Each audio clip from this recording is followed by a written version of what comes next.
So nyame de nyoma bia hintaye no kra anema de atwede ampon wo de bia hintaye pa waseso baba no pa yenim obeba wian so yenim sana nkete sa anko bia baboaboa no ho na ye de si uni akodi ubone ya na soso adaye se twede ampon ba na wasesa wadwene ane yama munyina good morning ene so biem kana today yatena se de baba som Gana no ane ha eno ane sompa na wotie sompa nso a kan so benya mu akatua pa na dache won so tumi dia bo obra pa na wanyam nimdie ne hwehunu pa sebo robre no nsia no ba pa minute no aduana enum 6:45 am adasma magana ho nkomo ne yeba bedie asem wa fa me no mie no ho na eba boya tenetene ya brabo ebe tenetene ya dache ebe me yapomden pane ahotoso eno na no peye tenase a ye de ebre wo no hyane nso se ye tenase se no a ebo 7:20 am no so no bopa minute no aduo no na ye bie phone lines no atum na mo so ma denkyera na susu mo de ba na we de wada mo madawro ma eni die wo buo kwa so aya ensem wa ye beka no mo madodo no a emfa mo asem no emfa ma ye bra ye bie phone lines no enso atumi atumu na ana no pay no mene ma bedwafo na atena se enene no besesa nyazam ketoma ena bibia abadane ane sare nkedru Tuesday ebenada na nke yede French wurawura mu no yes enene yoma no wadane eniyoma no wasesa nanso ni nyina no eye dada no a SOMPA 106.5 na mamema ene no emprumu kakra mabejafo no nkasa na afei menche wade ano pei abejafo me mama tena se yeah song na moye de tete kwafra mo nyankropon na dawro menti ene ma de ye asedan kenya kana na nke dan ban sisi de ye dan nyame no kwasem abusia mabejafo no enamene obrempona na makope kasa anu mu aba ma beka kwaku ampoma we are not the grandmaster na kan ho yeah sompele adwaye mi wo na sisi o de adwaye nkiana and there was a red means stop aha tineze one stop we tamnu mienu tenani ye bejira achi ntina ya hwene yanka adwa nki aha okay yes so na pamu ama stop saying adwa yanki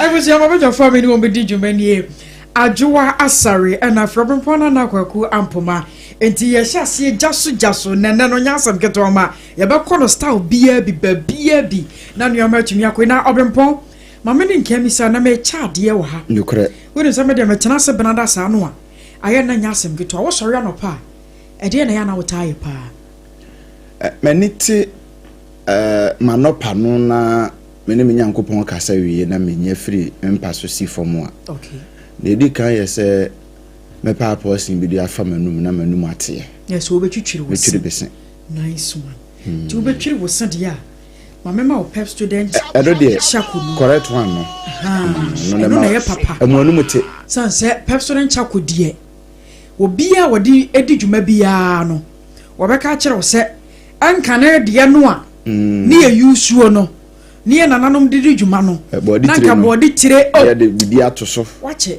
ni abobo wa gasa no wo sha wo cha no kwa usom se ya e de kwa ha se ya na de ba se ya wo be wie na se no ma se ye na se ba bia twa wan greeting eno na pep student won makofade aba eye pep student chako na record mo de herba so asa aka ho enti pep student herba no se uyusu nkran aduane bi eno ne herba no nice one ne de nkran aduane pu ahuru pa nti oposa na kakra eno nso amuonu mo te wine won se eno no ho na eyi efi keka won se ye nananom no won se won mo se no na yellow bia se chen me ha won ma dwene na ya sa no ma no a san se tete no anka se no mo de hahama no ye adwuma ente se ne no ase ya to no ma agumu sa yes enti pastor chako pastor de for tena ase anom se da bi e wo se Unilever ye sesa ye nuoma mu ne ye de pastor chako ne ye de herba ka ho san se obu ho no mu a chako no nko a no e wo se wonya herba ka ho e be boa ma ne sene nya deliver for mu tie sompa o se da se ya adwansa ya ne ye ka se twere ne se Monko tete atempon no ne kwampa ne da no na monko fa so no na Unilever fo ye no jo eno anu no tete atempon no no monam so enti abusua na no pai wonyanya pep student ntoy ya me pa cho tumirika na ka no so ne ye kra de ne nka ne pep student pep student pep student you got top pep student I know yes you kwaya nim enti na got top pep student factory was say okwa was so pep student chako and say pep student herba emu asemwa no 650 enti obu on ma afekura no wada sori a wotie sompa kone kotobi ebe wo junction ne so ho no omu obi ho amase ho no no mase ho no wo de nkowani bebre junction ne so kra de ni din ne bo no kra anya den enti ubenya bia to ba bia adwa wo so sori a wo ye den so de obempon kan no me die sori na me bo me mpa ye wiye a ko pep student na me twi me se a na fe ni me kwa ko pen so nice one nice one na so wo be hia kasa mineral water sa pepe mo kasa no ho am se du brada na me som ho daye oh yes sa se du ana ekleke usa na so ye hia kasa mineral water sa pepe ensukuraje eya bujunsuo ensu a wonom a wonu tumi tema wotumi didie wo mpere na apede wo se ebu a osori an papa na se komo enya sam ketwa ma so pensu obenu mu a etimi ekita o kakra kopim so benye ediane bi kopim se haji abeba na ediane komo nkasa nya yase sukom yes diane kom se even woni di komo de o se den na nya nsu ogu mini mu a ohu timi tow na ni se sukom de na wonya drink drink bed ye ho kra ensia no kwan emfa ensia no kwan na nso se wonya kasa mineral water na wonom eno amu no ye aduane no amu no ye dro no amu no ye nsuo nti hwese bi atoda da woni di ese bi a nyesa wo ye fasting na nso biribi nti na woni di bi a de ho de ko be tu mu ho eno na sa wote se yen no ma yen ye breakfast ye body ampesie no a sa fruit ye hot time oba na breakfast na ye body ampesie na no kra ho de wom eno ne ye bo na to ho ni aye di mura no sa no anu wi ano wa hwane no eno no ye no na ye breakfast wa nya bi ani sa no na se be tu mu ho na woni di abon sa so ho po ti bi ho sometimes we say my din sa na ye ya no te obi do so spirit spirit na nso so nya kasa mineral water no mu a nice one emu asemwa no yen kan na nsuo se wonya bi no matimi ma ho minimum no ehwe no I dry yes enti kasa mineral water de doctors kra wo hospital wo mo recommend ma o se de bia no nsuo dodo sanse nsuo no kita nipadua no bɛsɛ 70% o sɛ enti ɛboa nipadua no paa enti anɔpɛ wɔdɔfoɔ woyɛ kasa mineral water warden party engagement ɛyɛ no a woyɛ no aponotoɔ no a wɔtoɔ no ɛyɛ kasa mineral water nsuo a wɔnom a ɛmfa yɛ nsuo no bi wɔnom a wɔnom ɛfa yɛm papa bɛwie na wɔkyerɛ wɔnya asɛm ketewa wɔyɛkura mu nsuo yɛapurum enti ɛyɛ kama na wɔsɛ wɔkɔ mia ya wodɔ ayɛ to nsuo a wɔn nsa bɛka bi na mmom hyɛ nso taifa ha ya wɔn nsa bɛka bi na wɔnya bi atɔ 0206 469 430 0206 469 430 wɔtwetwere wo sia wie no na wɔnya nsu papa bi anom wɔ no ɛwɔ si yɛdidie ɛyɛ hajia special foods hajia special foods ono yenko agina ne yabua oh na rafa na okọ abisa so okọ pe hajia di ana pa aduane pa di bo o de fa hacho atomic kwan ne so busasa o pe transition nice one ne nchen hwa wabiem oh hajia mu asɛm ano bi nso a wontimi nkwa o ba office te sese ne ye tete ye yentimi mpie hajia de beba enti no no kra de na de ba kwa me pe no se oye aduane na ma wo no woni wudi nkomo ema kyese wo ankasa no hu se baabi a waba no wo fili se fie na wo no yes baabi wo no agoto aduane no ase wo na wo ho akiri wo bi na kom na di wo bi na kyese wo be pa aduane adie menua ma mieru na me de mo hia muni me pa se me mpa abontin didi dabi se no me hu se wo bo wa mpesie ba nya se bo ni se me koka bi hwei za ai ADWOA yankie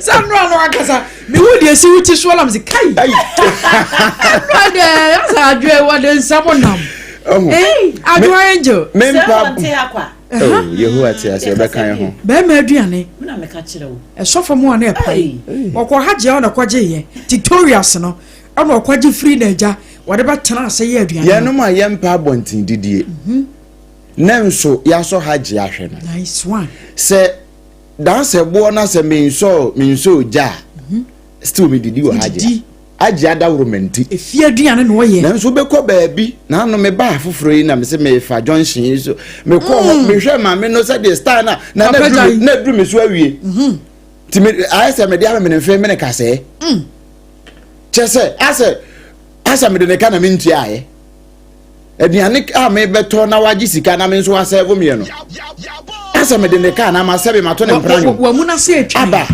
unhunu sa wa haji aho ayara ko samwo na haji ade anam se nanimo tie na wo se suro nyame nso eno ne ade a wode ye adwuma manage ho pa nipa bia wo suro nyame a wo kon kan wa brabom ejebuso haji special foods ebeboa wo yie papa na yebekọ time na yadi malaria ho nkomo kakra ya no malaria duru na ansa na no ene ede nkomo na da pon so sanse ye sore anopasa no a na rese wutitua so ukon gina yie utwa ukon watimi atwa wonan no nsa gina yie a ewo se ma ye tiefo no no mapa ye beboa wo mo ADWOA yanki na me de me mebu afura me de nam mama because eni gina wa so kokko ya na mebu afura me de nam de kire se e bibire mu hankasa no menim de woni pa bitrim Cameroon ayi president meti me hu ayi post ni wo X na me dwae me dwa kura se ye rapport bia so say baby mu wadi 92 years ai tenu so mfra konya so no 100 years atena konya so 4 decades 42 years eno atena konya so wo se nyame yadom a wo mo abato okese ye bekoso October mu no obesa apribiem ADWOA sama ubebusa ho no se ne edi kan wanya mfie sen 92 years American wadi 92 years wadi akunya 42 years obedi akunya no 50 years Cameroon man no ono de chekere ya na enwanwa abibi man ye yadufude pedodo yare wosem na what ye for whatsoever reason se wo kra na wo ye Ghana kwa amenkuruma kra anwa 42 years o se still be san ko na wɔn nso ɛma ne toa so a wɔn ankasa mu nso wɔn ka ho ɔtena akonya no so ako ade yɛ fi akonya ɛtɔ da me I don't even blame our leaders with you timemufo no ase yɛ bɛkɔ akɔto blame wɔn sɛ wɔn edumra bi a aya na ye make decision bi no aya na ye bi modern aya sɛ yɛ wɔn yɛ ma yi mu yi yɛnim sɛ wɔ two political parties a wɔn gyina wɔn na so paa NPP anya NPP a ɛyɛ NDC ba sɛ kɔba sɛ nneɛma nkɔ yɛ obi wɔn ma wɔkyene mpɔtam wɔnim sɛ MP asomasi anaso wɔ bɛnte wɔn ma number but still yɛ kɔ na yɛ kɔto aba na sɛ MP korɔ no asɛ gyina wɔbɛsa ato sɛ ba ko bi a minutua na dia na ha wadwene sɛ wo adia na ha wadwene woni mpɛfɛ na na ɔka bi a mekɔfo yɛ man bi a me fa no drop ya no wɔde me ɛkɔ taifa wɔ kyerɛ mu wɔbɔ kuro ni di me modin bi nti wɔ sɛ MP no sister ɔno ankasa ne kwan ya no gata da wɔ ne kwan sɛ ne kwan na se bi atete apra pansam wɔduru wɔn mu an ka wɔ pakere wɔ abɔnten no wɔ gata no akɔfie wɔ gata no o nyɛ sɛ bi a wɔ nante gata bibi da gata no so wɔ fa so wa kyɛ sɛ ɛna kwan no nso nyɛ enti sɛ nsuo tɔ a ne ka no kora ntimi mma wɔgya no krotia really yes na ne ɔkan mimi nim baako wɔ na si asɛm ne sɛ wɔsen ɔmoto abama ano edi bible so me bɛɛ nan osenum na ne yire ton gyene ɛna wɔn no temamufo ne tu wɔn ano gu ne so a saa time no akɔfa akodonkua bi a wɔne ne tie wɔ abra ne yire baabi a ne yire kora tie a wɔtɔn ade nyɛ ɛyɛ serious but MP no wo hu no ho sɛ yato abama no ofili comfortable wo yɛ MP nti edi ne da no so eduru abato no temamufo no sa akɔto abama me hu a wɔn number onim ye hia reset no wɔ ya dwe ɛyɛ very serious Africa adwo hu na no asɛm am bɛka attitude na change no na even cry papa we no our family the kyerɛ sɛ akosua for nothing cry no won fie akɔ 92 years I said ye nipa na me aye nipa body no se wo nyine no na ne ma esesa samode na ukura wa bra wo 50 years no nya 90 a wo kura nya me na ye wadom na wotumi kasa wo obi wodi 70 kura hu na abeka sese wago eni nyina nam ebia ena nipa no matter how wa show hu yie eni adom anya media mo 92 years wanyini ade na wo hwehwe ana adwoe se wo pese wo ye wo hu yie a sa 42 years no ade atena akonya watimi anya wo na nti sa years kakra no ano a 6 years so 4 years no aka wani mu no yesumu akoto council of state fo no na wo tufo na mpani kufo or how many years 86 years but na wago san se nipadua no ankasa no edu se ne nyame aye no wontimi deceive nature no wontimi wo pa no maduro efiri hen koka hen wo bre so se wo bego a wo bego mampani kufo bedi MP no 30 years sabre no 69 ho no 30 years no bedi MP yitu abangu ya chi ne tumu koba ya edi how many years and be president of Ghana 2001 yeah woba ya wodi mfie nwotwe nanko obetimi aye ni obeye bia se ne ene fo nyashimbe ne ho aman mo no so hasi a won mo ye no nkono so betimi aye bi nanso yesode a ho sa hwehwanimu ne me hu brofo aye do fudi pesa de wo kan na hyase onima aye do fudi pe to ni for se papa papa transe na bia ka ko do ko wu wo mu so no ade ba ko ya na ewo majo akosua ne aye hu ne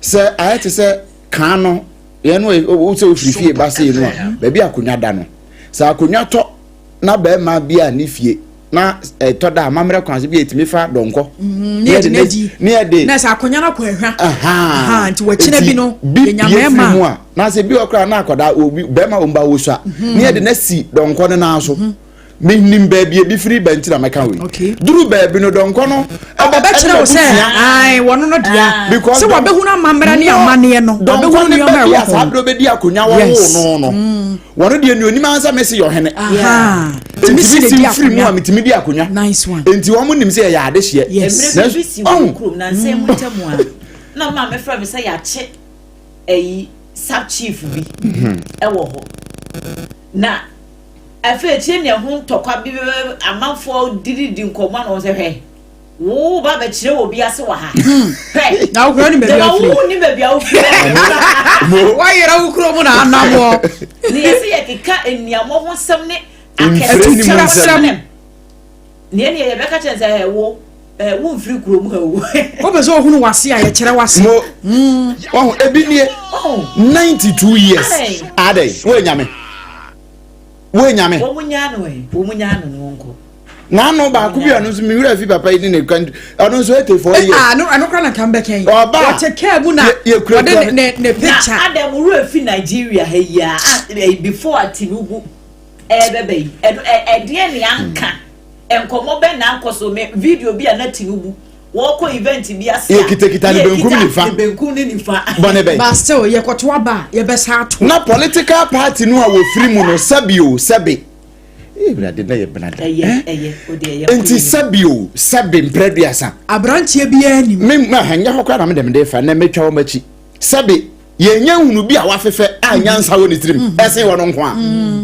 nyansa ni bia maaye na 92 years wokoye wote ho na ye kwa ne nchen ya bisa enti nkanye ya bi chance wo san be di mampani bi o de yanso no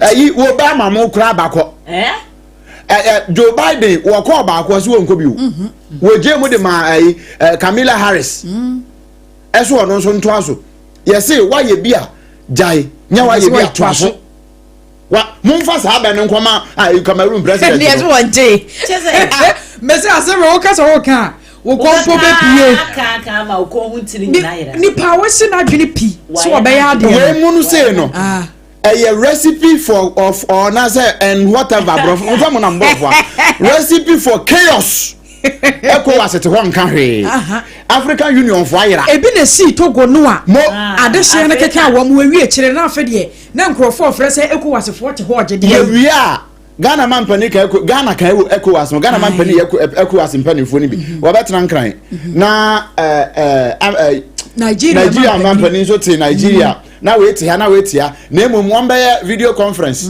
ye wi a na ya issue paper say e dey afa internet so SOMPA FM fo nye no amonka na wi asente no obi ate ne country no amote ho say ya ECOWAS betena ho ama na make us asem we Ghana ha me dem fa Ghana ye wo NADMO ni fu mi ni ye den National Disaster Management Organization ye try manage ni akwa manage enti ye ni National Disaster Prevention Team enti Africa ha no ECOWAS ne African Union fo no wo mo ye management esiwi ani akwa manage enti ye ntwen 92 years yi ebe nam ne so wan hwe yie wo bi a wante ne ho ase mempene na boom ebi na Togo die ya to the point so no kra de bia we kra ko de one day was sa my na emra no wono no tena so ama ne nana nkan so mu nyina se fia konwa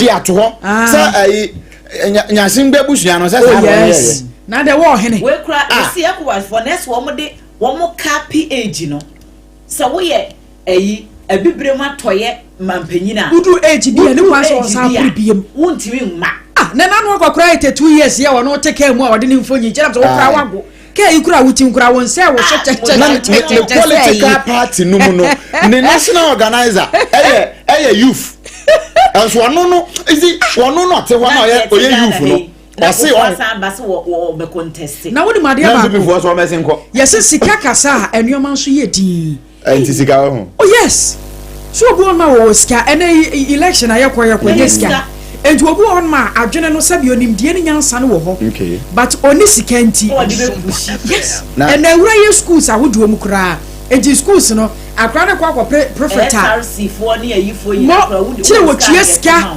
ene okwa primary a sa akra na kwa preschool prefect okwa dining hall prefect ni ade a chire wo chetofi yes wo bi tumi kase me wo de tofi na bre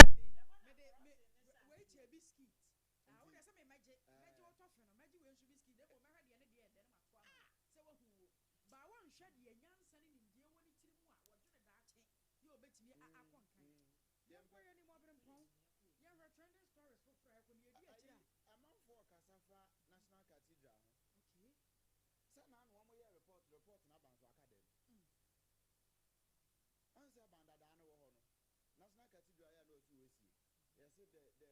yes the largest amana we we as and that rage hey I say you said that is mo as some the national the cultural jeben the bedane amamre ni amane ye bedane mu na se shemu dia wo dia so ombrofo na ya mo yiso no nanso wo mo chi o ma no see national cathedral denti na dame every cathedral to cultural jeben no international cultural abanse san ba no wan se ye eno nti wo mo te ho committee na no wan te se mampani ka Deloitte and Touche for report to so report ne ko me say amanfo de sika e buy report ne buy yes obi edi wa de sika ni almost spend this almost expenditure no amo ye ne ka amo bo ho nyina no ni nyina na na kwa mu pepepe nti say report na academy aye politics oh yes me say academy abaye bi what teach ye de be ma pam yet krom ha me no eya na politics no ya o kan na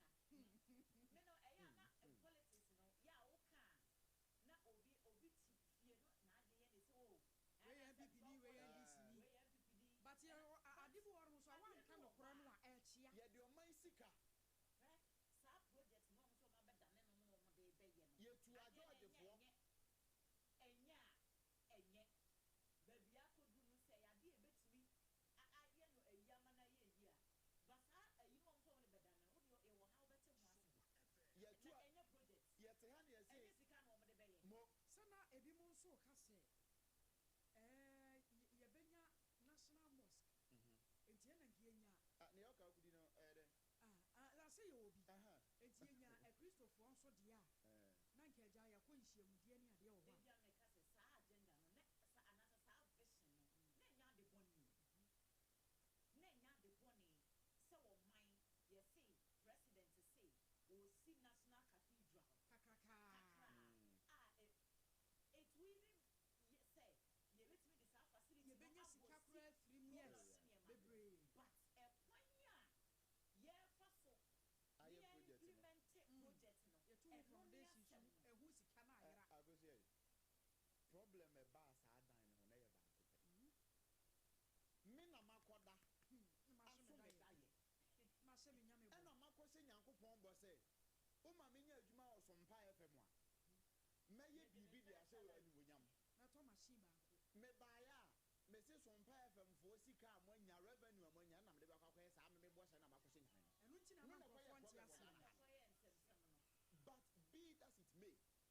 na ka ya de person ke beboa ya wie no a we ya de sika hwe and then foreign minister oku de tabla kwa onso akasa wa saade we eto sa bread every week bi anokasa oni reverend Kusi Boatin Victor Kusi Boatin wone no e ma court koye ono kwa se ni bi wadane dane mu ni ade se papa na tata no mo e ma ho asem e ba e Kusi sen wo kan yo be kan nyina wie ya ban sesa ba ni enim se e no kra and now what's in no kasa bi ba say catch your politicians say so me say no report to no nya ba akosi na make say Deloitte and Touche for the report akoma mampani ama aba say saa ne na ekoso nyina na propaganda oguje tabla kwa mo ne ma no mo na masie ye nyina no na mfoi na propaganda obi ani sika wo ma abandada na dimbone en wo mo bro wo mo keke enti na kuje tabla kwa won free foreign ministry onya si ogu wo close embassies no mra meyi na national cathedral ne de na no report na ba wo meyi ano ni nyina ya Ghana yeyo a sa na me person yes report no aba ye meyi ano Ghana eyeyo enti wo man ne yakọ na se ye ba san ne ye pese ye kekere wo ye ko ni yo anase ye pese ye kekere na nkiri ma so ba beto we nya pipi ne ndisi asem we ye Ghana ya asem e famino mi enu afa ye ho e fo bibia ho nte wo se ye ka de wo se ye bono so ma ne ye na djuma no ye ba bono so na wa ye na djuma ne e wo se ye ka asem kere no na wono so hunu na sade no e wo so no so ye ka kere no hunu na sade na enuoma koye time eba mister eno ne ye kan fo de ama wo ye se malaria fever na ha wo abusua malaria de ba so wontumi ni di wonu mutumi to wapaso na ye woja eye time herbal mixture na time HH mixture ene ne capsules eno so honom a che se enya asem keto obi wonu ma wo yaw pa immune system no aye weak we ye general well be no buo wankasa nkasa mo apom de no CPNS da ama wo anwo tumi ato 0244 417669 0244 417669 21st clinic na the sciatica expert no the pain setter no the originator was for 21st clinic in chain one mo sha CNT abusua one mo dwuma wote na eye papa nso was for ne yenkene wapomu fama woto asentini no a atwewa dia ba namro mu ne mo sesew mo twetwe wo no aye 21st clinic in chain e wonum na was okọ na doctor for hewo Accra Tantra Hill Runabout Tamaka so akomase Sunyana Chachima na Nkranza tapa to won nyinata ye wo ho 0540 311311 0540 311311 Yaba de bonka tanu nchemu tawo na fe yenko phone lines no so enkofa force no asa wona yesi yawe ye yi wo mo ana mo boko de na Debbie wo mo aye recruit wo mo a enu interior minister I know what chire mu no ya sa withdraw bi say wo mo recruitment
sensema hodo enam so ma papa yi ye de ne kogina mranim twen na abo so ne ade papa yi kura no wo kwa akose bi ne jeutem ana meboa wo mo e de ne kogina court ya ye de ntansa hodo ya ntam ne konwi yes sa 90 million krono no theft no suit no e de to ne tiri so no yes wo be kum kura no kura bi ani yes sa sika no ankodi owura to asien botomu na one day ohun ne sa papa no wo de ne ye scapegoat keke we are sempanisi e di jawo a ne de asoa wo ye wa hai ade ba ko wo se nyina ye hye no nso ne se department bi a ye de obeto no se bibi kobone e wo ho a bia na nye wo a ba wo ne ye be frɛ wo because na odan so ati ase aha nti se wo wan toto ne mayi hwe bank ta egu no Ghana hai na bi o ho na nye se bank na e discount bi o ho loans e very be bad loans we na ne de sa bi na ekoye so far as our approval loan akwa ama na wantimi account for ya ba wo ne be chew that's say me mra no ye na adwuma enti we no ajo akronim na because anya fe ne ye be kire mra emu asem eda hanum say NPP amanyoko no wo ma bra say mo obi am posti campaign posters bia delegate conference na ebekoso no wo mo mpe se obi abeye campaign bia ahead of the conference 80 yera jo say usu jo wise wono ena ne mfonyini eda ha wodi sa enkomo no eno so kratai afabi anopei na enkomo no anaye di efa Cameroon president ho no ho asem dedi guide afabi e wo kratafa etosu enum enti wonsa soso a ubetimi akenkan bi na bibia timi akoso arahosam a krata ebu amane okratafa etoso enson ene se akrofuom ya no ewa afija kwabre south mensini wa asantemu antemu womo akohunu owura bi a wadi emfihia no aduasa 34 years ye edi ampotem obi ade nim no eye stone obo yesi nipa bidum awo ne sekan ama wato nanom ewo ensie do wonkohun lifeless body no ewo high tension biase enano July 13 nansa enwo mu ekohunu sa reposem nti assembly member owo Apeja electoral area owura Tony Nyantechi wono kwa na chirechire mu ede chire daily guide fo a wo so atubi ede amane ye ho asem ewo ha no mo hwemfonyinu eda ha no apolice for pick up car na wo mo ede kofa body no ennesi ha ena nkrofo nso a wo mo ekoya wo mo ko fa emu no wo mo so ena ejinagina ha nti anopai ebi ena daily guide ede abai mamenka we mum taw ewa ha Ghanaian Times ena megina ni mu na we no me nko bebre ayi interior minister mfoni da ha triple M ne bra triple A ewo SOMPA FM ne bra pene no ayi Muntaka Mubarak Mohammed o se ne brofo use ajo so o se da kire brofo na se yema we will fish out perpetrators ablikuma of violence interior minister na ka say o se womo share basabasa ye no ekoso ablekuma north achi no age womo dwane free krom ha ombe fish womo out bia wo bia ye bechew ni ya bo ko adu so dwane nyame ya wo shana ayo yan kan kwatiri ni apepa na de aba na yebomu amanye nti pepa no interior minister say odi bone na say obi anche okra nyame bechew nti ono anka say modi ombechi ne de no Ghana Health Service say omo so omo de omo re-strategize omo for 24-hour healthcare operations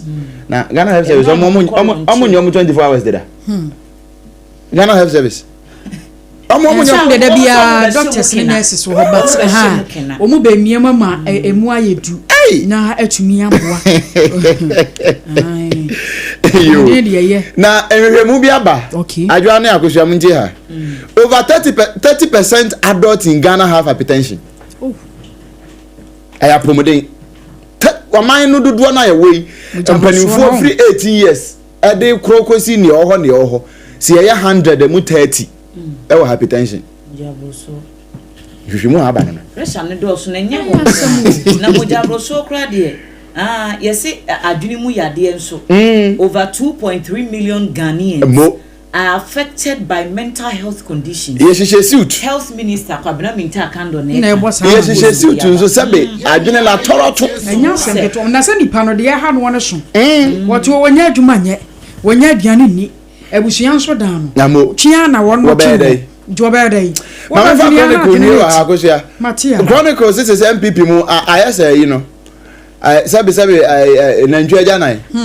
Ene eda ho se ya anini yese shem bare zo bomode na koti aso se kim dan twasene ma kire se sa top down approach no amode ko no okay yese amanfo bebre keka ma dwen wo ho na edi kan Dr. Charles Dwamena ya wono krampo mprempren won na ye national treasurer wo se wonfo so Kwabena Frempong ya wono nso so deputy protocol director MPP wo se mfa bo acheje akon wo se atwe kai Patrick Boama wo se hwa Canada Japan so no crowd ne ena adeni mo ne pagriv wache dankwa wo mo so se nko KK sebe wono so lawyer ni pa MPP mu senior member baako wo se sade no mo ye no sebe mfa nkoye nti mo nyai editorial ewo Chronicle mu wo se Mr. Interior Minister so wakasa Ghanaian Times mu tese o se Mr. Interior Minister your actions should speak louder than words Obachi obia enya press conference ene yade che enya unya microphone ha microphone is na ha na si yi aso ya no aya me ahwe chimi ahwe enya nsam keka eno ho asem no mampani so na wadi bia kan zo ka kire bibire mi se ye nyina yen kan mum na ye nhwe na ne ma nyina nkoye mampani de no ne yade aba nti we Chronicle ene Ghanaian Times ene maka nyina abom wa okay na answer na obekọ messages no adwoa mamemie phone lines no entum na ebobo messages no tew efama yen me ba cho wadoruma ena no pay lines a ye didi dwuma no ɛyɛ 0260 196064 0260 196064 and 0260 196065 yankwa homa no so emra tew na ye ba so. Hello, good morning. Udi na baby akasa free. Good morning. SOMPA number 1 today. Nyame adom na won so e. Ema dia de me gina na so. Yo, odom yen te we. Problem ni fa. Think am organize anya so tu. Think am fi anya so tu. Think am fi SOMPA anya so tu. Dia wa na me gina. Me di kan ma me fa se kese ma me ha ku. Ani te minority leader. Atenya ma ko mutamye. Rinya ba. Anza ma kan asofa kwa na ma so ma kama. Atuna kwa yi. Ye di go me di suma yen. Hefa askwa. Aso station or last stop or about Amomole no about this is a family home. How's that going? Okay. And you could Pamuchoa, the kids are over and good movie. This is a clan of Sunya Kamakara. The clan in your Pamuchoa. I mean, you can't take time because I said, once and give Pamuchoma and Maya Pamucho. And I thought you Interior Minister.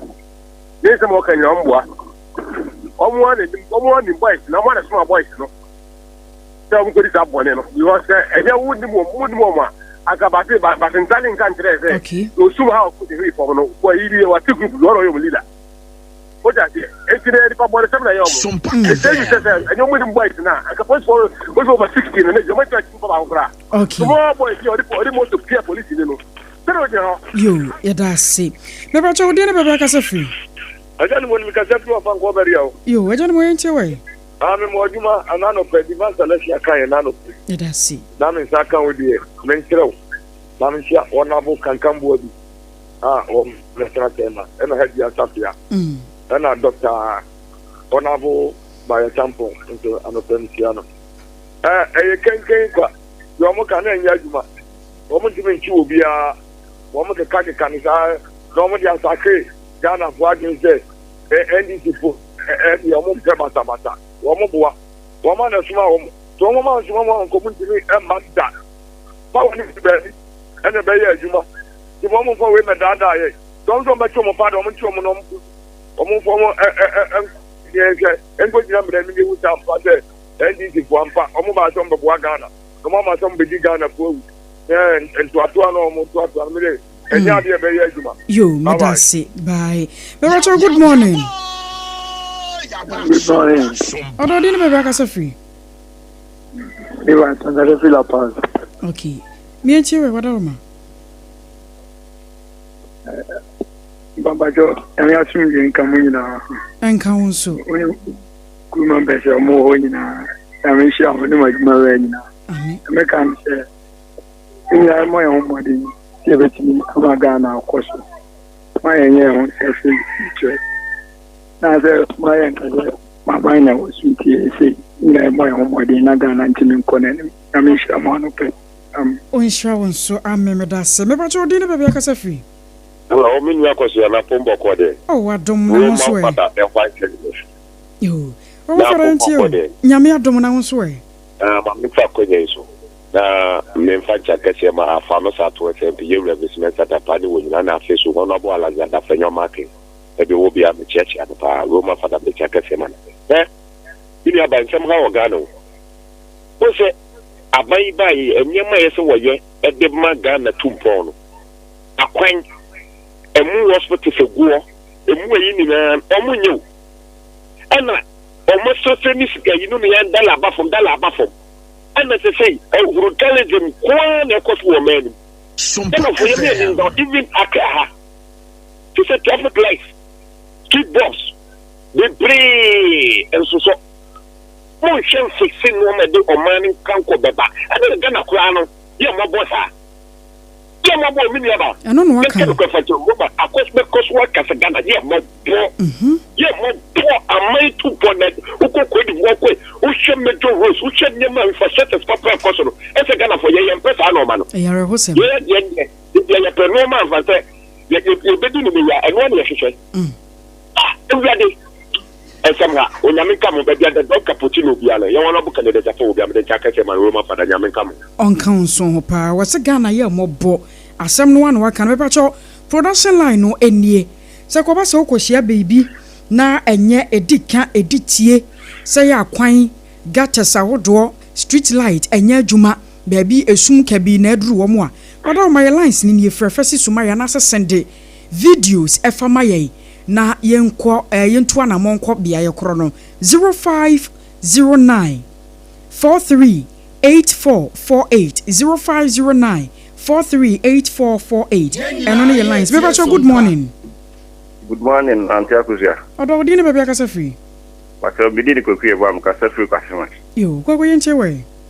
And pay me money adwuma fa amoye. E da si. Ene hwe the course we abrikuma north no entwa yi because I say there no mo plan here say omo target how akumkum say no mo bebu no because video me who videos bebre boys ni say ye call abrikuma north no ya ye hu samieku ya ambu no ye hu we ya ambu no but how akumsum there ye bo no ye say that ye bo no omo to pick up white bi na omo ka match for omo ka sa asem omo yi omo nse mass bi asem omo ka no ebiem almost break man off NPP before distracted ni Auntie Akosua water region for the atna konya no so say NDC for na atna so sa ba akopa NPP before nya kom kokoji fi omusem ehwo eti bi atse na break man off na NDC ni na be ma be say break man off amai na NPP before na kasa say na omo NPP no obi kasa omuntie because obi fi water region no musis ba akopa munya okoma kwa akwaje omunye hwe home na break man off bit ma be bia man yo that's it Esayanka Siara bebacho good morning odi ne bebe kasa free. Good morning Auntie Akosua. Odo odi ne bebe kasa free. Akafia phobia ni okantamanto SOMPA kantamanto na kantamanto bako de oh Yehowa domone mumpai money Ewurade admuti bibia ye boko na banya usisu na eka wono kwade anka kantamanto de boy nkomo e mo mamentia Dr. Brand Echampong income Black Bella MPP mamentia Safia Muhammad uma organizer mentia Jessica Kodia ane afio mark kankambo dos mekiano me mame she sa adie ko efense abekumai obika se NDC for any mo bia na tedi pa no be nya sure se obeko heaven do credit the whole to do so videos bia cover wo Jubilee House we are brand ya kan think ya omudom go hoyi then go for na be ya stadium and this basinteri captain say onimo via hey nyankopon a osoro no o he ndi pada seni ade aboye wo bi maame utime policy arewo eto wo ire on ba mo be ta ne wo ire wo ma e wo nanan mo ma fancy nanan kanso anu ade o mo yi ayete mo condemn ni eze na o ma ni ko nanim o mai nanado ba yo ma amanfo ko school fi wo ya kwa wo check kan wo yi gbe mo se mo mpe ene o ma ye jama ndi se po ma ye no organism ma una be dia ni e ko ni ade di mesre don mama wada won sorry woman ni no na nya sa no ka so ba be yo me ni about 2028 and the MPP da sa ba be yo me oni nyam nya di me da se me ba cho wodi be be ka sa free me ni Akosua na ke ni wanchi na ke wanchi te sai nya wanchi boko pa e da nyam ase boy nkoma no pe me ni Akosua me das na my friend pa ma menchia ho na abo bright si fi kum nyam ya MPP delegate so betro ba na ba be national affairs ba sha me won kwa honorable Ali Maiga so MPP for say so be national organizer no the board party no be at me ko chama ya tuba wanchi afin so Alhaji Jabri omu nyina betro amomu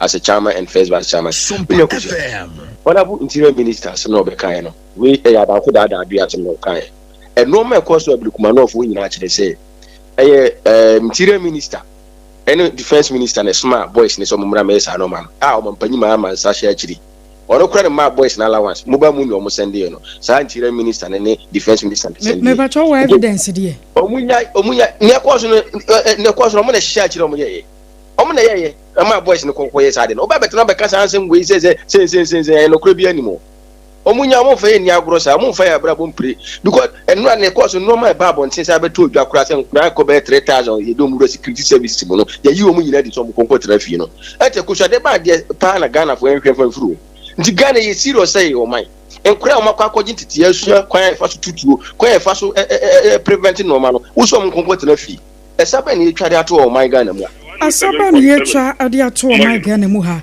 na emom ye ni evidence bi ya say obi na soma obi so nkotutu me ba good morning Oba Akosuya Otemenka Orobon Kotibu atin live from Kantamanto Market Accra Ghana mo odam anopa mi enti o jo ba me mpa cho Kantamanto for chia pa mpa cha wadawro ma ho ye de adom ni ahwe na mo so e oh ye hu anyango pa dawro ma aja fara si fo na be sheha na so nyame adom ye kira na so da pa mami me ko bani ma oba tampa kumsin aye puru cheche wa ya stay oba besia ma me mo dem refa bie nyango po be mo ho de wate ensuro kra David Kankam Bodu oba national chairman me papa bra champon me say bra champon okoko wata ka from ko taka edu ko orobon ne mi aso ono aboton sika no de ye pani nyina bra champo po dendo mami matima me kan say enne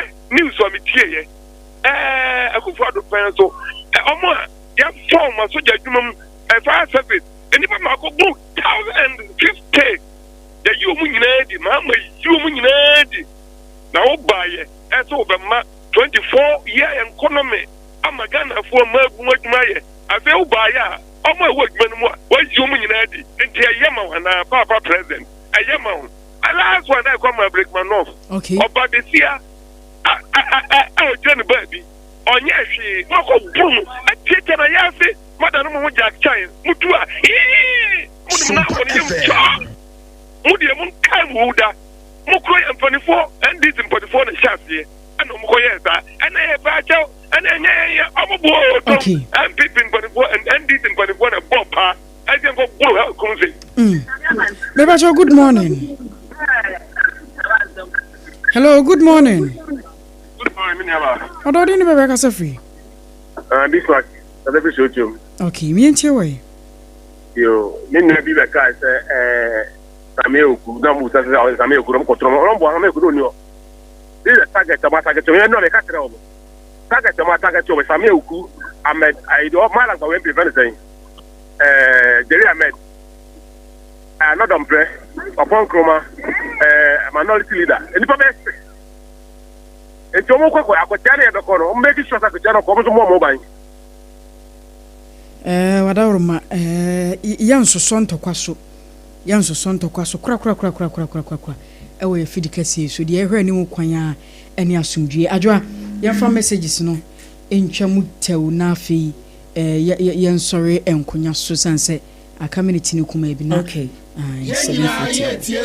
Ohenena na mensa jebi o se mechiamu best morning program ewo GH keep up the good work guys yeda say Rahim Rankin and so edene de by yeda say nana owo ahene echampon ese glorious happy birthday enkoma Rexford Courtie MCR technician ewo Lawson TV enti wo se wo chia ne pa wo ma no awodapa nyame enhura no Masa Wood Edifri Kumasi Bantama or say Ghana is heading towards a wrong direction. Ewo mampenyini leadership emu was one on a promise yes or very set or minor social send and name kono dia one day when Jin this NDC abayi ebetimi aye bibi papa bi edia mo my Ghana or see and chia enkoma kane KM boss onunyamfo Samo Pine na na ekua mo aboaten Edifri Ablekuma Central and a by or say Chatawale was right in referring to Semuni. JDM Ekatre Ghana for say or Barbary set Ghana. Now so 5 days now since the NDC tax assaulted Honorable Howard Kumsen. Ene omo makia omo enyen to an amobia emfa unto undi who say mampenyi smiling mafia. Iyo yate was Shatawale ne kansa asem no teacher Kujo Edifri Tepa Enyinesuso was say NDC government is still operating with an old mindset womo reset agenda no womo mu ne sese hyase sanse niamadada no wo mu trim dodo enya de ebebo men so enchia enkoma chairman odine hu kwaku apia koka ena honorable Eric Nanajiman Prempe MP for Hafuano North wono so ne de ya wode bae enu no. Okay. I was here na ye gina na ye de nsem ni nyina esi. Mamefa we mfam taw. Happy birthday and confirm Savior. Okay. Nyameche Pepra. Oh, okay. Okay. Birthday. Nice. Oba na unia. We no onyeminia onyameba. Madam for wa. Oba no sa na meka no. Madam for wa. Nti happy di agurache. Oh, be se mfie numuni. Na anya di aguro. Oh yeah. Nyame be kan nyina ye ho. Mo Sylvia, right? No, Savior. Ajenkwa. Yo. Meaning so was Sylvia. Savior. Oh, okay. Ti Savior Pepra Nyameche. Oh, okay. Owakade achimkade. Okay. Wo. Okay. Wono so wo yensentre ni. Nti na say ya godie no mu a. Yes, afa. Mo ti Nyankopon hira no na ontina ne mikire no onye ne kese. Na omma no adom ni nhunu mu papa obetimi de aye adwuma. Na ode aboa ama oman Ghana nso enya ne somfa so. Happy birthday. Amen. Yenkane kesi. Nyamenka yo. I was aware of Brembona na kwaku ampoma na ADWOA ASARE. Yes.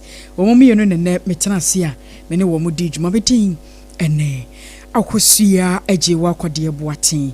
Wadaroma ye production line ma mensan fan to dwabiem.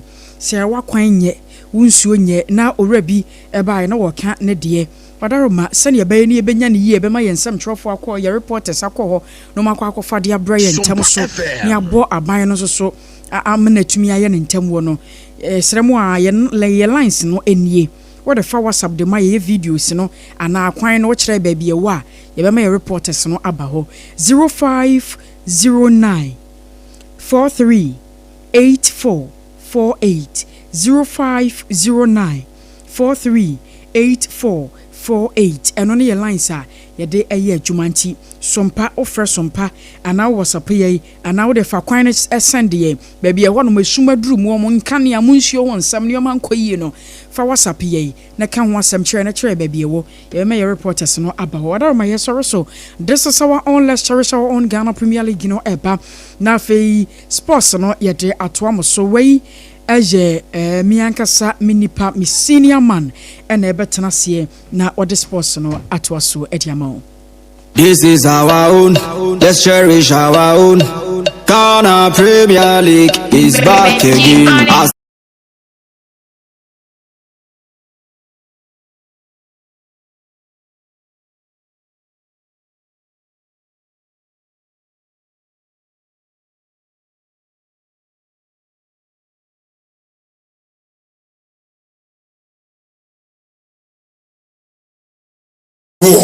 Kudru.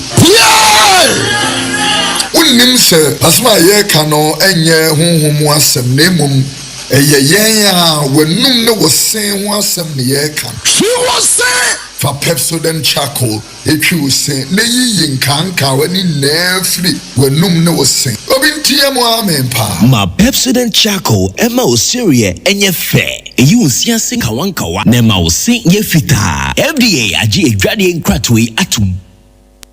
This is our own, let's cherish our own.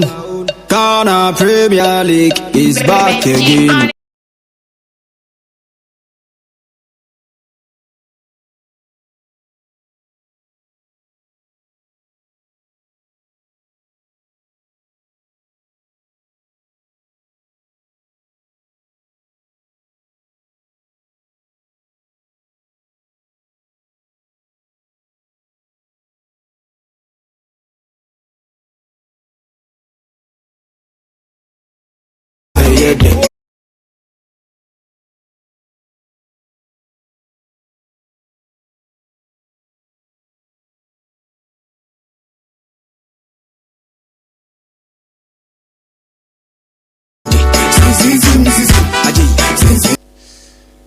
Okay, no so about pound simano aduanan e ba ko ayesompa 106.5 FM so anope da gudie mu nsem ena etwa so efisa be kopem se no nwotwe ebobo ya to no din se tip off efisem ewo mu sound so na amanane nsem enso ewo mu anope ya bobo ni nyina no edimu sem ede bre ina tie from tie SOMPA 106.5 FM so ne mu asira kase no en confirm secure sanitary pad anope wataiti ene da wudemu nsem enso ede eba na de tansa so yo ba na bosumi akontuo no ebetima akọ kama smooth enso de amawa mepacho make am full secure sanitary pad enso ene de amawa na anope nti ubowura mu wa bonta na se dwama so mepacho abrante ababawa aha so hu na we abrante na wajibi da akwa akoma kan juma se bia bosumi so akontuo be ko kama we ababawa so a upia na wajibi na bibia so etin ay kama enso ede amawa no wachi no medima faba center Dr. Time da so oso yare na fabra wani amawa hwan ene bedi amount no pe me kan fu medima faba center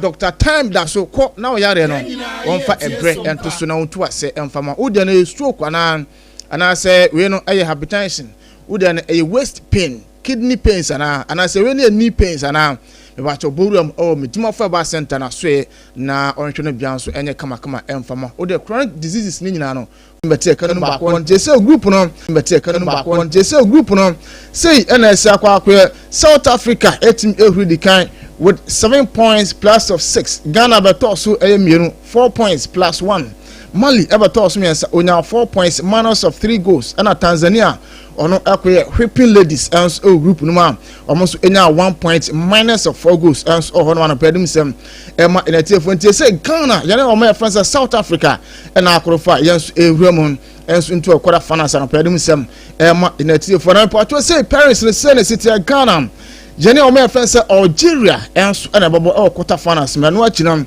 ohurama o me friend say na tise we Nigeria enso and Zambia babo South Africa enso and Senegal Morocco and Mali enso babo hono ma no pedum sem emeti fonti ye roda ene omonam som so ekwa akopim semi finals parents no ana no pedum sem ameti for ojuma so na after the game coach Kimla Ekasai anu achinam o me fan say Tanzania coach nso no enso etim kasa o say number 1 voice echo buzan say opani no o chirema ya de a esom so etim she Ghana no so etim advance ekọ the next week na no after the game and you buzan say o ka say o she Ghana na coach e ba ne say e no chirema enna omunya bad day eno ka ho bi e no me fan say Tanzania nso no entim an she Ghana enso ntien sema o re fan say Bakari Shami one our head coach at Tanzania no adu tuda. It was a bad day for me and my players. SOMPA FM. In terms of the SOMPA Sports. It was very, very tough match for us. My players, they can't manage to back from fatigue the match against South Africa.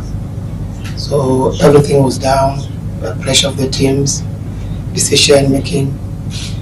And the other side, our opponents came with a high pressing, don't give us time and space to play our style of play. We are 22 summer reference Bakari Shame so aritu on the head coach and so the Tanzania na pedum sem ama United for Ojumale so na no see ya really coach no ayo reference Kimla so ne didi nkoma kakra na yani chi aba no e na busa Kimla say what my advance o ukuwa no what match 4-1 na feelings na to say. Right now I'm just really happy over the win. I mean the game finished just 15 minutes ago, so I think right now it's we need some hours before we go to bed and for the girls to sing and dance and just celebrate, and tomorrow is a new day when we start building for the quarterfinal. But here and now we need to take the opportunity to also smile a little bit and be happy. Okay, I know they have been stressful for at least some of the players, so I want them to give them this night to just enjoy this victory. And of course, like if we're talking about the game, it's important when the opponent score that you come back. But I think we handled the situation a little bit better, because that had been a weakness for us, that we stopped believing a little bit. And like Chantel said earlier, that sometimes we just try to kick it away instead to play football on the ground, and that's what we want to do. So I think we will follow the game. We want to some our reference Kimlas head coach at the Black Queens of Ghana, and so at the Tudana Pedum sem ama Unity for now. I'm not sworn was that Chema we qualify no qualify no e record the next stage no a huge accomplishment at the Black Queens of Ghana. I believe a lot in the work we are doing, and I believe a lot in the girls. So I said it before, I said it yesterday. We're gonna win and we're gonna play the quarterfinal, okay? And we are now doing it, okay? So that haven't actually been so stressful for me. I'm completely honest with that. But I mean, it's a big thing. Ghana, they missed one tournament, and the last time they played it, they didn't qualify for the playoffs, the second phase. So of course that has been a big goal for us to take it to the playoff. And we know, like, now in the playoff, it's just one game and game by game, and all of the teams is super good. Everybody have been winning games, so of course, like, it's gonna be tough, but now is now, and then is later. Okay, so right now I'm just happy with the win today. And to your opponent, friends, came last head coach at the Black Queens of Ghana, and so I to Ghana pay them some Emma Unity for now. Say Enra Ghana ambassador to Morocco. Yeah, my friends say charity. But the Enra also could pay my bonus eco support on Papa. And after the game, no. Or also so any didn't come back a say when any J say Ghana at my advance echo yenim. Yes, indeed. The last time we spoke, I told that we didn't start on a very good note. We started with 2-0 South Africa, and the second game we drew and we were not too happy. But after I had an encounter with the girls, I realized that they were very optimistic. And they raised my hope, and I was also very confident in them that they were going to make Ghana proud, and indeed they have done that. You know, I told you earlier that they were having some challenges regard to their finance and things, but the Minister for Sports quickly intervened and dispatched the accounting officer to come and sort them out. So it also boosted their morale, you know, with the little support that the embassy also gave. So we are not surprised. We are grateful to God that we have made it, and I know that they are going to make Ghana proud in Jesus' name. Etinya kupa ya amendment that Ghana no Nigeria ebe say why and a bit to advance said that the semi-finals Women Africa Cup of Nations and also far away Morocco no emusem enso eno na afeyan tintom ne Roma Ghana Football Association aswe na yenkodi din komo kakran so ne say Jeff no ade anese we no omu chema nyankopon aduma next season eba be start omu the new approach enso ade ba bewuramu enso Ghana Premier League no no chenya no kwa Division 1 e ka ho bia no achi no Mortal Women's Premier League no eno so ebe be count to new approach and regulations in the next season omode ba no and officially almost 20 clubs in Asia no orientation enso ede amoma no pedum sem ma United for enso ojumade nso na we no na de mpanofo chima de chance competitions no omuhia fairness eno achi come fa so mo promote leagues no nyina no ade ne omo hye no ma ne clubs no didi nkomo no mato ato ho adwuna period registration is nyina enso betima rubram ne say ene omo clubs nso dem say bia next season de omo head am pe wantwi bia enti we ensema Ghana Football Association enso ade aba no pe dem sem ma United for ewo jumade nso na no akofik na ata enso the message enso ade ma Black Queens na pay ne de na say kama ne mo entintom o kuma se asande kotokwa so ne kodidi nkomo kakra lawyer Safudu Kunyakopon Adma kwasede edi anum ya 20th of July na Fabu census no official launch no enso 18 abaso na enti kakra ansa na akọ lawyer ensema no so dia to dia fa Fabu census no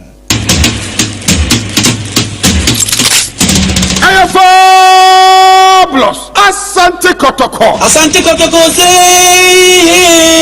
supporters in the morning agita for the morning a Fabu census 20th July 2025 where ye a kwasieda e wo Kumasi City Mall car park 4 p.m. ye register Kotoko supporters in nyina biem enti so jo wudi say we are Asante Kotoko the FA Cup champions, the President's Cup champions, supporter papa dia and ye Fabu census launching for wujim na ye register of FFA na be ye certified Asante Kotoko supporter, a proud one of course na sa kwasieda na 20th July no Asante Kotoko ebe pa omu new sponsors home to say wham na no achi so ye new players ni nyina ye beda mo di e dia kire wo bia na dia de wa kire ni say Asante Kotoko special jerseys bi wo ha ye bebo no auction wunya ba akoko fia baby enti Kotoko supporters obi anya krado e Sunday 20th July 2025 e wo Kumasi City Mall car park wa 4 p.m. na ye shas ye register supporters ye da players for free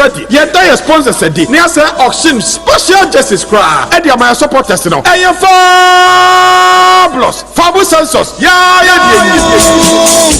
Asante Kotoko ye beshe entiano musam anono na no na lawyer Safudu Kwesquare one na communications manager edma Kumasi Asante Kotoko ekasa e dia fa ho Chenja fabu sensors aye gidi se eye akonya kese a ebebo makotoko supporters e obi ase nyina ne adofo nyina akan ho bom na enne abefo kwanso ya register hom yetu no modi guta ho na afi omonya konya atwe bibi kakra ede abotim ebere bi atwem no na manfo pepeso mu tweska bo kotoko ana konya ne ne sanse kana isa oso lese me kotoko secretariat na ko tweska nyame adom abefo kwanso enne social media ne mo ba fon so abenti no ba bia wo bia ntimi twenti eno na mpanifo trans ya be feel si atwem kakra tutu na mo ne kakra yengina ya baby akudu sa fede jumadi na sese edimu ne wie pay na ye ne so kokwa so kra no kase ye li opani a obeda sa fa business so jumadi na no nkwa o one emrante ne maba obe 15 on be call grounds akoya juma na ina pa jumadi na won tima wie dia na chese omo tiesi baby a community bia in Ghana 15 contingent omo ko sa ko see all over the place abrebi a mo nam sa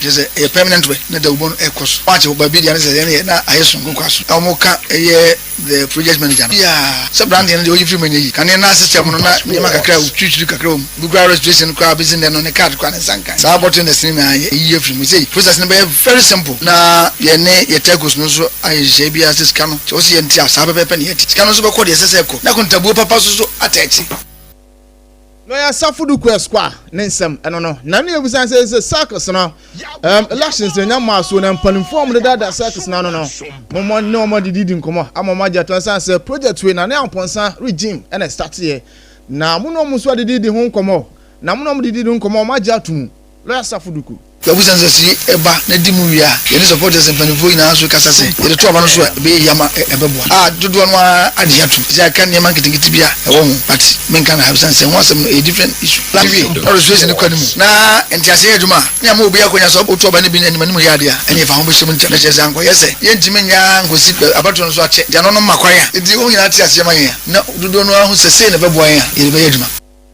lawyer Safudu Kwesquare communications manager edma Kumasi Asante Kotoko nsem eno no na yada suja Kotoko so eno Friday anasa na no Friday efie de twam ya ena Justice Blay sister station mako Kumasi PFM na kota na nsem ne de o ka bebrebe na de dimu tintima pa o chema supporters ne Kotoko team management no echima ono msa papa no achi no ka players o smoky kakra mpanfo na dodo na no mutare tag no o sa pema na obo ko tena pure fe no chimo si dabi nyo no nko a na master no dey play bia o team no players no dodo na aye ebo mo no se o team no mu a ebi mo nyo no nko a ono obobo wia no pia komento no akwa akogina ni sum se kire o match o da no agina home obo kamara din eno che obo kwampoku nsusu din na ne entia tete kire mu a empanfo anu tsa two players e ba bihia na allegation Justice Blay enso da to so no se no kre se nya no kre no so aba no ma ba be yi omo ho ano na no na jaw amankwa mreku kire mu a sa de no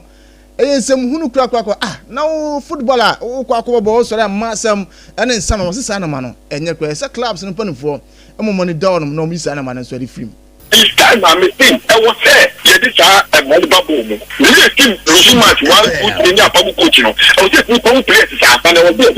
Now players the Jimmy will go from Kakra. Players the Jimmy and the Jimmy. I was here from Kakra. What was up, man? Never let him mercy. All Kakra say, hey, I did the coach at the Okum. The room money. It was there. Yeah, probably now players Jimmy for 30. Now more coaching. Play will be a never be a Kazi. Play. I like this guy. Very hard working. For Japan to go to say yes. Okay, the and I like him for that. It's because I know how to go and figure out with the other guy. Yes, the junior check, you shoot, and that's the place I won't come. I want to know what's your purpose. So we didn't get more compare the ball. That's it. No, mama, Obawa ama plate amumu ejobu didi muma ma ti na mu ti wo kam ejirike o se to fa wo so ejo wo bia na popo wu mo ba bre e ko se ti mu no to so no a ye place ye ti coach asa place gini ti ti coach asa da pa mu coach na place no e ti ho problem wo o mo to ko ti to adu se problem we ko re ti ni e ti ni an point piano with the team a o dia di cap e ya place ko ade ne ha yen ma se mu ni ti mu ni guy te mo ade we fu na wa pe na asu ya anu mu ta pa to ade do wo ti mo ade mu ma gba bo e di agota enti we dey show amankwa amreku former player Edmas folk legend and so ana watching kan na pe ojuba ne nso no metuma fa ba center Dr. Time da so eken ho bi sanso secure sanitary parliament omo so eken ho bi na ade agudemu nsem e ba tantam sem kwa amana ne na yenru abu kakam ne nso na jumadi aka no enso entim emeto aso abanten friends ene boy friends Johan Bakayoko no ono sina academy PSV and Hoven e say agreement enso atima adwuma no albi legs enso no empon fo atima boy na bia obati se no ho sem be buburu jam enso won fidinji tan so e say okwa kopim albi legs no so akosina kan enso na Napoli asa uramo Galatasaray so e say Professor Victor Jean Osimhen no say omo hampena nyai 40 million pounds no omo family na boy no enso intimate kan san fama no print we sama enso oba nemu Galatasaray fo pon fo enso etima bo paid no enso etima to ran pedum se emiati fo na Florentino Perez aya ene club president enso de Real Madrid ene ebusan say Luka Modric anya ko na utis kada kwa ko fa nei world class midfielder bi enso de naba eno se hwe wono 100 million pounds and say euros anko abanten enko fa midfielder bia enso entim emfa na ma se omo mo hodum na Fediva Fad another players no omo so betima ya adwuma ne kama enso da Real Madrid na pedum sem e man ya ti for adwuma den so na da so jam Madrid da so ya no bre friends Franco Mostantino na ebusan say se wonya pa Mari team ne de o pa ya trophies ne de obetima agigija ana wose he na ono ne da so say na obetima agige trophies enso da Man Madrid and the science and juna to na so no na this one say name ono so betima kwa akonya na say Brown Don and the priority o say tabi the Brown Don and kana asem kwanto no ne ne swade hunya so be Champions League and what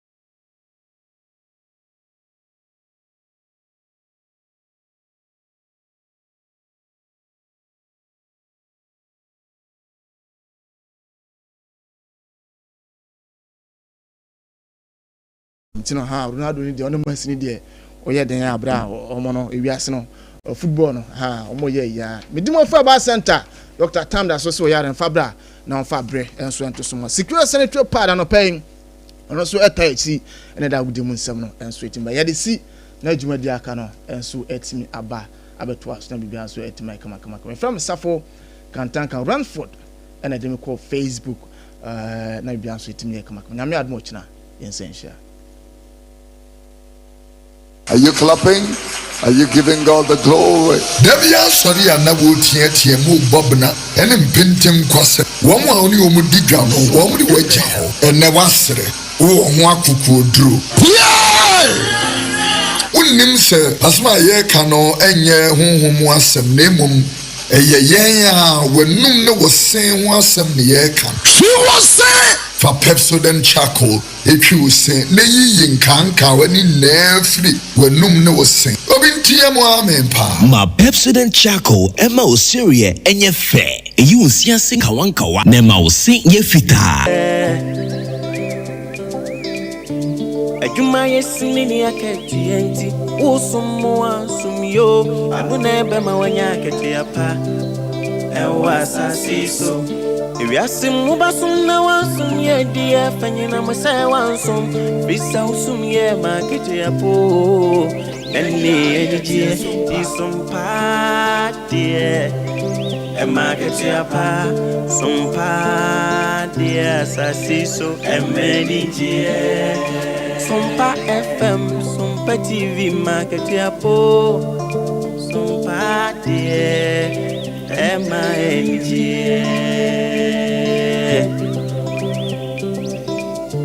DJ Tim Wafidi and the two Sompa FM and TV. Nebema Weniji and the Akatiapa. Nebema Weniji. Sabra boy mo dakini be natural so no dear when ya bemma when it na ketia panso kamu e ma ketia pa our fidi in it or sompa FM and TV why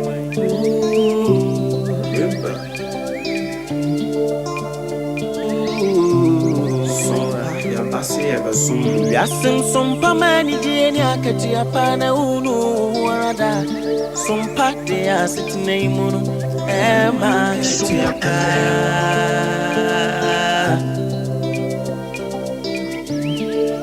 Ye no mai munsam makudie munsam yina ne kasebo Dijisam ni ejasu sem yina Sompa de abama Sompa FM Emma Katiapa, Sompa TV, Emma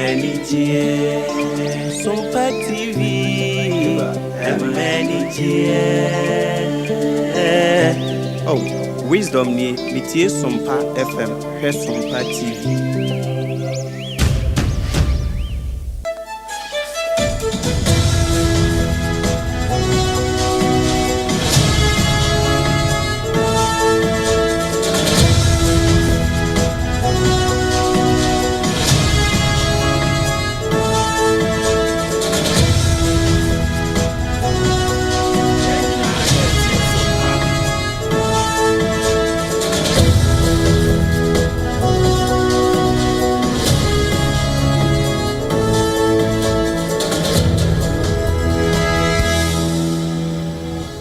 Premonato ewo Sompa 106.5 FM eno won kran ato ohai no dumienu kase ebo na ne braso awia de ensentropho anya adaja nante ho efiri anopa chenche mre no awia bo enyina wo musa ho fifire semufo nso anye so akwadworo wasane nyina mu de aka no ayasa takredi aso nyina tie ne duru wani so eche anhweniwa eno na awie ya tunu din se secure dumienu kase ebo Kutanza de tosu de dunenum ye de somo afri Sompa 106.5 FM nkran na abubu afaso akofa santema age atum Sompa 93.1 kumase santema ntamu ehokro na ayiko 100.9 so fa e de ama santeman ewia enso ho ena matoyama ntamu Sompa 101.1 takwade na enso ayemufo nyina na wo de asuamu wo ho na uduru takrade a Sompa 103.3 enu achini yankobuno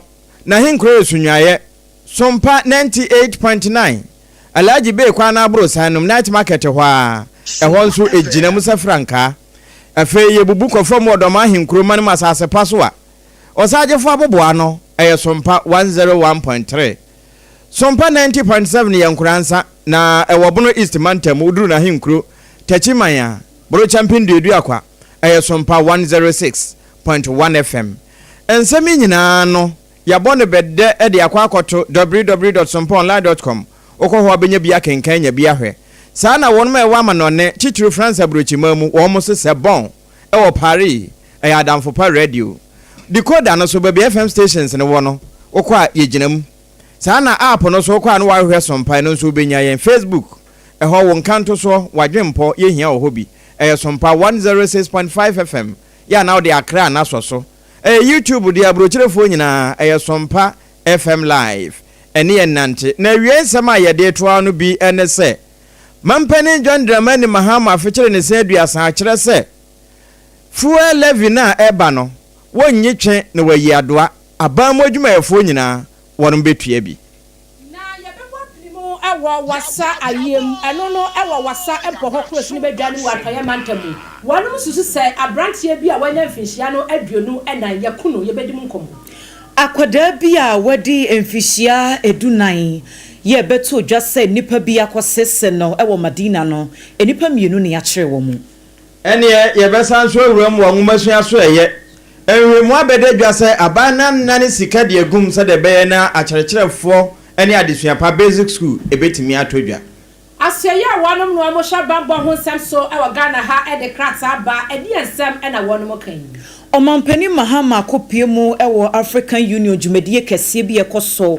na wode atugya ya wo kire mu ese transatlantic slave trade ya eba omemu ese mpatasika bi a bibiman ensa kano wo mo agie adechia memreda wo sono mase wo mo hye mu de kase no benya akoso Legonsu apomu na sade mu nsɛmtie no yewura Wise waso kane ade atoso Osahene Alexander Kwame na fanyo make wono ene donkuma no ba no dani wo mrahye bedwafie drepun fidie no wakasa afa ho University of Ghana womo edinkrata ba bontense ginaya womo di kan esiye efa COVID-19 sensem sesiade social gathering womo yi tabro no ede free so awra husem bisi ewo Ethiopia eya bibima mu ya 2021 mu ho ama wono mana wokoye entokwasie ebinum adoye womo nso koti nananom wonse do na wono mana wo ho bom no ebi akasa de ntie ewu no baaye we ne ne nuanom ene yaboa no se dumienu kase ba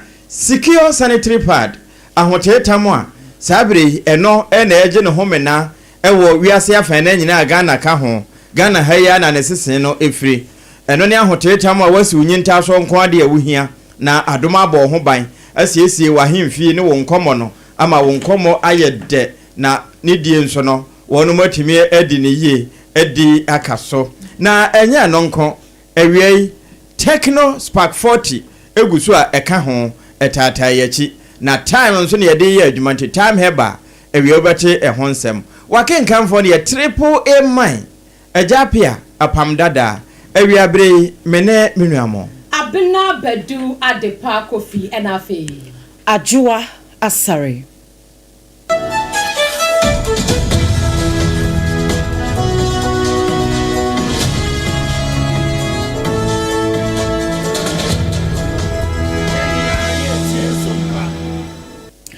Abusianfo afei yanje brekase bono enchiremu ankasa enie mrahye bedwani ya wogina mu edemo omanfo a ewo Madina bato mpeso so eye onunyanfo Francis Xavier Sosu opanyini ede atudwa se ensemu ebobo ba ye betudwa enura se emrantie beye aduonu wo mo aka wo mo ho abom akosese akoda wedi emfihia edunan no enipa mienu ena sesi a ya kire wo mo ewo saa ensem no emu na ababa wei na woko school ewo Madina number 3 na ebeto dwase we no eye gang rape ya enya dakoro ena emrantie aduonu no wo mudi sa adwuma no ehyasie February bosomnimu ewo afia ye wo ya mu namso ama akoda ne kura wo fa ye furu nyinsan ye ansana na wofo kura behunu se bibi etesa atono na ye kase die akoda no babia woda no na dwene mu kura ye ne he sanse bibi etese pa ne ye di bedi wudie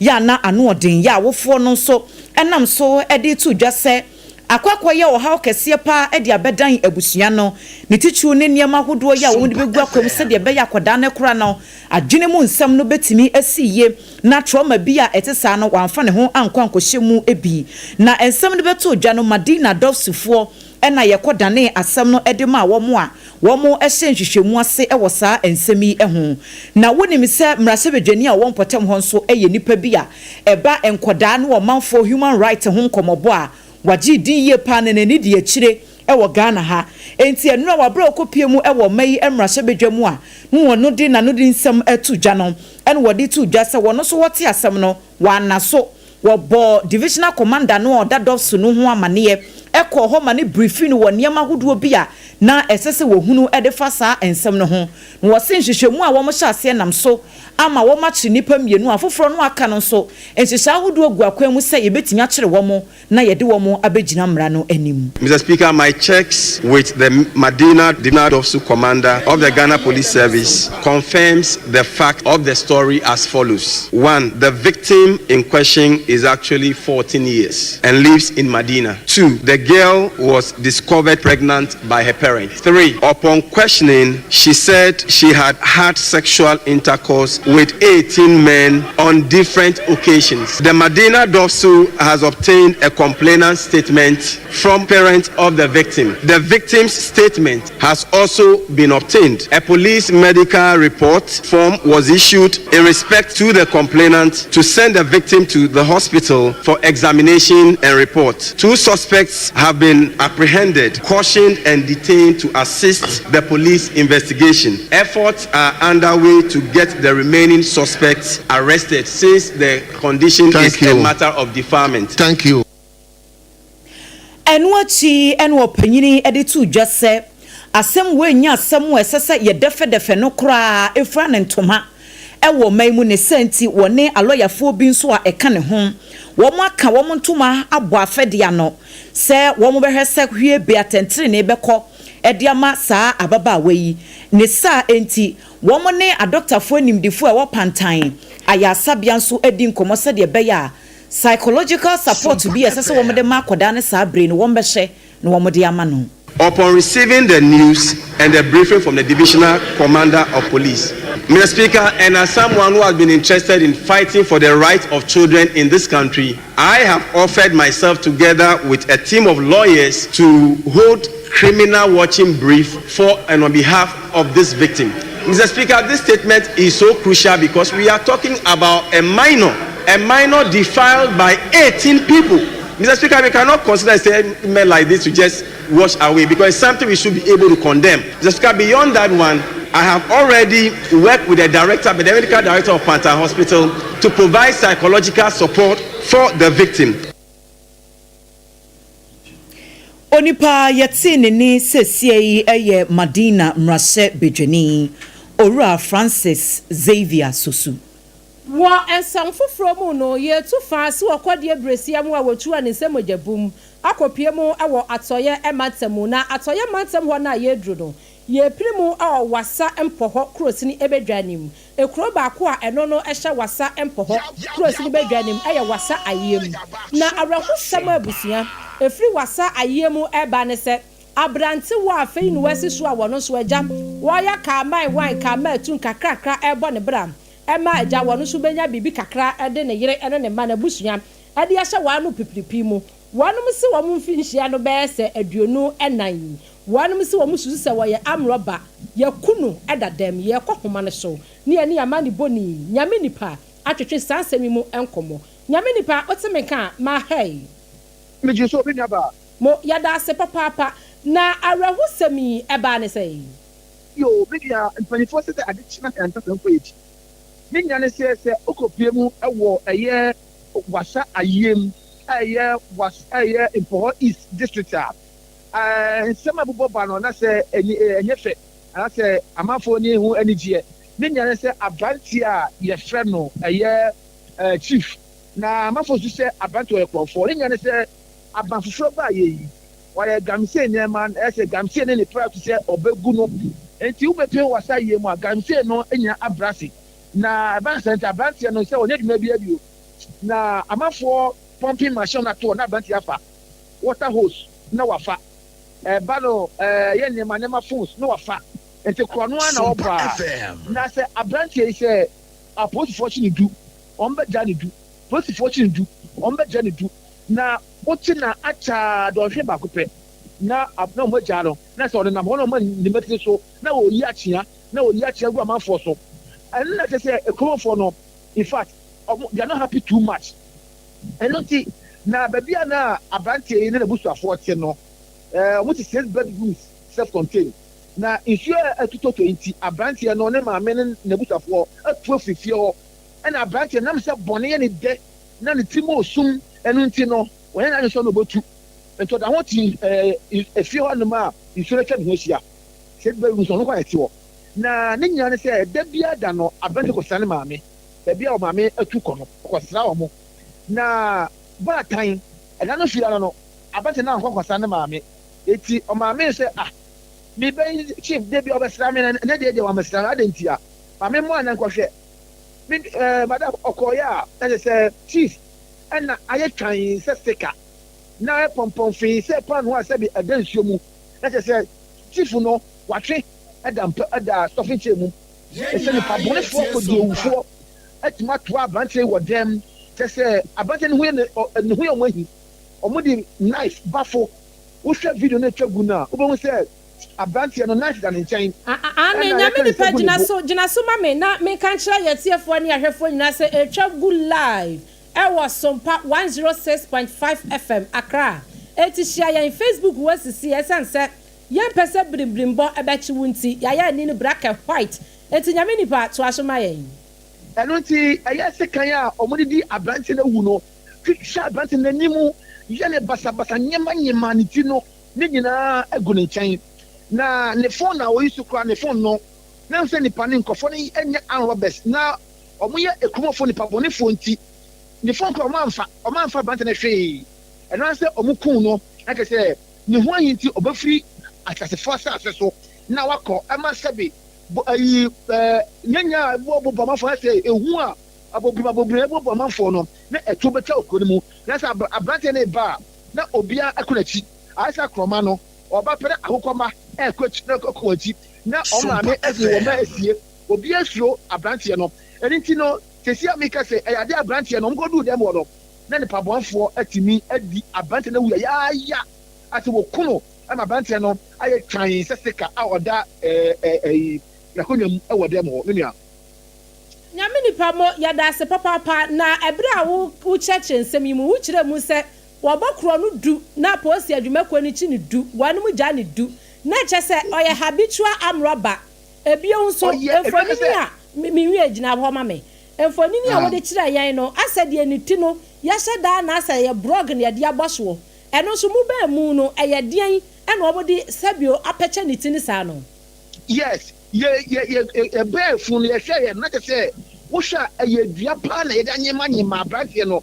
but video na kagu no wo hwa edua so ni ho ye knife ena wo ho na knife no ho na asem ne wo no untimi nhira say knife but manyima ni petisa knife na ka betwitwa ba we no etina bobo sebe awbade no enti so say ebia na omoye omo nti bobo fom aha sa na ye say ye betue maka say esusu say ombeto no omo nti bobo fom ena ne tinya anyema na abrante no meka say akire du ebegya no du na ebisa besemu no omo kyem say abrante no ekona owo mu no empanyifo bi amusu empanyifo bi tabante na ti a che say abrante because yakini bia omakosere na omagya no yakini omakosere omagya no na me nia bare ba ko sare awon aso owo mu say ko pie ho no yelimisa ka nipa wu a sebe yeka asema hyenkran na yagya no kwan obia wo bia anka se papa bia anfa nhya abante no kwan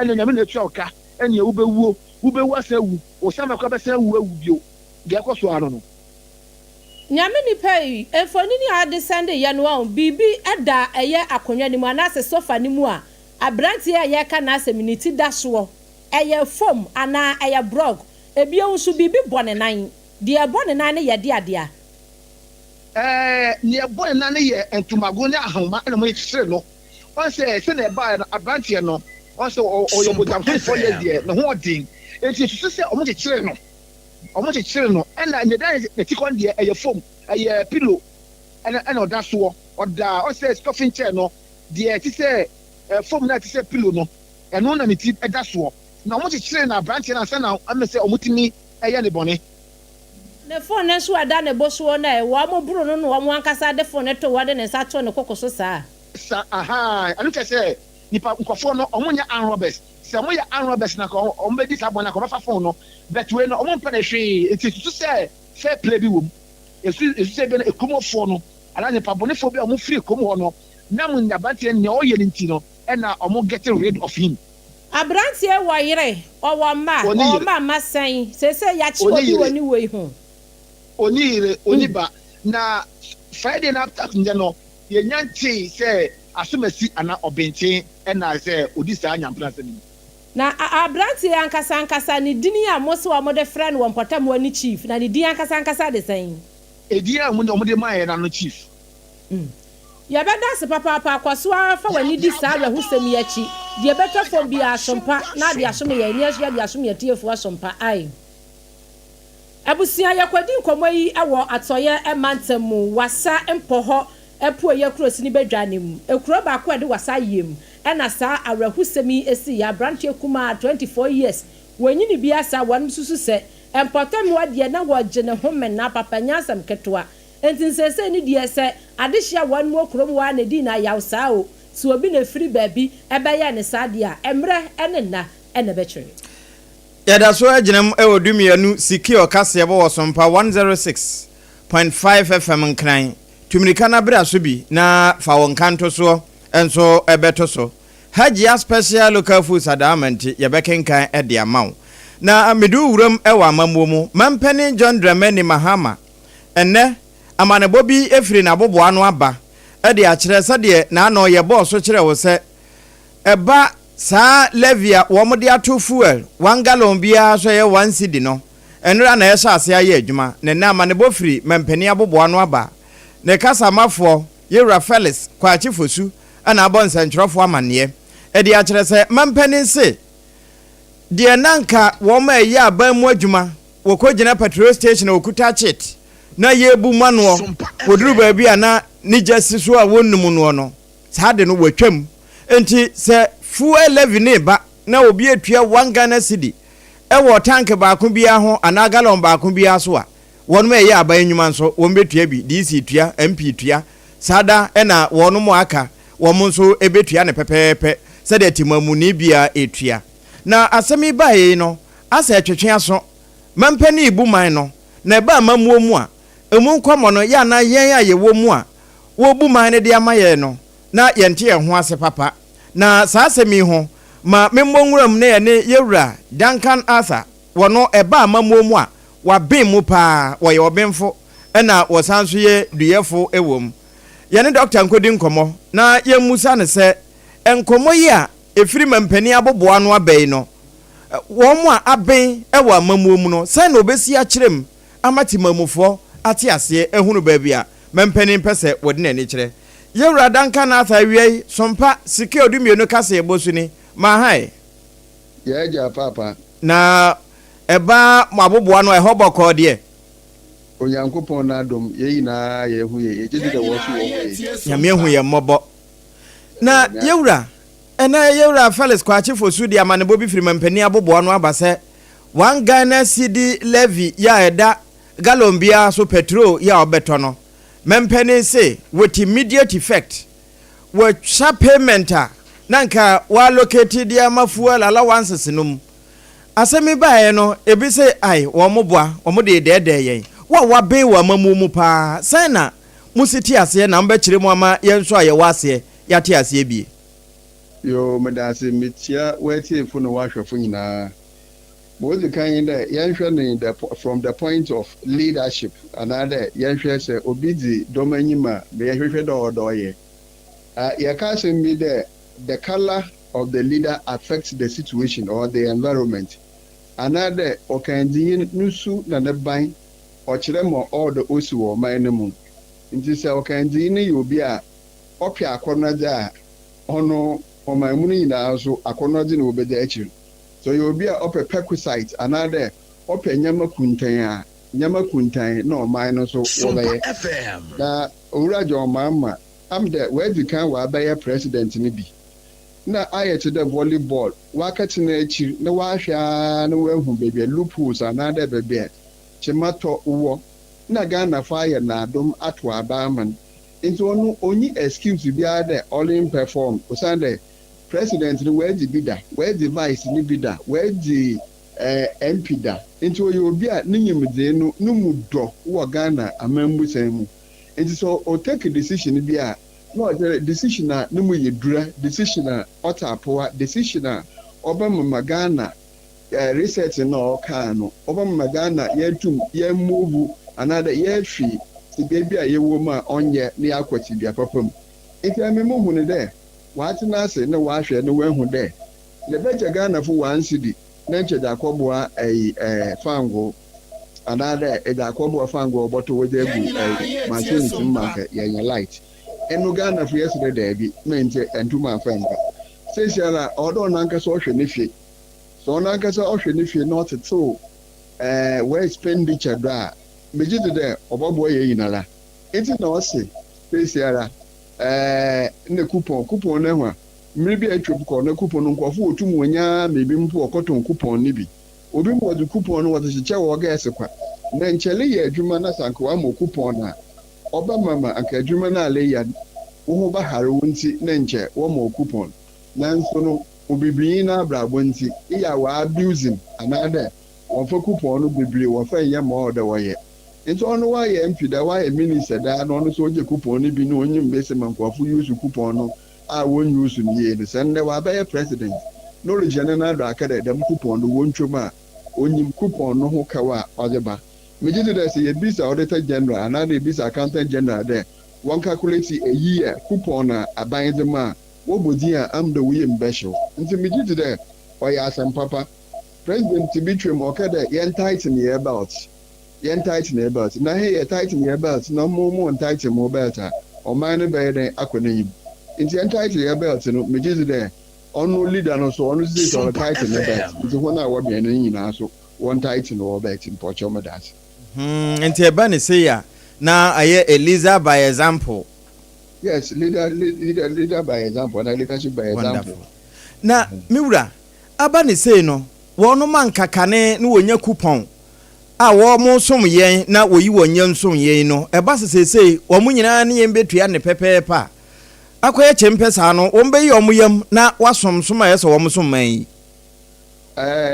NDC aben a what this is yara osanda Ghana for one peda jomama onya assembly alaka menye we into the man performance shaba what wajeman to the extent that says ya ukita to third majority into the azibia pedo no Ghana biala offer mrakwan although to me into so one more damo kwan that only no excuse there is no excuse into say ehwana wo coupon in there what's the coupon honti yi honti won tum wanye adwuma na order was it wo ma hona obotum waye homa obotum waye no woko president mama wanka nchen the MPC na la owo bebire mpo message ro homa ode me ka chi plain the MPC bi o ma was no say sala wanya appointment bia wo ba biara enkofo eku wo ho aye adwuma da ma party no bebire ya me ka say what if ya wanya hwe ndi so wo anya opportunity another way hu mobile debra na yemosum Ghana bobuam na yensum Ghana na coupon nti dalin suma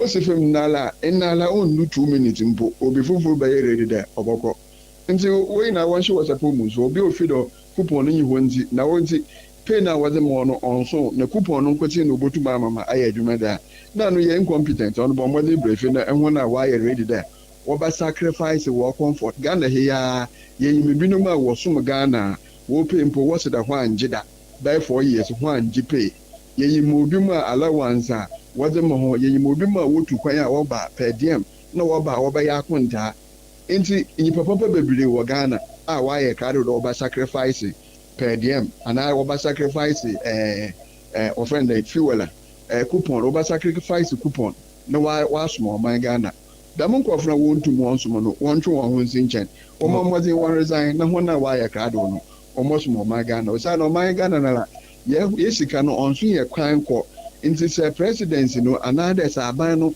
wanted so na expenditure do they be ya sora IMF they be IMF ya pa IMF dem onkwesi da be Burkina Faso here mi ala wonya IMF ko Burkina Faso ya wo be o so ho ya kwakwari ya asase no onye papa ti da Ghana fu ya jimpo kwahwe ma wo ye abi adinti na ahia de yentum yan ye ma wasindam nti kakra yi mfio abantugu another soja aban na yenhwe na mmom ye democracy so yan ginyama bintum na yenkoye yi mo yero adanka wie ye de wasepa na obre na minimsa da ache ni akire ye bedo atere me no sa no so ye besan aba opunum ewie ye de wase ene bra wanyama yen na da ase yero adankan Arthur we a governance expert ne nche ne ye call ya mampani with immediate effect wa cancel safua allowances num eko ama abayadwumayefo no yane ne kobo ho enkomoyi yeto akase bono eso mampani his excellency John Dramani Mahama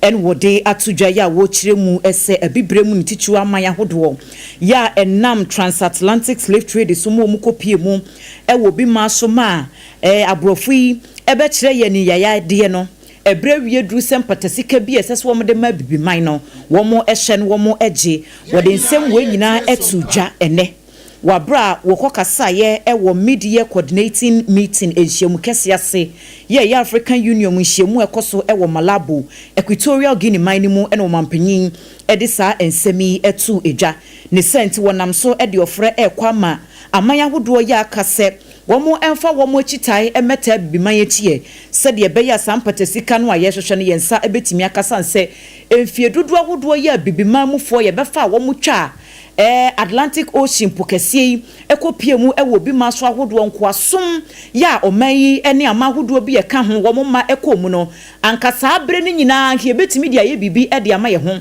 enti se nefa ahodie aba ehu behia se wo mo so ade biara wo mawia ede afri yenchen no yensa etumika. This conference reaffirmed the urgent need for comprehensive reparatory justice and laid the foundation for stronger advocacy and policy frameworks. It provided a platform for dialogue on the financial, cultural, and social restitution necessary to address the enduring effects of slavery and colonialism. The outcomes of this conference serve as a guiding pillar for our collective efforts moving forward. The 2025 AU theme of the year is therefore a call to galvanize efforts towards reparatory justice. It is an appeal to ensure that the dignity, rights, and well-being of Africans and their descendants are fully restored. Reparations involves not only financial compensation, but also restitution, rehabilitation, and guarantees of non-repetition for the abuse of fellow human beings. It is also about truth-telling, historical accountability, and the restoration of agency to those who have been marginalized for centuries. We welcome the participation of AU member states. Any ekotie ye eyo mampeni His Excellency John Dramani Mahama. Na Defense Ministry no ade ensembia piedwa wonom etremu se ye nyina nim se o my Ghana ha say no aya na womo nsem wo bie kakra womo ankasa edi wonom dwa businessmen any businesswoman afei aswofo bi a wonom aso wo mayi pen a wonom kono womo timi efa asrafo na ye bo wo ho ban ene uba kopie mu ewo krokase mu na eja wo hwe sasemasi a no benten ne ho besoso a na osoja ni wo bane ho ban na yei ana Defense Ministry no wopani kase a wada asue ya no aye Dr. Edward Omaneboama ni Facebook wakotro ede ato wo se ne de asia nya asia wie wadom ayi sa eye sa tumi ye na ema ho kwan ema eye obi etimi fasera ni ema ne bo ne ho kwan ne ho ban no wadom eyi ni nyina afri ho na yei na owura Omaneboama eche ni nsemu no sei every Ghana Armed Forces Council no wadom akache ena eba na fei omampanini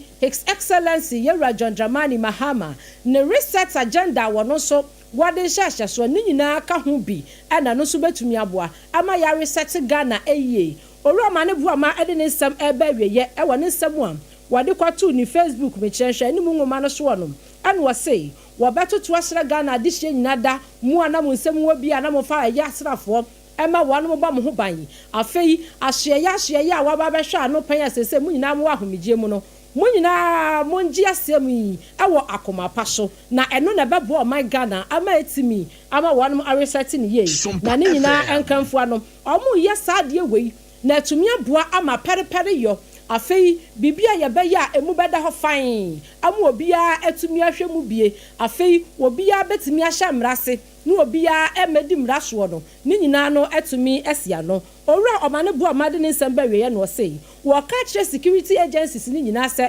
wanu mu hwe na sa directive ya efri Ghana Armed Forces wanu mu council akachi ebai wanu mu nyina baboa na wo moye pempensuwa na nkro ni wo matumi di wo se ayoyo ene yenye free bambo ede no mu a yenwura mu onwomasuam na Ghana Accountability for Learning Outcome additional funding the friend Gallop AF2 no ebre na nya so enam saya so ama ban no enam onwomasuam so yeso annane America dollar no wo pepem wo hani dunso akire po baako ede atum se beyo na adesuapa ebekoso ewo my Ghana mu na basic schools no won benya akande ahodo edisua de afi achachefo nso de won mo de ye nhwehwemu anya suahunu de aba be kira de no eno nso won betimi anya bibi e de abo ehobra na na soafo abade kira hwe nwumasua so Dr. Clement Apak bra wone project oversight committee no ehyiae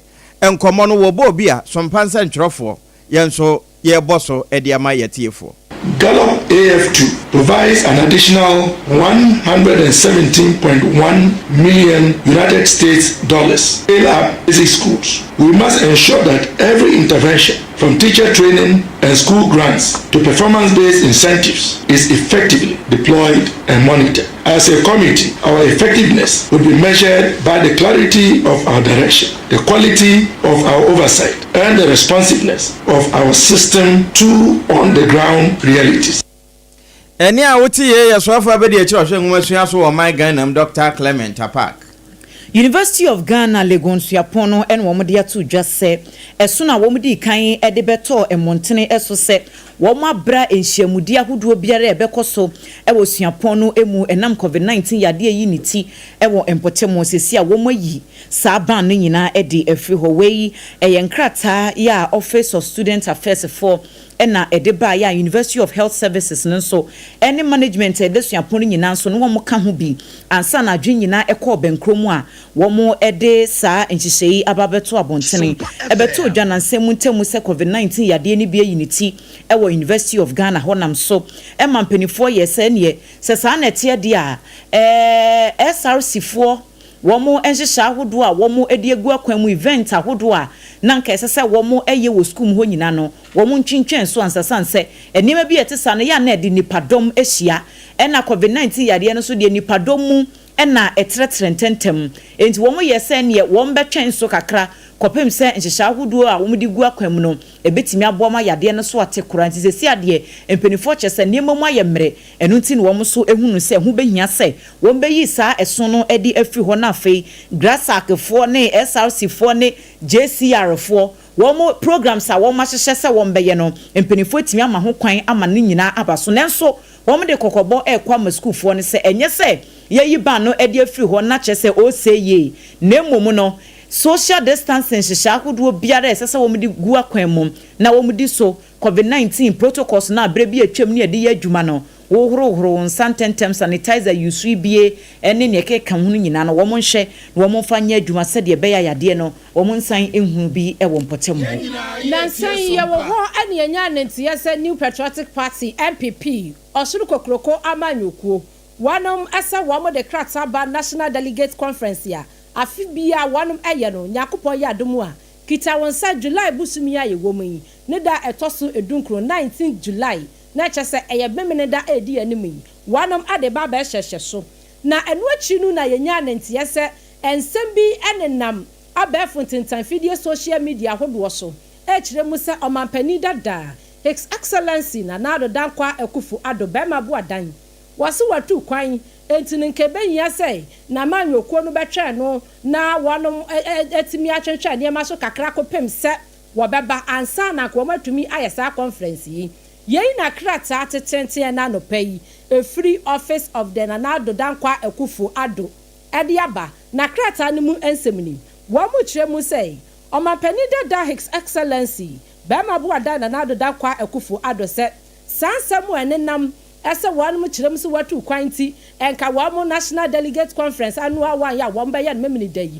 wamo twentwan so afenso wanu kanifo a wamo so wamo bedi kan ba be ya primacy ayi wamo na no so wamo twentwan so ni nyina wanu mu sesabio yete yehu a yamu nu hrodo hroda sam enukura bi anim wonfa krata nsoma obi a wonko interview bi anko ka asem bi amfa tetefon enfre obi ende se sansemi amfa nkyere no na ebionu wo kire mu sei said MPP amanyoko wanum ayese wamo aye conference ya wanum bekwei wamo kwatena se na Professor Mark Aaron Okwei committee ya wanum teye ama mo kwahwehwe 2024 enwie poto a MPP amanyoko wanum weye no sa conference yi mu no wamo kotesem result ni mu ma hwehwe mu afenso 2019 no wamo ye delegate conference bi wasantemantam kumase a eno so niema bi apiapia mu ba ye no conference yase eno wamo kwatena se eno ma hwehwe mu entini krata yi a a free office of the special prosecutor akache eprimu a na chese we no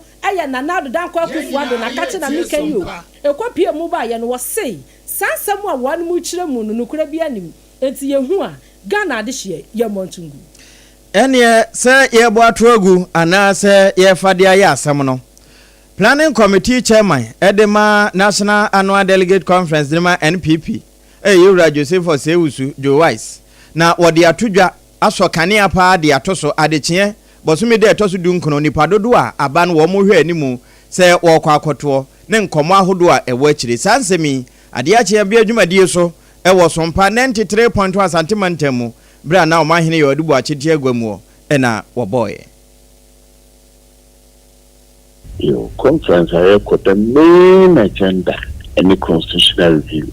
It's a report no in front of Jadi and so by recommendation by Pomie and somewhere a course so far a constitutional arrangements no since some baby about body. And he so take committee for Frank Davis Dano almost one part in pen for the to just a what in Chapia they are for agenda. On my report, General Secretary circulated another data. Name conference one no say ye keka bomo na ya no de freno resolutions and on na say titumo na yetumi asesa constitution. And the conference juma titru pa ekoye no. Yewra Joe Wise ena ye planning committee chairman Edema Adechie wo mu hye mudie kase na won beko no wono ene ne sompa edi nkomo yi yeda so wo NPP amanyoko no emu na amanyoko no 2024 afe no penyina woko gina ye se wo mto ne so aba semra sebedwani ewo Agona West abato mpeso so eye Christopher Arthur opanyinu ye kasai wo mo asuspend no na we no eye amanyoko no chorofo opanyinu Justin Frimpong Kodua ne nsem bia wode ebetu dwase enya de se wo betimi aye internal campaign bia e de ama dibre bia no yewra Christopher Arthur de wo so wo no wote afutuo no ba wo mfa enti wokoso aye internal campaign bi na esese wo mo twena so enti no wo mo de ensemi abeto montene na we no eye nkrata ya constituency secretary Owura Anthony Kwame Kum ena dwemtreni a ono so eda mpesoa no so no ano Alhaji Jibrin Tanko wo mo nyina eka ho bie wo mo nsa hyase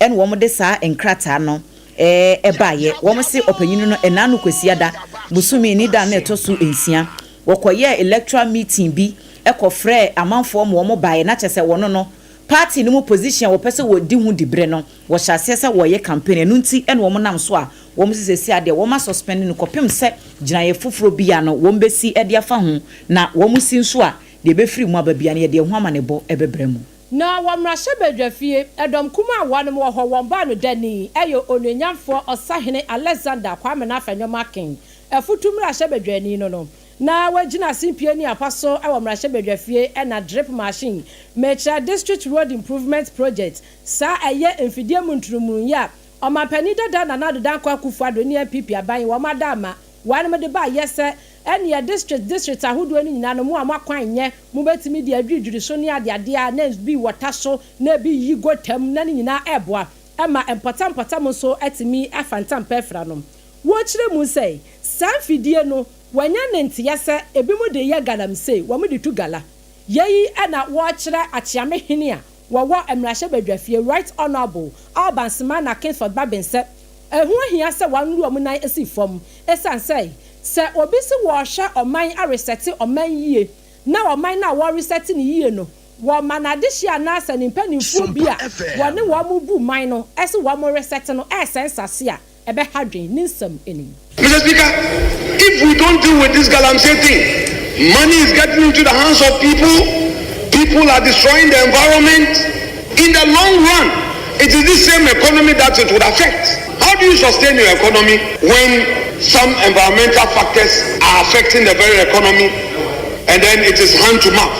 It is when we invest in agriculture that we can sustain an economy with. But if we are not investing in, they are talking about some 6 month successes, then after everything comes to square one, and then we go back to begging. Today, the drip machines that for our roads, some people are using it for galamsey, and there is no authority to even reprimand. There's impunity because they come and tell us that I voted for you, so allow me to do whatever. Mr. Speaker, no.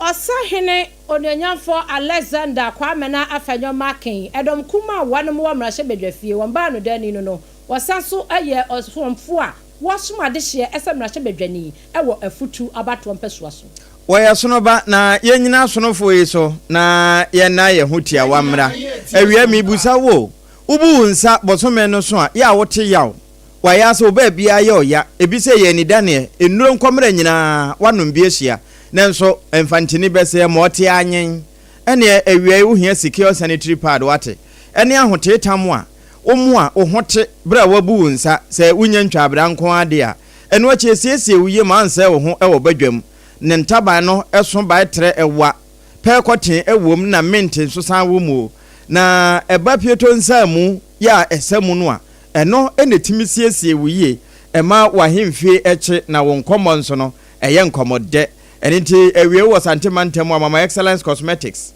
na wawura ho adum pz anase kwada so estate taxi rank hwa kania sempa pharmacy dadem ho na wakohwehwe wode ye no Ghana ha ya ne bo no so efo na eye papa ewie nyo no nko enede enam sciatica commandant 21st clinic sciatica pacesetters womo ya oye konfo a wo hunu yade no na womo de wo makokoba eneyiye minim yade etew so se ye oto aso ntini na etwetwen ekwa akofo sisi hwa ekosi unamo no ba bia ko 21st ni yenhwewo we ya American typhoid malaria stroke nom ni adede eno no eye nkura de womo ebo ne garaway semape enenti tantra herana bat no so eho na atena kese no nkramantam ha ya na benya won afi ukobona ye wo ho okwa atwe mantam benya yen Ghana ha ba bia yen kurabata eburudunum hwe akira kwan na frɛ was 0540311311 ewie womo kan yen ho na yede kase no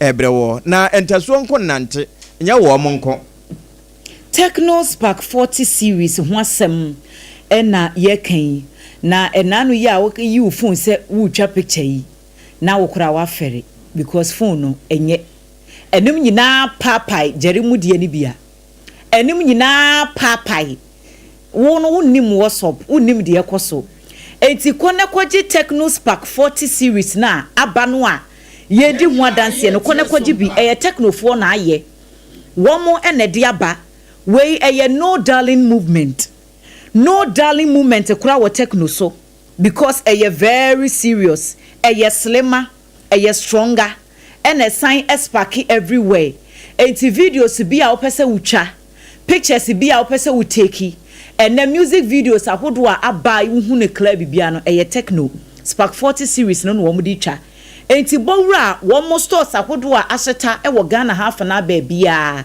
obetimi anya bi na wato social media no so oko Instagram at Techno Mobile Ghana and TikTok no so at Techno Ghana ubehunu wo mo na asem bia opese obisa na order bia opese o place so wa place wo ho e bia na wo nye social media person enti wo pese wo frɛ na oni omo ehwehwe nkomo a eye 0303 980205 0303 980205 na wakwaje wo Techno Spark 40 series no na bibia etumi akọ enkan na time heba Mr. Sian control se wanumu enyode wanumu ayo tebetebe se di obi ebeka no de bia wonko ahonam ayo boho wo ye ayetse kokko aya kekere no roba wansi didie ni mu bie afen so wo ho no mu a wo hu se eniema nkoyie e wo nipaduanim eye time heba Mr.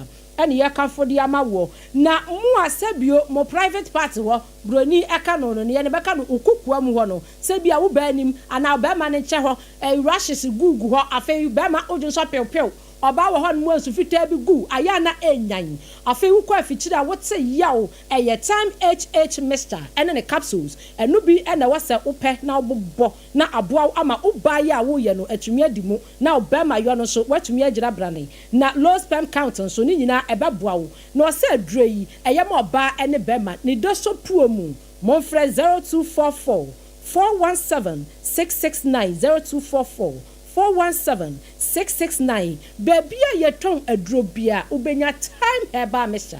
Anytime HH Mr. Any capsules yi bi ato enumako nyina da menti ene ye bi kase yi edesomwo ye ba sisia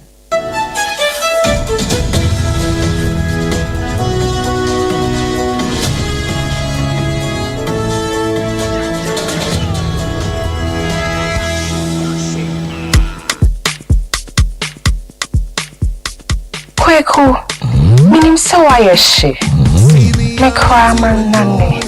Now so ebony show one basso. Mane Honsepeno. Ebony condoms comes in different flavors and available in all pharmacies, chemical shops, over-the-counter shops, and pubs. For bulk purchases, contact 055-230-0075. Ebony condoms, Ghana's most pleasurable condoms. Make it worth it. We got peppermint, strawberry, vanilla, chocolate. We got peppermint, strawberry, vanilla, chocolate. It only the view means a condom. The condom only then it's not on, but double dose got as a condom. Endpoint Homeopathy Clinic. Ghana had the obi enim say say prostate. Na baby omutimi ye screening ema hu ni ye etu asia. Na Endpoint Homeopathy Clinic. Anase kidney, liver problem. Wo fa baby na adjujo. Na de fa ne premature ejaculation no a ba ma bi a wo ne wodofo akwakwahia. Asa wo di ne ho agro. Asa wo tonte. Ene ye bra Endpoint Homeopathy Clinic. Na ye moa wo. Ema ne mema mo pa wo. Endpoint Homeopathy Clinic. Wo mo dem fua. Yare bia infections bi ne wo ho. Anase bia wo hwa wo fa baby na adjujo. Kidney problem, prostate dear, Endpoint Homeopathy Clinic. Kuma se ubehu Endpoint Homeopathy Clinic. Ewo konoma boy here. Ena Accra hanso so dear. Womu jinemu ankasa. Ewo Spinters baby friend share signboard no. Who do na ubusasa wo pe Endpoint Homeopathy Clinic. Obia ebechro. For Endpoint ewo 0244-867068 and 0274234321. Endpoint Homeopathy Clinic. Womu demu fo. You can call it Slim Macho. Make you spark anywhere you go. Oh. Ghana, are you ready to level up the vibe? Introducing the all-new Techno Spark 40 series, the phone that has got more power, more style, and more spark. Sleek and classy. Kaish! Big screen, check. Long battery life, check. Crystal clear AI for your next viral post, triple check. Super fast processor for all your gaming, streaming, snapping, slaying, and flexing. You can call it Slim Macho. The Spark 40 series is built for the bold, the trendy, the Gen Z, and the unstoppable you. Don't forget mommy and daddy you. Long lasting battery, Techno is your plug. Rush now to any Techno showroom or authorized dealer nationwide. Whether in the north, south, east, or west, we always have one for you. All at very affordable prices. What are you waiting for? The Techno Spark 40. Slimmer, faster, sparks everywhere. You can call us on 0303-980-205 or follow us on social media. Techno, stop at nothing. Ewra, me pacho bra na me hwa de wo bag im. Bra, aden, ena nso biem.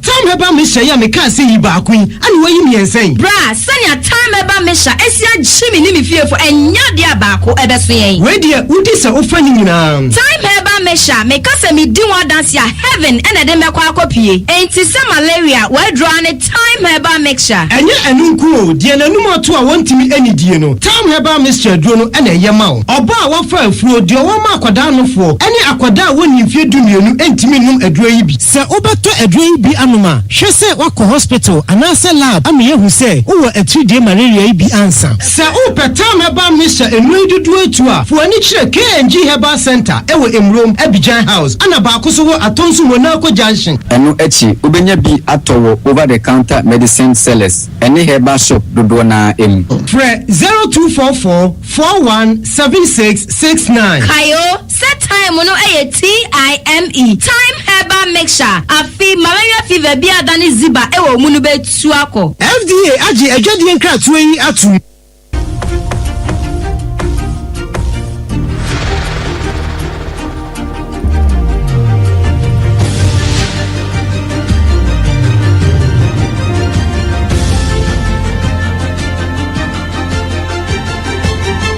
SOMPA TV Emma Aketiapa.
21st clinic a sciatica expert sciatica no wo nerves na wo to ase na fa wo siremu na fa wo nansia besi ase ho no se ho techema eno ene ye fa ne sciatica na etimi bubu wo to ase ka wo se dwe wo siremu wo je ho ba bi a enye na no na 21st clinic ba ye adwuma pa wo mu ye nti abaso bo magine wo Ghana ha ene amono ne enyasem ketua wo mu ji international awards ahodo wo mu ji local awards ahodo na anu nso na wo mu bie the only sciatica research and treatment center in Africa bibrim ha no ebi ni ba bi a ji 21st clinic nkwa wo mu de bibiduro ene besa o yare no masa de machine aka ho yare sabia yare bia wutimi de ko ne mama de ba ko a wo magidi wo mu pa no sciatica ena stroke nso de kwa diabetes ne hypertension ne ade Ghana ha ba bia wo mu ho enkran ha se ye wo Tantra Hill runabout se wo free enkran eba ye wo wonsa ni fa so wo frama saman so na eba nso a wonsa bonkum so ho na wo behu ye 0540311311 0540311311 na 21st clinic still wo ye sciatica expert.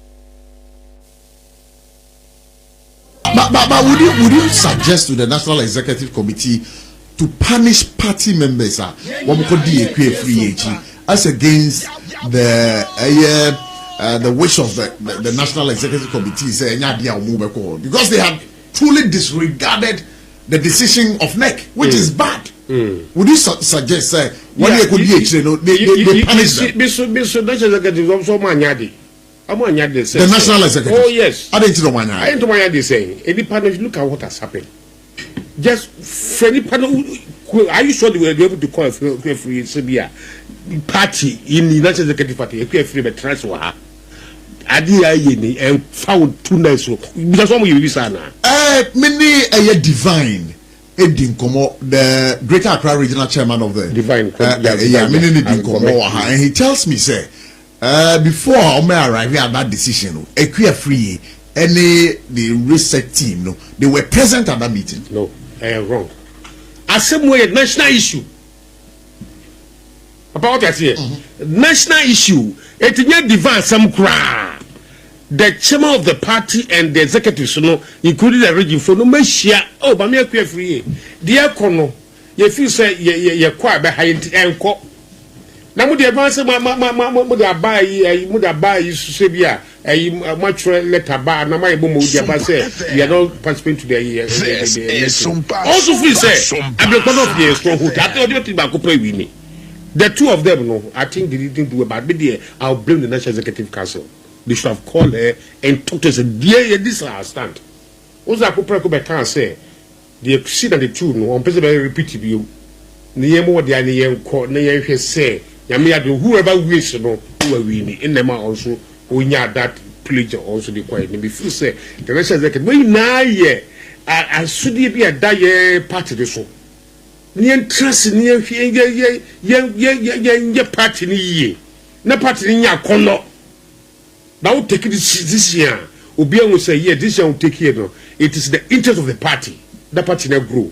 Now one friend from my meaning and transit. Now the member now they call and say we are not going to participate. It doesn't make sense to me. So what do you make of the current national leadership of the New Patriotic Party? I wouldn't sit here to say I'm condemning them. But Obiya who they are koso. Then Obiya who? Oh, say because say Obiya say koto abeya it is same siaba. So what I am saying is say they should revisit everything. Obiya wa ye biara. Me catch yourself me. So thank you to Oh, thank you to that. Oh yes. Reason being what? Reason is say yes. Any partner or my peeved no I ever before. What you have to do is say go to them. You know their houses. You know their workplaces. Papa utie. Ko na ko buko to get pomo cho say paucho. E never say anko yenti paucho mo fanche. Kable one of the kwa bu yes akwa there's no way I get this maybe in society. Oh really? Oh yes.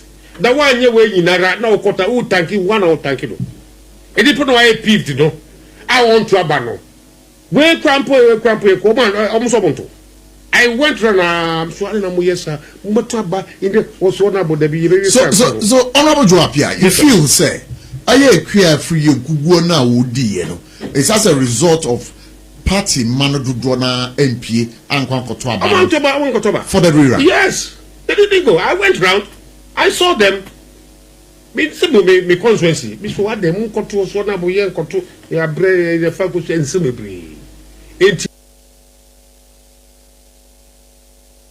If we choose a good candidate, sympathy. If we choose a good candidate, or even more powerful, I mean, you know, Amasei did it for us.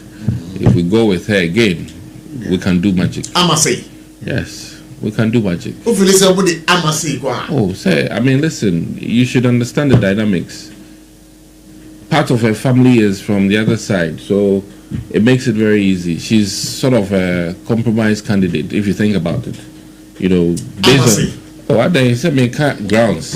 Make her grounds. Oh, more information. Allow me. Make her grounds. Yeah. I mean, I remember how troubling it was. I mean, not because I'm talking for Brian, but Brian had to come in to bring a truce between Onone, late Ernest. What am I say? And it was so necessary because the party felt that she has a following. That's what I say. And let me admit that even after that, there were skirmishes. But at the end of the day, if you intend to retain the seat, that was with Baba Jamal at some point. And I think the narrative has not concluded. So, for some strange reason, the people like her. For some strange reason. Yeah. Wow. And you see, MPP, Prince Odehyie in America, we have been lost on the fact that local dynamics matter. As a party, yeah, we be in the air, but local dynamics matter, and it gets to a point where if you don't even like the candidate and the local dynamics favor the candidate, go with the candidate.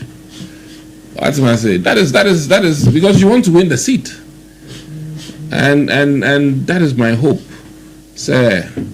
If we are letting this go this week, from what the chairman is saying, sir, will not be there, because if you are not there,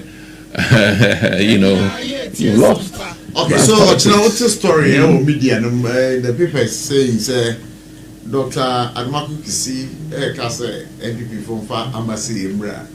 Oh, you'll be surprised. No, my point is that looking at the local dynamics, based on the local dynamics, and based on, she's the right candidate. I think that if we should go with her, I mean, and you see, somehow, to let me admit, I'm a former member of parliament. We sort of think of our own colleagues, and to a large extent, once she's qualified before, that means there's something about her that the people like, and you cannot discount it. Me, I'm a team of Oh, in fact, more than 2 or 3 times, I'll be lying to you. Okay. I'll be lying to you. I've not spoken to her for almost maybe 4 years. And I say, you see, as a minute, all right, okay. Maybe who crowd here, many, I don't know if Ewo Ablekumanov, the Ribia ETCC of National Executive Members. How nobody has more cousins. All the way I say WWE for no where wrestling. What's now about town so this is sir. As long as we are not we this is what I saw there. Which I think it is we have to condemn all. So you were there? Oh, I was there. That's a former member of family. I went around. But me do or no but me around. So I remember having a conversation with the now acting chairman of the New Patriotic Party, Chairman Buti, who happens to be the first national vice chairman.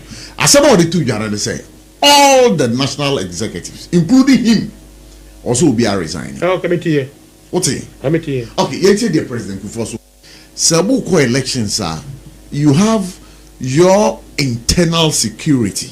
Do you think, say, the party as it stands now, Rantia, now Omobom Hubaino, Wabra Moko, elections, Sam Rantia so Kasa. Do you think they will have to recall those boys back to provide some internal security? Papa, internal security is very, very important. And this follow only your own baby. They are very focused. NDC? Yes. Or we are focused on that security work out for the mechanic. Okay, yeah, I don't say disband. Yeah, disband no who.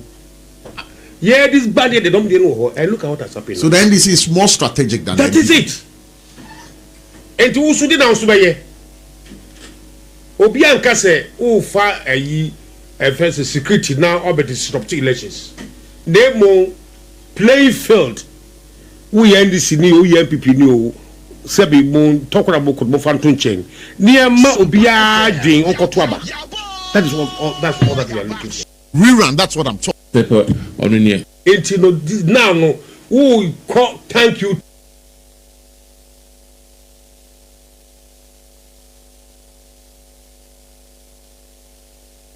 It was the notion me feel saying na ke hu hia.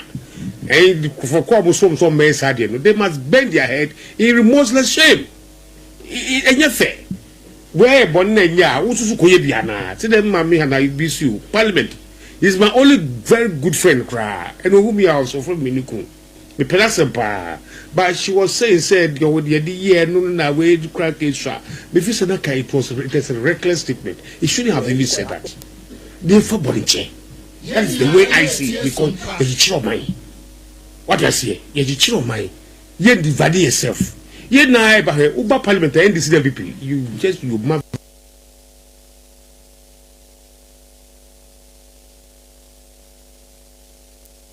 Abusafoye Mamunyina kwa baba SOMPA 106.5 FM for God and country. You're from a prof Abuchi Matana Sandewi. Na enewie there, baby obiara why shira amenyame, why shira ama wankasa wo ho ene webusuafo nyina because adia said their life and etiero was say what be the nyame abribia.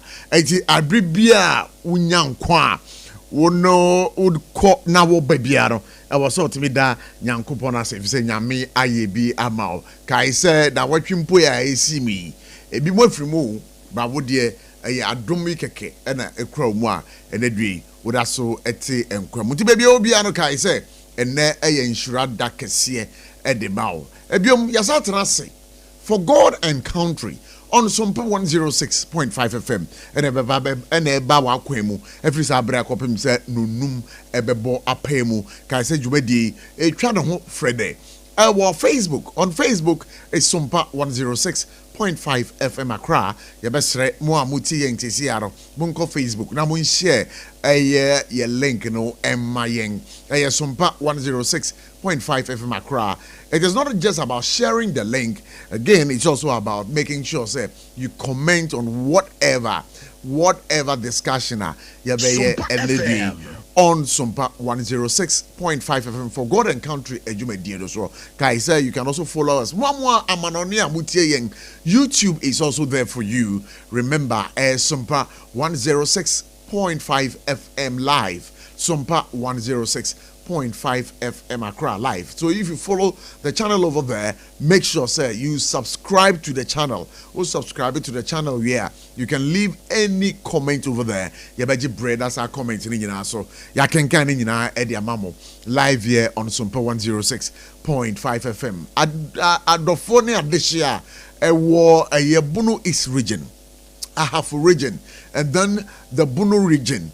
Ya besere tune into SOMPA 106.1 FM our Fechiman. SOMPA 106.1 FM our Fechiman. So you also become a part of the discussion right here. It's going to be a great conversation today. What else do you want to understand in terms of politics, current affairs, economic issues, social issues? We are here to serve you all these and many more other issues right here on the table this afternoon. Nasa Kebi say Adishia and Yenuanamo Amuo Takwa Mumbamoding Namufas Wofidien to SOMPA 101.1 FM. So wherever you are under the sound of Kobla Abuchi, we want to say a big welcome to you on the show. Remember, show proudly brought to you by the Candace support or sponsorship of Time Herbal Mixture. Time Herbal Mixture. What is it about? We're going to be talking about it live here on SOMPA 106.5 FM. Medima Futiase Herbal Center. Dr. Time Daso is also one of our proud sponsors for a new program here. Eba Wakwemu. Tibebi Obiano Kaise Eye Jumedi. Your Boafo, one maso assertion kwa de biara dan yetenase aye de brew. 21st clinic. Ha! The sciatica originator. The sciatica originator. Hey, and you mean boy, me patron say we yade Pana ye sciatica dia, the pay setters, the sciatica commander, the sciatica researcher, say the first clinic. Ebe boy Juma Eddie Amau. Natasha Nsubio say Hajia special local food. Hey, Ediani change. Ediani na ye they say. Oh, but not today. Ondu duaro vivinan tola. Kwa abeniani engowa. Abeniani engowa. Hajia special local foods. Yabaka hun samedi achro. And every live here on SOMPA 106.5 FM. Electroland Ghana Limited. Ahona kwa electronics. Abe foodie. De otoa ebe cherry ye di amount. De ukwa ukotoa ebono wo form ezanse dollar na aba form tino. Menombo kasi ukoha o matete supa. O matete o mundiema so. Electroland Ghana Limited. On so komo ebe to dwane wi on SOMPA 106.5 FM. Natasha Nsubio say endpoint. Hey, endpoint. Homeopathic clinic, physiotherapy, massaging. I'm going to be talking more about all these sponsors right here, of course, on the show that gets you informed best. So once again, on behalf of the team, I'm talking about Bright Entry, the extraordinary producer, the international producer, the world acclaimed producer, Patrick, a research team member, and again, our good brother Safo Kantanka, streaming live on our social media handles. We want to say Akwaba through the show. Now, and commodity, hey, and some baby. Akufo-Addo's office denies reports of attempting to influence upcoming NPP delegates conference. Sankomoi, some we crowd Assembia. Ben who say Ghana Web I take up some story. Oboka say the petition Biaka Hodine, National Executive Committee of the New Patriotic Party. But ye ni for what neck ni bimum. Ye re who say sa se crowd Assembia. Ya mo pacha say ye chairman Buti enflo ye ntwena so every say we di ntro no we nya asembia we nya asembia we dey catch am say tiefo muti yeng no woni a yesa no as far as we are concerned for God and country in the way yatena say asem no enya no kure eyebusre meka wo mo kasa no omo ni nyina so bia se mo nyina so a bring concrete evidence I actually say ebi match petitioner one person would go ye a year, Chairman Booty, every the posting every say, I call can send be actually Nanado, so almost statement about I must say some no, and to when in command, Kosoda, President Mahama, fuel allowances for all political appointees. President John Dramani Mahama has, with immediate effect, cancelled the payment and allocation of fuel allowances to all political appointees as part of his administration's ongoing effort to reduce public expenditure. The announcement was made on Tuesday, July 15th, in an official statement from the presidency signed by the Minister for Government Communications, Felix Kwachiro-Fosu. According to the release, the directive is aimed at curbing government spending and redirecting funds into key priority areas. Wesu yebebo moding na yedi echire ene ewie live here on SOMPA 106.5 FM. Government begins payment of monthly allowances to all assembly members. Assembly member, hey! Say assembly member bia bu so me no so akobanka weni daso. Assembly members, wo madwuma na edem pao. Nkanka wo mo nkronkitu amu no. Eye bia obekọ Yebia obeko asam si anaju de soma assembly member pono ane yebeko akobo enti mpacho se enadue se ye mampanyi oteso His Excellency John Dramani Mahama ehun se e wo se opa bibi kakra ma omo as an allowance at the end of the month se de be ya omagima ebeko so a and the nature say adia asempa. So again, it was a campaign promise, but as we speak now, it's one other campaign promise that has been fulfilled by the John Mahama led administration. And Ghana Education Service, Minimukase, reverts to old academic calendar for basic schools. The Ghana Education Service has officially released the academic calendar for the upcoming 2026 academic year, providing a clear roadmap for KG, primary and junior high schools across the nation. And Timino Mukase, Ghana GES, a review tribute now say calendar na kwa video hosa but me no boka say they've reverted to the old calendar, old way of doing things. But the Avram Ben Moshe me no boka say watana say last week odi me hwambo oba chese me trans ya maka Avram asansa but Avram entimi ambe piemu ha before me ne Avram ebedi nkomo no Patrick e wa ha Patrick mo akwa ba Prof mejo so na apom to say na me adom bibi aboko everything is fine sure odenkwa asan ache oh hey great onyamios yeah me see great onyamios me ba to wa wuti trotrom we a trot driver we a taxi driver wa wuti wankasa wo kemu wo dwom a wuti yen mpotem bebia wa wuti ebia no enwumrei ana say we me catch you say who say obo ade no wo ye great onyamios. That's right. Why a great onyamios? Emrane ne guy. Onyamios. Why a great onyamios? Say enye nyame a anka nemi aboji anka mentimi ahwe nkwan. Say enye nyame a anka mente ha. Say enye nyame a anka matade ahye me enhye. That's right. Say enye nyame a emframa a me hu me sesi a ni sentino me kat yasefo ho no. Anka mentimi ntena ha. Yeah. So Jamaica said, "Oh, season from for just 20 minutes." Can you imagine? Yejina kojo top. Yejina kojo top. Enka tatia kra. Enka den. Atatia. Atatia ne den. Ant. Intatia. Na kasa be na muka na atatia no. Atatia is a duduo. Atatia. Duduo kabia ne baako kabia. Atatia ne baako. Atatia no. Anti duduo kabia ne baako kabia. Meba. Duduo kabia. Ene baako kabia. Ti baako kabia ni atatia na dodo kabia ni entatia na nezo de ye Prof what the kind aboso de da ma menkomu kakra aboso na eye omampani John Dramani Mahama fuel allowance for his appointees now watcham me pesa obechire mu ye dia mai na the campaign message baako kesepa assembly members no na Prof assembly members nyina aka ho bi omanja allowance MDAs and MMDAs ni SOE directors ni nyina nyina aka ho yeah eno ye den fuel allowance fuel allowance omampani ndondamana ye mona baso why for now ye mona baso na campaign message now yeah na say o take it step by step.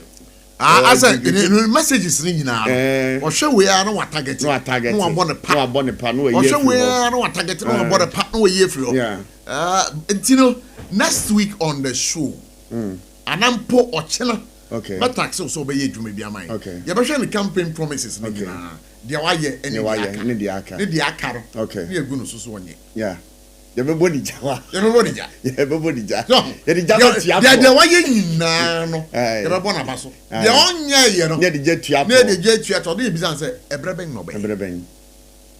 But the confonso ke kaso on chair 6 months in the man. Agro be so if you no pa. So okay say 120 days and first 100 days.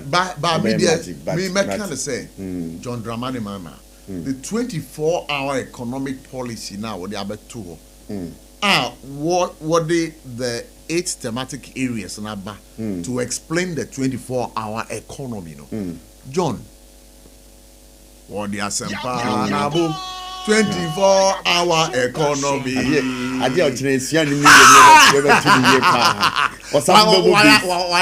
but I don't know the people within the political space. All right. Anyone see a rubbish that agenda the 24-hour economy. Yeah, I mean, from where I sit, so if it is well implemented, it is going to be a game changer for this country. Great. But who call a year Ashalebuchi third gate one more? A year is it DVL in okay, cancel. Now, Omakochoro 24-hour economy they go. And the NP. That's all to me. So, Oko Tema Porter. Now say, Akochoro baby 24-hour economy. Edwana. Say and so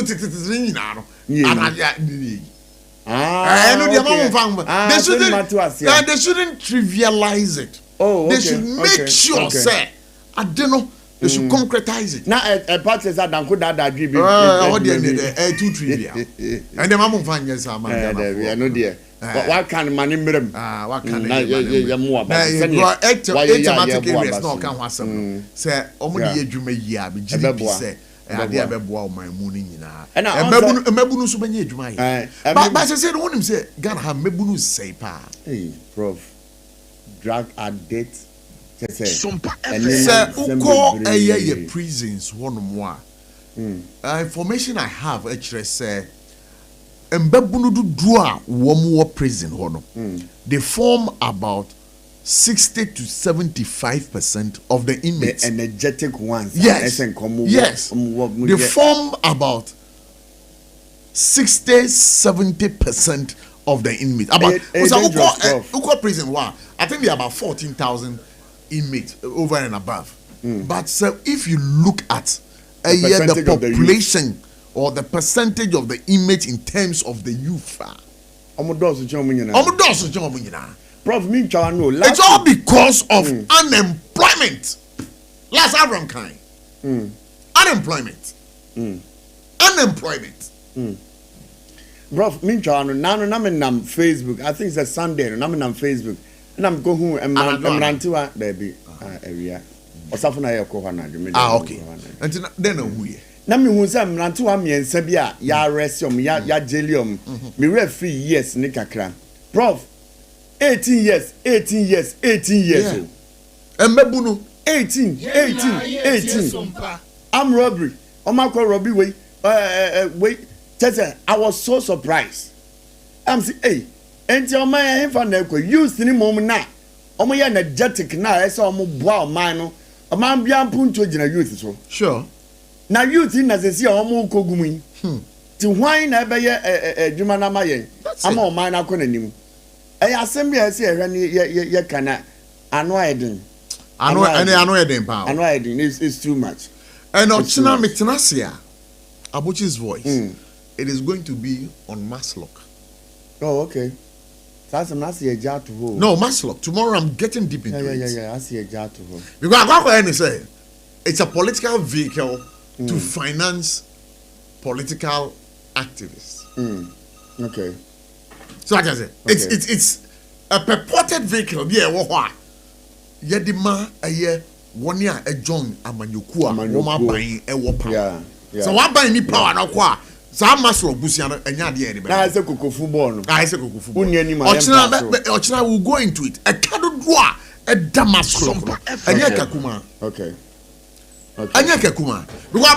Because it is political. I'm not for Jibusiana and Yadia. Omutia. And some now critical. And the various CEOs are bad.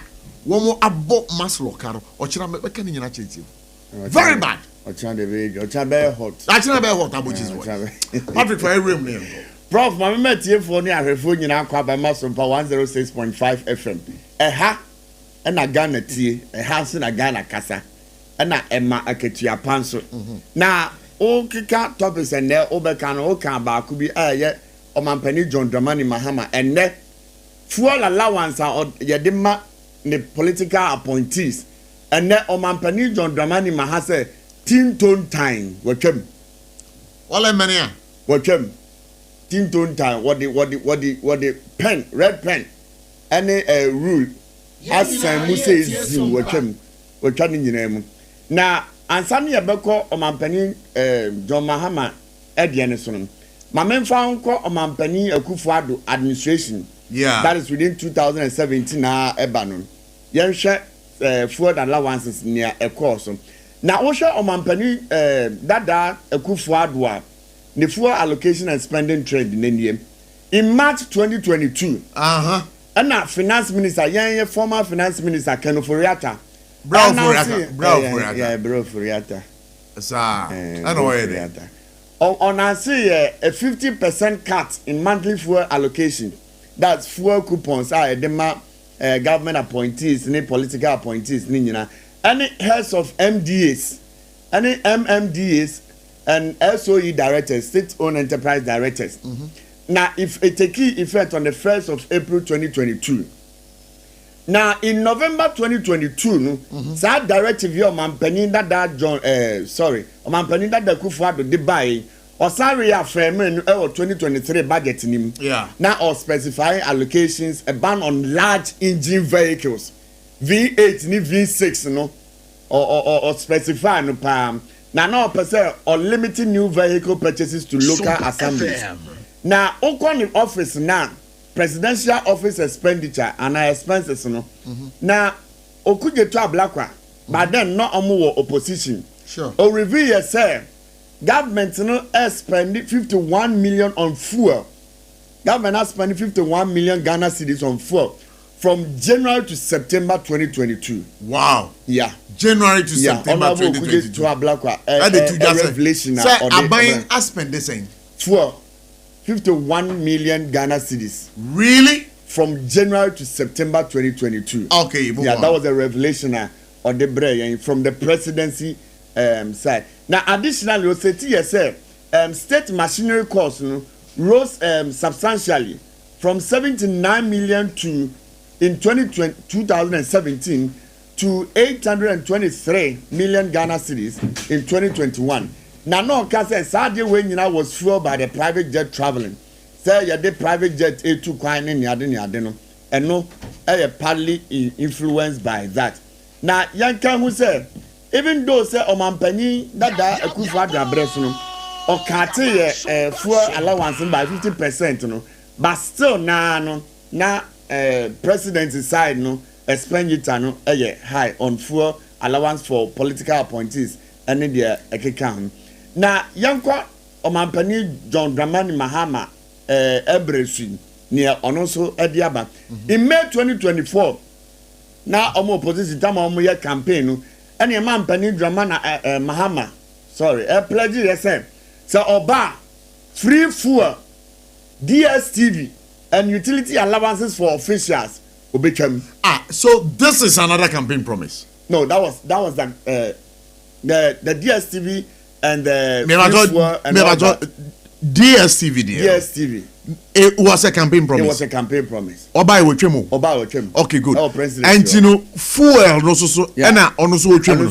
So that one was another campaign promise. Yeah, and also part until Ochemo Okay, that's fine. Ochemo Enti no ho enso asem no. Enti okate Oba free fuel DSTV and utility allowances for officials no obetwam. Na no ka say appointees no should pay their personal usage. Only government vehicles are equal assignments and are equal adjustment and also fuel. Now in 2025, only government vehicles now equal assignments no. And I'm here. To say abaya suma say okay kwaha and I could juma we no and no sa cars no be fuel. Fuel is mebo. Sa car is here fuel is here. Now fuel now and Sunday do weekend and if I use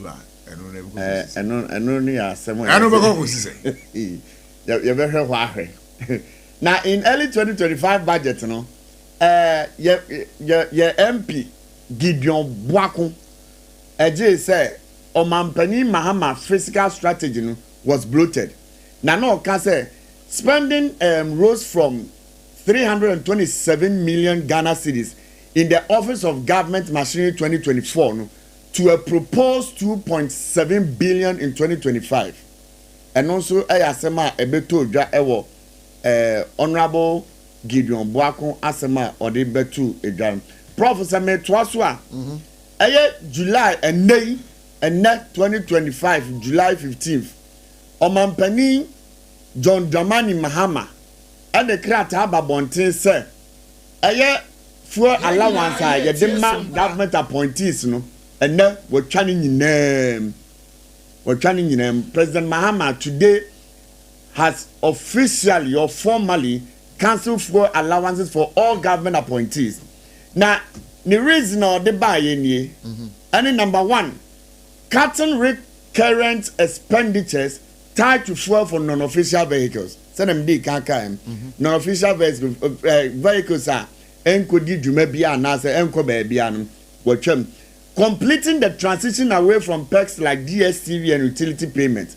Some DSTV payments ne utilities ni nyina or say appointees nangasa and fully omade and forcing alignment between policy rhetoric and annual budget implementation and also idea or de abetuja and prof na ye hwa ene asema omampani John Dramani Mahamadi abetuja efa for allowance for government appointees and nani nya na ye campaign message in 2024 de betuja and no and there or say what chat meaning. All right, so that's fine. SOMPA 106.5 FM for God and countries in here. Now, another date here, denga. Another 15th. Another 15th. Ochina date here, denga. Ochina 16th. And you know, 1 Ghana levy on every liter of fuel. That ben eshase. Ochina. And Ochina fuel. Ebu abekosoro. A guy. Problem can you say? Suddenly implement. Ochina two fuel. Munuka chem say a guy. 1 cedi levy on every liter of fuel, say a petrol, diesel. Ochana on shase. Yeah, pay him. But I want to ask, sir, I don't know what the reaction of the driver unions would be. But I'm sure that definitely there will be. Producer, please check GPRTU. Let's question them. Already, no dear. But him say some associations like this VIP, the buses unions, and all those things. Do you know? Because of the bad nature of our roads, you know.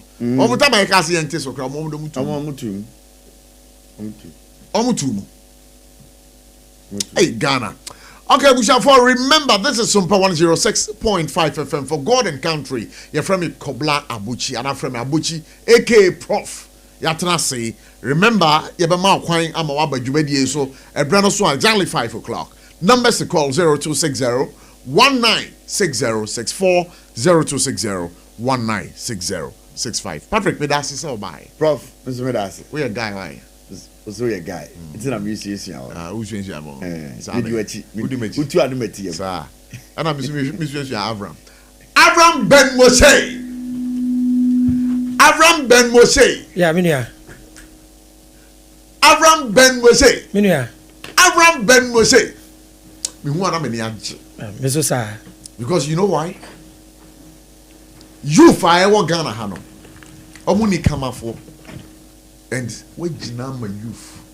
Utu omufo. I don't know, sir. If you to be rebel the moment, sir, omu fam poa. That is another question. If you to be rebel, Avram Ben Moshe, Edema a youth, no, sir, omu fam poa. Because as we speak, Avram, so called Ghana, your prisons, the total population of inmates are almost about 14,000. And almost about 50, 60, 70% it is very worrying. Yeah. Avram, very, very, very worrying. And see, every time they are over life and adwa. But the one I'm sure we should say the Okasachre youth who told me a bimo still or my yasu brachra woman fat name. Yo, yeah. I will be able to last week who disappointed. Nam Nico Kumasenti. I'm saying, I'm quite so bad. But when Timianka, first time so I may drive your Kukumasinti. A quino, not quite the same. Or quite dear.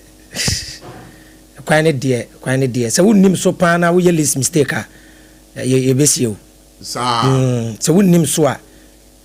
Wouldn't him quite so now, we list mistake or so. Me bano, dear son, the cacra. A dear sign.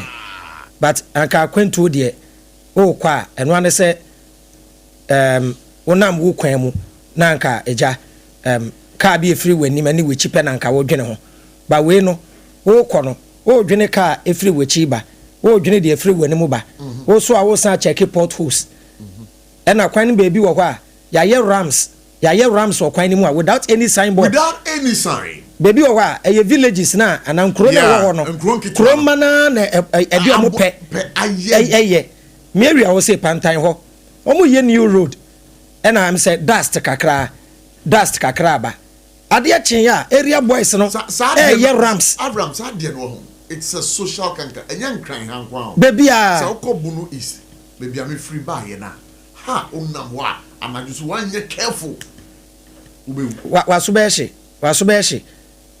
beshi na potholes dodge no we ye least mistake na speed wo obeto ka na twene anase obecrash obecrash ti yesre ye mpanyufo yesre mo ona de ya ne say ye to abewi a ade a eye omo asede no na ye twen ho na ye to aba no ye san apa omo chew de me kan say amemu ankasa anka ye to aba de tumi mawa da na me kan no bi si o me nkire mu say me ka say say ye de tumi amaw say di o man so no e very easy ye de tumi amaw ya na ye de tumi be hye wo nsa wo be pa ye chew ene ye de tumi amaw number 1 number 2 tumi ye de amaw no enye wa obotomu sika kra na ade be ye bibia o o man ni sika da wo ye de amaw o man ni japade nyina ya san de amaw yen citizens na san dedicate yen ho say fa yen ye adwuma na yen build o man no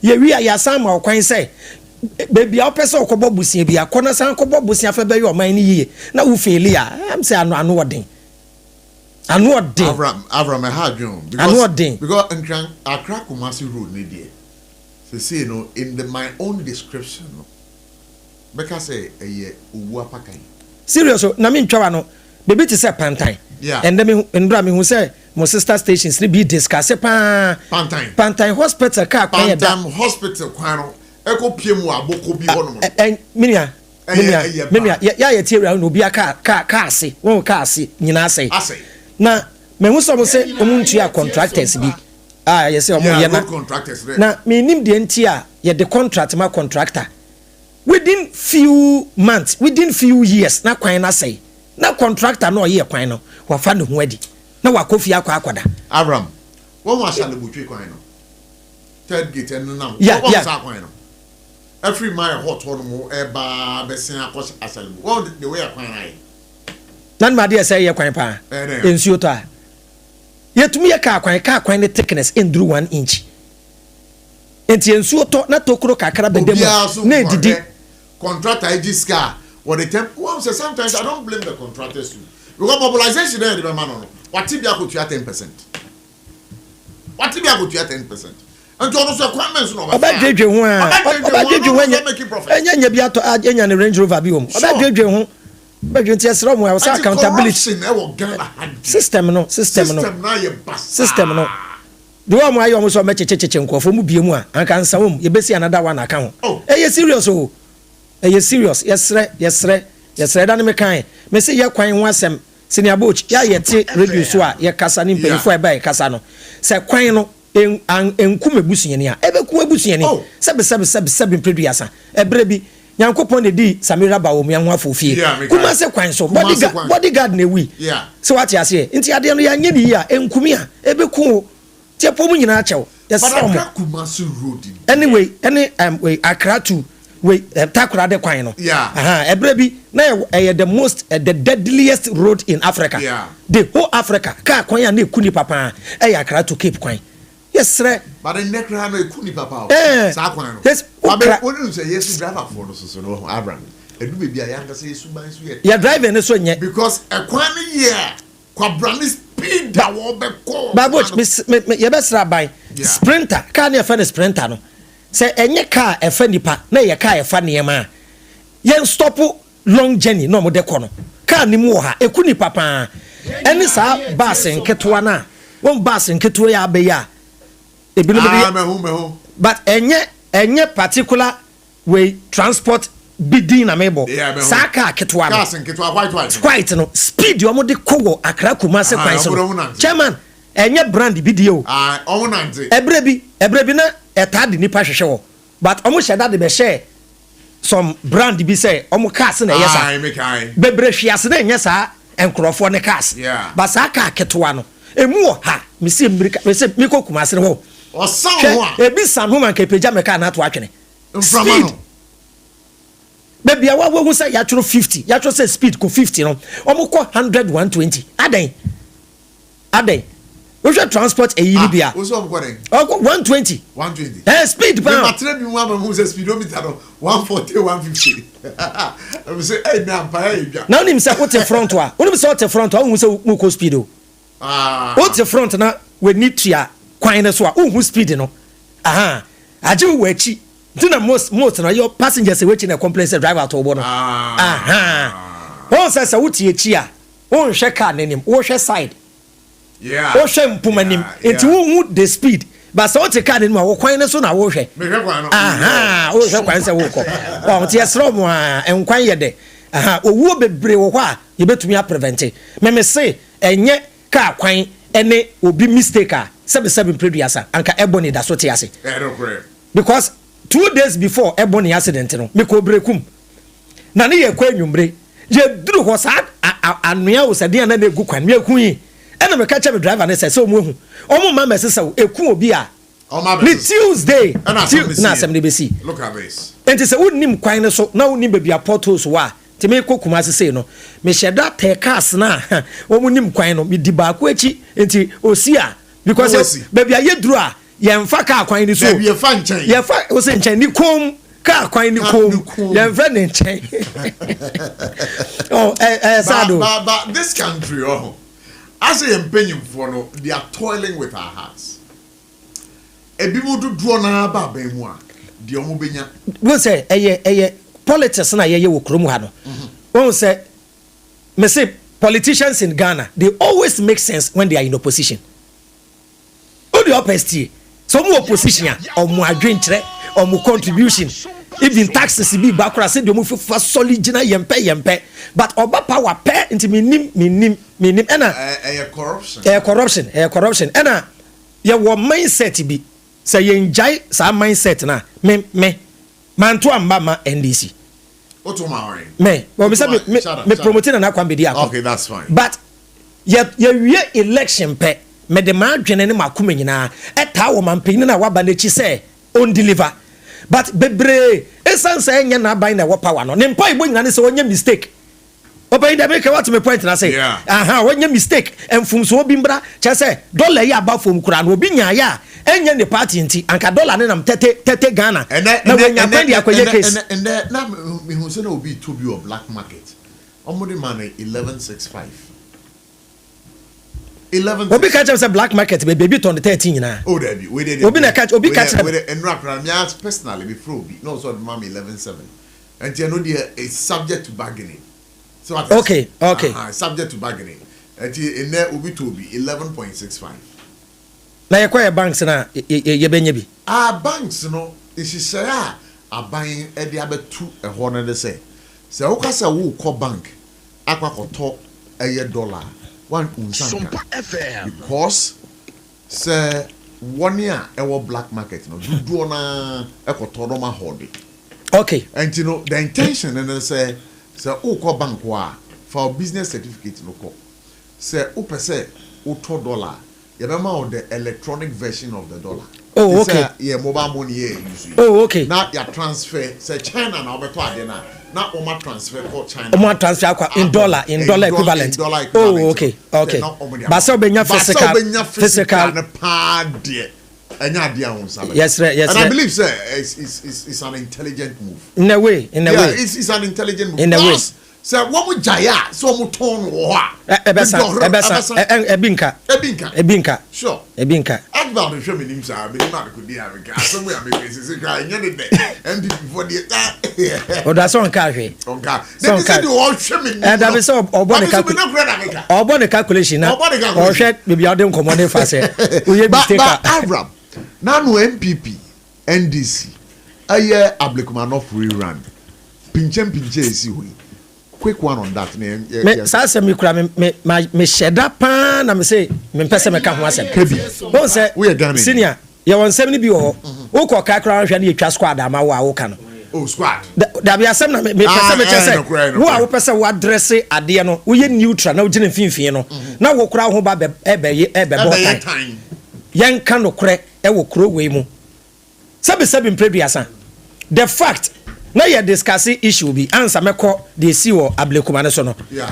The fact say the fact say me pie na meja me dan ato ho man lock me dan meja me dan ato ho no doesn't guarantee say kronfo nkonko wia me sure abo twa what am say the fact say me makọ cycle say me koto phone yeah na man ko shops ye ton phone na me hu me nua bi ogina kwan ho okura phone na woton na makọ ne nchen say me koto phone no doesn't give him the audacity say mabani honti no onton se me na mame the fact say me nam cycle na me wallet ehye me pocket me back pocket na wo weni hu me wallet ne doesn't give you audacity say be yi wallet ne free me nsem yeah enti eya me yenjira bibi so mfa justify bibi say obi ye bi enti yenso enya ni bi ade ni utresi especially how akumsina omodo omonsa keka no bebre justify say ebre bi ne mpeso aso nipa bi wu ni ade enti no ye de aye no eye okay me we bi no wa no mo justify a wo hwe omo ayato aba omo pa na asemesi obabesi a ye de aye no na ye bisa those in power up to today yente ho hwe police phone pay phone ka ho hwe obe fi say police phone de gina ho no obi aye call aka kire mo say ye ba be bro obi mama pata enti aba me say with all due respect the police no omo ye useful and are useless wa hwe video no open hwe video no na say video dey hwe of time and enti pache wo say wo hwe say the police phone gina odi omo say gu omochi na ye buru nipa say na wo bi ono wa bedi sebe omo nye tumi omo ye prominent people omo mu pon ye ni say na me Avram etumi police obetu etwetwa ageme e be na police anyo ye mbu man say kabai now yeah na one omo di play na bi say NDC for e bi say MPP for na ekobo no e bi say NDC for enkrofo ye nim na wo kwen we investigation ye problem be nim their faces are on camera they know them IGP na ye we bi no police administration ne dia betu dwa say ya ye nim omo no ye mo omo me na memwa me na memboa me na memboa na ra omo me na oni me me I said that obi ti we ya fra okra say oyibi side ho omo na jutu e wafre police am robbers ya ba mi fie police catch am robbers ya ba de na uti oyibi dia e kwan ne wanti dodge na sa na egu man David yanka no kre ye nya another video tags ni bi gu kai mu omu gu kai mu na say ye de band abom nsa te say jama ye de omu kwhye ba bi na ye tire ni omu de ba de bom nsa ma omu bio mu no ka say ye mu wo bi an how akumsi mpene yabo no obuanim wo ho ye je omu nam ho we are not safe me hu ade bi ebra na ye be declare election ya excellence we ni ye hu ba bia macho fort we bowra ehuki electoral commission when they said declare ye mu man sa the fact is what they want power say how akumsi no bibi esi wo ne mpeso aso a to me crowd anamebua fa ni ko gina mranim na ni ndi say ebre bi wo ye say enti e ma law ni nya adwuma sense yes ma matwofo na me hu MPP for platform bra omo so mo aso e say said ne ntwie dua ne ntwie ni dua anka eyi ne dia no ebe ko ebu ni say ne ntwie dua anka den ka konfo nsem wo say dai amu obabi sa say ni dua na anka ne chi anka ne tono sa so ne anka eyi okonfo nsem Avram made them into bell ayen take time na party aban sansa sabi kwa nya den won transfer forever nti akwa retaliation in the future no dangerous at the moment way very very dangerous because we match of aba na ebinum so match of aba na mu de bo ani a entokwa na beba tetrend this ni MPP for enye se na ebu man obi ayade bi akose obi life na ebia wo say the party na was nti pepepe ya anya adwuma na wa ba power no we review case no na wo de akọ na nipa no ya prosecute no agrada ye de na mrade na akọ akotu a social media ye din kakre sa tie srom kwan no mo de afa so de ya ba sa sab na wo ka sisi a wan hwe MPP for so kasa say de esi ye no o man hwe ya retaliation be ba no no kro Omaka on interview somoka almost so nyina because me were interview you or her me person me boss an interview natural and it's so bad to the extent say yanhwe ya o man no ebeje Say if we are not careful, or minor, Yanimwa, Yansha Rwanda, Yansha Liberia, yo.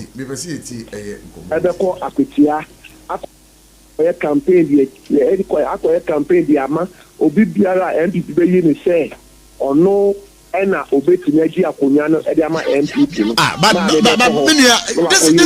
this is between life and death. So is this not a warning to Ayahawa Kumsin say? Hey, be I know what you be nice to baby. It's going to be a different story. Minya be man no woman me say obi ade tia wo na oni me say adimpo e won kofo ni trimu ni e na omo tu ho anamo a wo a e say wo da wo so enye sa enti say ye hu sa ma me be wura akwatia na so obeda ne ho so papa so o ka so obeda ne ho so a e kwan be so na obefa so obeda ne ho so obeda ne ho so pa me nya enda me show bo aka sisu dia say akwatia ba election no ma me be di mu akutre pa na okwa esa say dia to no e wo ablekuma north ne nti no ma me be bo ne ho ban papa maybe so ka say o de nyabotre so o ka say ma me be bo ne ho ban papa dia na che so okwa wo de etuo e na ekọ because what we saw at ablekuma north rerun no ye hu say oyi pepper spray and also idea or no they bought the whole buying but no angel and this time around you are talking about another buying board. Then it means that it's going to move from level 1 to level 2 or level 3 where the level 3 could be very disastrous. The wakade dia una wachira wajin enya me na make but the me pese ote any etie 40 years no ase and then say ma me bewura akutia na ora akutia obewura akutia in grand style esan say the two ma me e wa blekuma no fa police for year ahyehan a say anka enye pepper spray ama me kita anka e bia na ye kase ye nko kase ma me hu yo na mo anka be kase ma me enka atiasefo ho enti ye ndimpini entumu say obi betimi esi or any law abiding citizen who say or your political activists no on to me enko ye e fa say political activities or person in who jimo intino so the see wa kwatia ablekuma no fo no e ya ade a ye di bo ma me hu de omoboa e san say ma me nyo obi a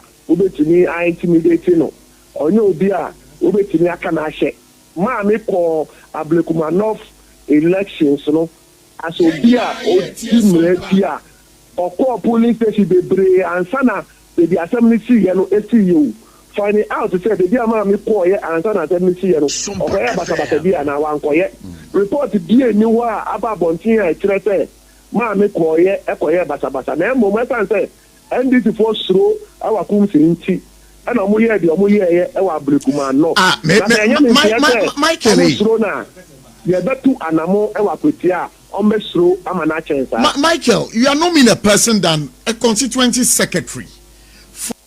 For the ambassador Bochremono and I'm Bochremono Sisia, I was SOMPA 106.5 FM. Avram, so what's it? Obuchra Mungam. On a lot of platforms, MPP for Nsueni Abre and say but MPP for the some vigilante groups, I had them disbanded. There's so many boys no so many DJ. Yembu mind with the boys. Don't say doesn't sound well. Yet you cry Ghana. Yet one year they are no in Ghana, the peaceful country, na democracy na said the and we are seeing a boy. The beji boom ye nipa bone for ye ni suban. Police ni jina ho. Police ni jina ho. Be fi say we spectator watch football match. Huh? Ube fi say jemu bia from say ye ba be bu obi na munjina hodi. Don't blame the police. Police admin say to protect life and property as well me blame police. Let me listen to you. I think it was my name. Ivan Samo speaks for the NDC. He's here. Police here flesh and blood. Na emrebia ade ba kokra your sister ya emon no ankasa put himself into a threat. Any pepper spray no fifie no or the share najum. When you do that psychologically, it influences your action your comments and everything that you do. Evans, I said, yes, listen to me. I'm listening to you. Me bano. Yes. Me di adebia shebe ho. Okay. Me nim se me ba betu mo, but already my army se me nua ya me pra no. Inti onya yo, ba me ti fie ba no. Saa de no wo madwunu mu. Inti abaji nyame na wa guide me nua ya no ama bibi bone ensi. Ofi fie ba no.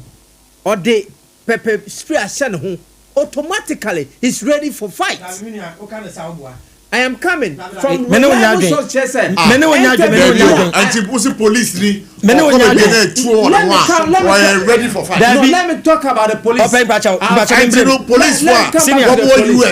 Police for more US. That is why they kill off US almost kuni pass. Any police.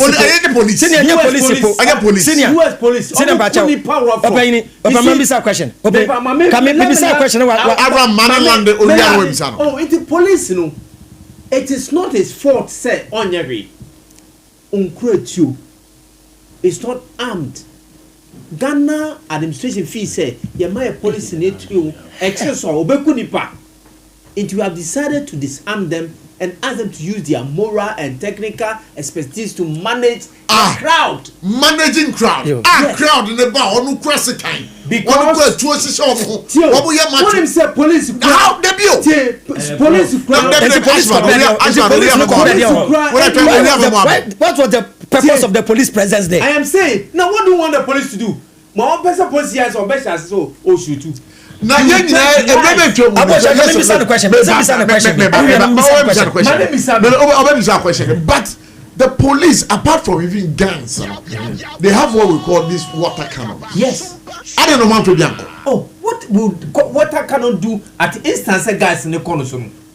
What would water cannon? And to the police, alcohol. What was their protective job? It took me a begging. NDC for. NDC for. Listen to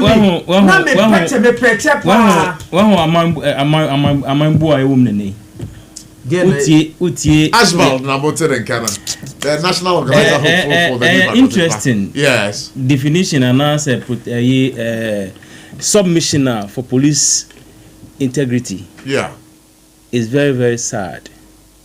As a buying nipa ya pra obi mami obiri any nkrofo a hospital, you are justifying her protection for having her own pepper spray on her. No, and the law provides me. But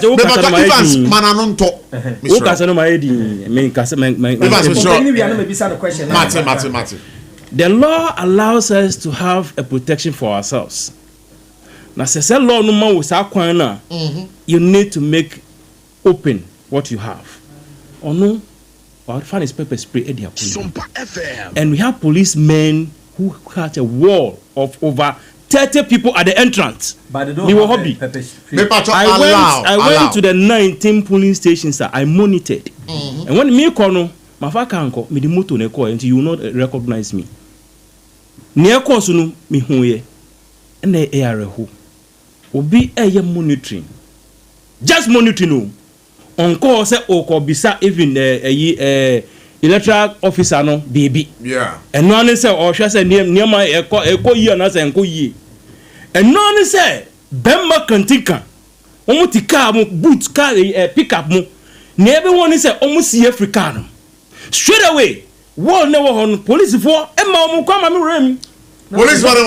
Yes. Look at the video. So please. Now that is not the video. We have other videos that shows that. I was there. I was also there. Then speak what you have seen, not what you are saying. Who said who said she was directly at the position. So look at the gates. Directly. That police for money gate. Media men police for money gate. How will you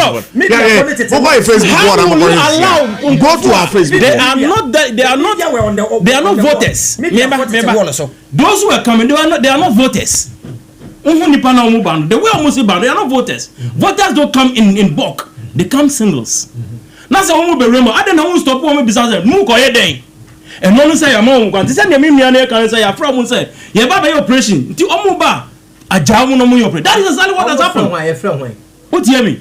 That is what has happened. And no the man you call ya no. One so jam no Bruno, I'm Bruno on sana. Because it's an allegation. I yet to say that I think we should have sanity allegation. Yes. Abraham was no, you can allege. I think sir, we should have a decorum of our discussion. Not microphone here, Mr. I just I just kept quiet. Yeah. Okay, if really this is how we are going to go on, when you say MPP, you are man and nothing I hear this a bill no buy say we should disband all our vigilante groups, and lo and behold, MPP has disbanded. Look, 2024 elections, I monitored alone in Shah Osudoku. Me were bushmu. What I met was that constituency chairman Obano, there's two cars, macho men and a woman. Musha Batakari. Nyama media meaning Nyama but Nipa no bodyguard no madam fu. Timu yana my friend. So we have a exchange of communication. Then I'm okay. Oh, and then they say we are just doing the same work. Until we should do it in a peaceful manner. That was exactly what conversation you had. To me, I use him to move around the whole polling stations. But we have said we should disband it. And they did not disband their vigilante groups. But Yenas as a political party, we have listened to what our president have said, and they have not. Evans, please don't. Please respect the. Evans, look at me. Evans, don't be looking at his face. Look at me. I'm the one moderating. Please don't look at him. Yeah. So you see, this is what they are bringing on board, and he's telling us that we should get prepared. Like my brother have said in the interview you have granted. If he is defending the police in what they have done, it means he said they will never ever stop it. Okay, so Avram Ben, and we are also going to look at it. And we'll take the actions that matter with the bill that we have is passed. We'll go back to the bill. All right. Okay, so Avram, who can also maybe send a question? But comment section will be commenting say, yeah, I'm an NDC, but I don't agree with the NDC man. Wow. How I come sin as a person, and someone I want to know about Yabetu Aba and some see the DPM in the past. And I be say ya tono. Otie NDC for a kase na. Obi so mo say de to wa kumisi no omo ehunu pe no mo refer to de wa ye na brebi. I haven't referred me me respond. Senior me ba point so. Please. They are not addressing the issue say ade na esi ne yenhwe ne yenka. Na mo makwa te say ma me no wa ye bi pen enti ye pay back time. Number 2, o person who condemn say okono okuta pepper spray. Me Avram, fanisa say mo license gun. Na me tu kwan na me de etuo ne hye me ho a eno che say ba public places me places. The fact you are not supposed to carry firearms to any firearms American where your pepper spray, even pepper spray you don't carry it to public places. I will bag mu I will press mu I will be attack what do you call it? The fact is the police have been provided for you. The fact is me go fire extinguisher either me came to say fire extinguisher is not something you for protection. No, you don't use it to protect your life. Yes. How I come sin duru ho o duru ho and I for pepper spray no and no me egu nkrofo ho and no ye wrong o me na the time one police bambo kura ni ho Spider-Man be quite to fear chiba be heading and the mammy will say NDC no tia will justify and my yes I haven't justified to NDC near I can be criticizing people before everyone kun nipa ni ade no get na your video condemn say MPP oh say ya beto abama MPP wa bem enipa wu pe and yes am ye na kasa say no enko ne sa enti we yedura ye nyina mbra together as a nation ye condemn act no na ye mama wa kum say you foot to bread ma say mama next time no wa hwe you ye the same sir but member justify say and okwana the problem wasn't the pepper spray first yeah about attack mama no police for gina ho so in the first place why must she carry pepper spray to a public place adene yes obon ba ntimi Avram na mama me mo me ho bai social media kasa kaka ye kasa me ko ni pemu kra me hwe me hu ye bo me ho bai All right. Say the police if one at the end of it wasn't professional. On my presentation. And you're professional. Be very clear. Let me listen. Mama, you justify no. My brother. Yeah. I have not justified the beating of Howard Kumsin. I have not altered anywhere that justified it. You were talking about the police as they were standing just like that. Now make catch us say police in almost any part. One look closely cry as some know how not they buy. Or don't know start to say spray pepper spray. Oh, Debbie. Or don't know start so spray pepper spray. They were coming on head. Were you there? Missy, they were look at the video. No, but there. Why were I didn't know also corner. You see, they were coming to the even we be say so obi ba also for an attacker. Usu obi bi o how va mo ho Menka se minchro. Our Doko station. I'm asking you. Respond to my question. I'm responding to you. So you protect yourself. Sure. And exactly what she did. Odoko station. Boys near so almost call regional election director so because omu video be a collation. I have to kneel down and beg them.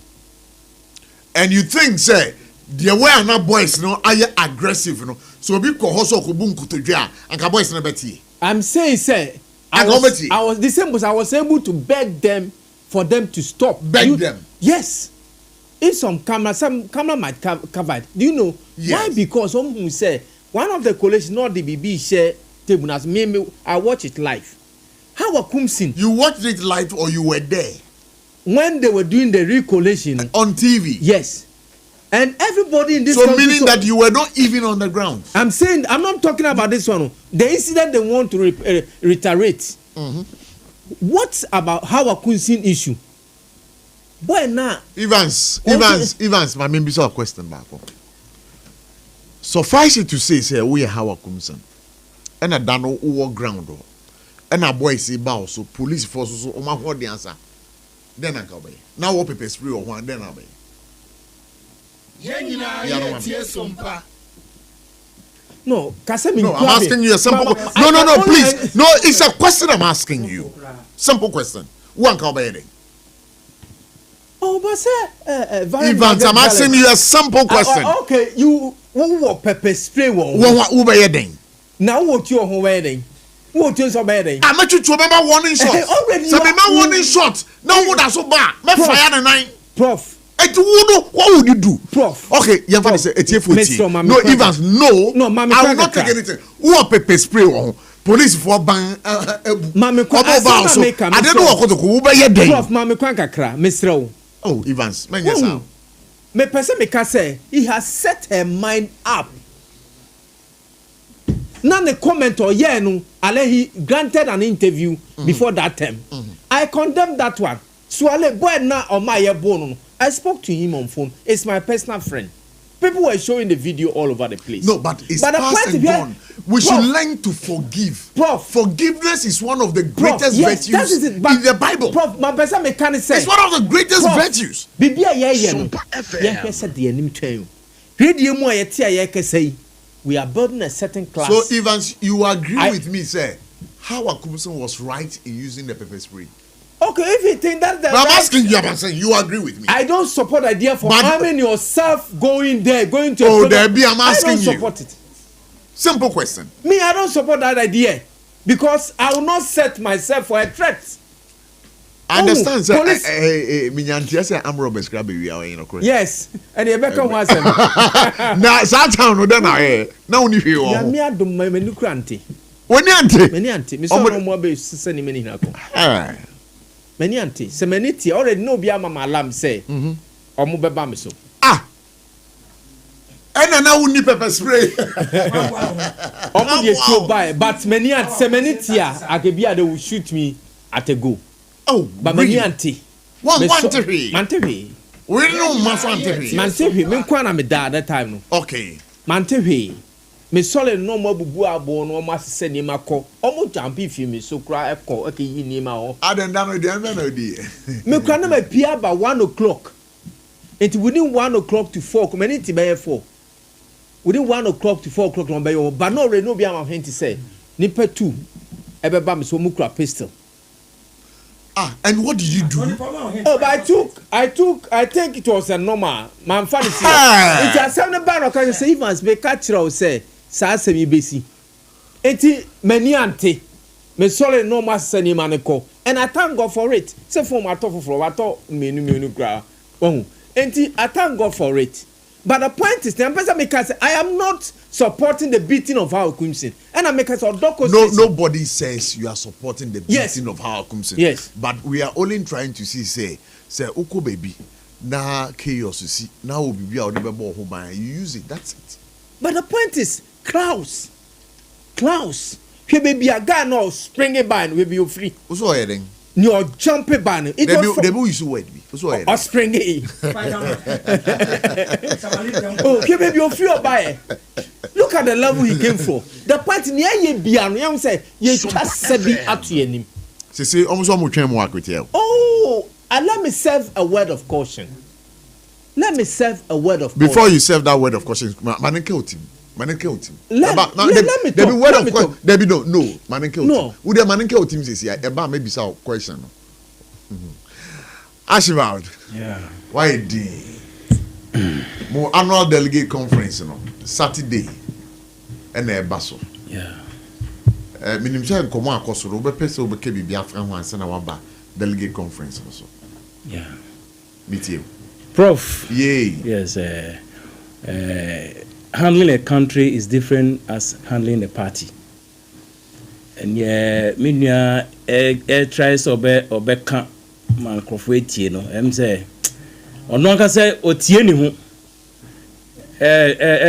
nyane woni mu say ni o kan no ensese nko no sa enti na ma din a me hwe no because nyane nipa ubisa no question wantimi aya no anu yamma say eyonu and na Spider-Man is springing say them say me nim say o person when the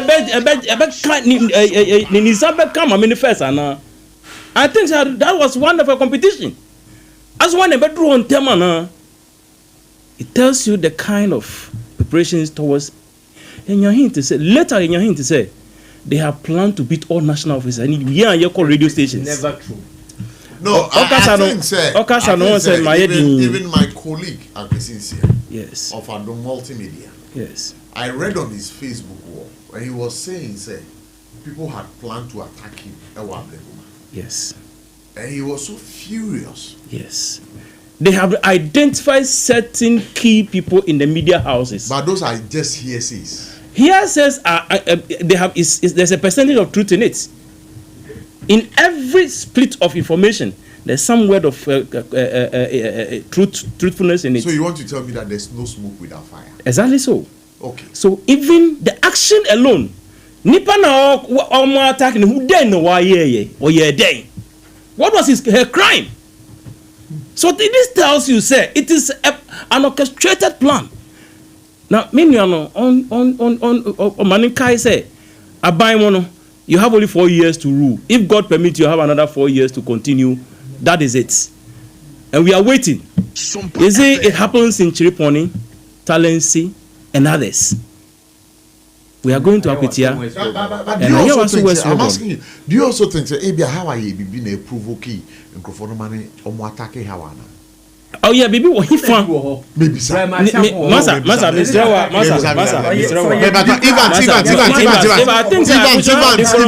Would you have Abram? Please, let's have a discussion. Let's some decorum. Yeah, let's have a discussion. Okay, that's fine. So I'm listening. Yes. Then why you maybe some question? Even so, yeah, baby, in previous days, Grano, the law is there. You should use the law to justify what you wanted to do or whatever she has done that you think says she must be punished for it.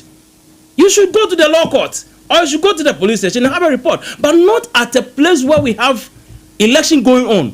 Do you know that has even caused our elections? Because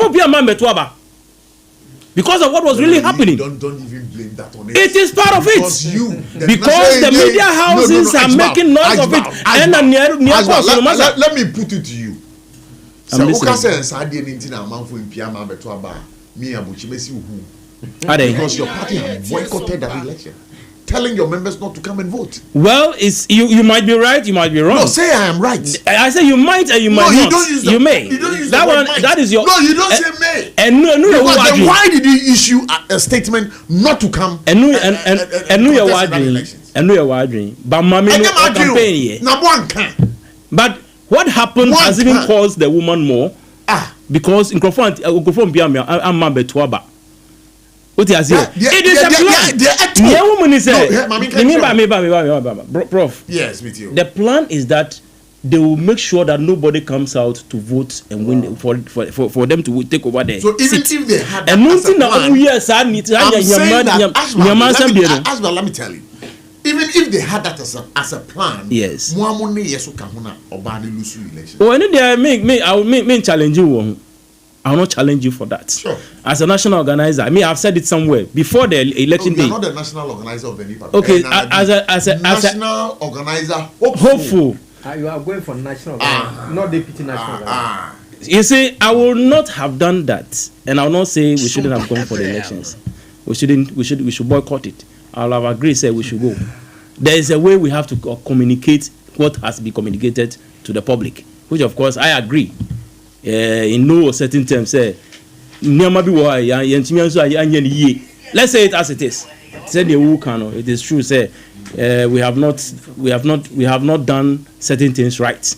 And I think, say, it's high time. I'll use this opportunity to ask my national executives to stay away from the media. The media engagements in many issues are too much. Even the year meeting office Ghana, will say the media engagements are too much. Yes, there are certain things that we don't need to bring it to the media. Now, what the NDC for some neck meeting at that bounty? What it be? You will never hear of them. So but social media. So it tells you that you have a leadership failure. Well, I have not said they have failed, but if you are saying, but that is what you are suggesting. I am making what I have seen it is wrong.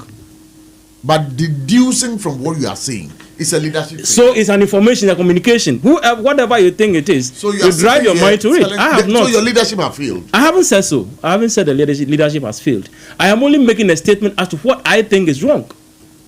That doesn't mean the leadership has failed. If you are always on the media house. The leaders of the national New Patriotic Party, how do you see their leadership? Well, as compared to previous leaders of the party. This issue you are asking me, my brother. Yes. It is the party that judges how leadership has handled. And you're a member of the party. Yes, I have my perspective. So what's your judgment about your leadership? I have my perspective. So so tell us your perspective about the leadership of your party. I wouldn't want to go further on that. I will not want to go further on it. I have my own judgment to reach. That judgment is left with me. You can't call a speed a speed. I have to let you know that I can call a speed a speed. But why are you running away? I'm not running away from it. You know, you have leadership, and you cannot be 100% right. There are some decisions you take that will have a negative implications on your leadership, and there are some that you will take that will give you a real leadership. The politician. A real leadership style. Once I'm a corner Evans, you were happy. I have cornered you. Evans is also happy. I'm not happy. No, I don't want to be careful answering the question. You see, they have not failed us. They have not failed. But your leaders have not failed you. They've not failed us. Oh, sir. Yes, I will not say they have failed in total. So you want to say that only the now acting chairman of the party, Chairman Bute, yes, who is the first national vice chairman of the party, say leadership in more fairly, and for that matter, you don't. That is his definition. That's his definition. I have my way of defining the failure. Your definition, I have my definition of their failure. Okay, and it is not all that you can lump them in total. That you always give them. And then they have from the anyway. And then they say them come on according to anyway. Yes. I'm saying, no man come and conclude my statement on how. You see, the attack on Howard Kunsin, yes, is not acceptable. If I had opportunity, I would have speak to my guys to stop. But it can't by say be very careful. even if it didn't NDC, Santara Mekasa, NDC is bigger than any person. We bibi wa party no ma hwe we bibi etia party na hwe ni ye because obi hye kokoro bi mi o hwe wa he will reiterate and he might be bigger than what you did. Enti near to ye nua ba hawa kunsin it's unacceptable.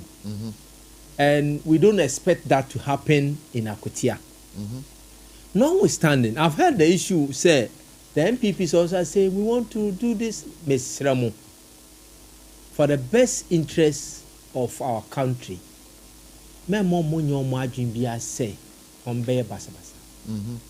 NDC can control its members. We can control them from doing those things. It's misre. Because if you are planning, the NDC guy is saying a tip off. It will be so much deeper violence. SOMPA FM. It may stray MPP phone. It is better, sir. I wish at this time leadership should have engaged themselves. Say, if MPP is not happy, it is not about making statements on radio. Engage the leadership of NDC. Every party is one thing that they be a maker say. We have to be happy about our democracy. Is the setup of the political parties in Ghana. Yes, we call Nigeria and Tessa. You can jump to any party at any time.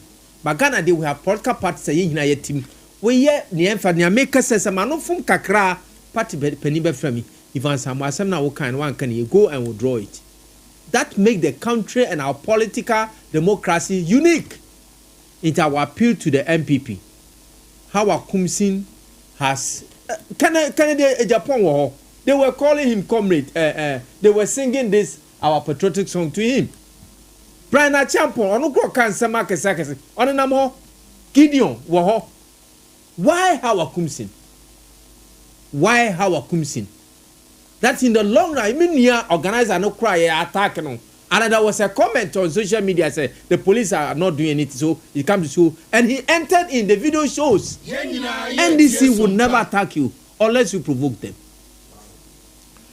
And I don't expect me pacho say NDC would never attack somewhere attack you. Just say ushomebufu. Yes. Na obishomebufu say we have security agencies I was all report to omomo.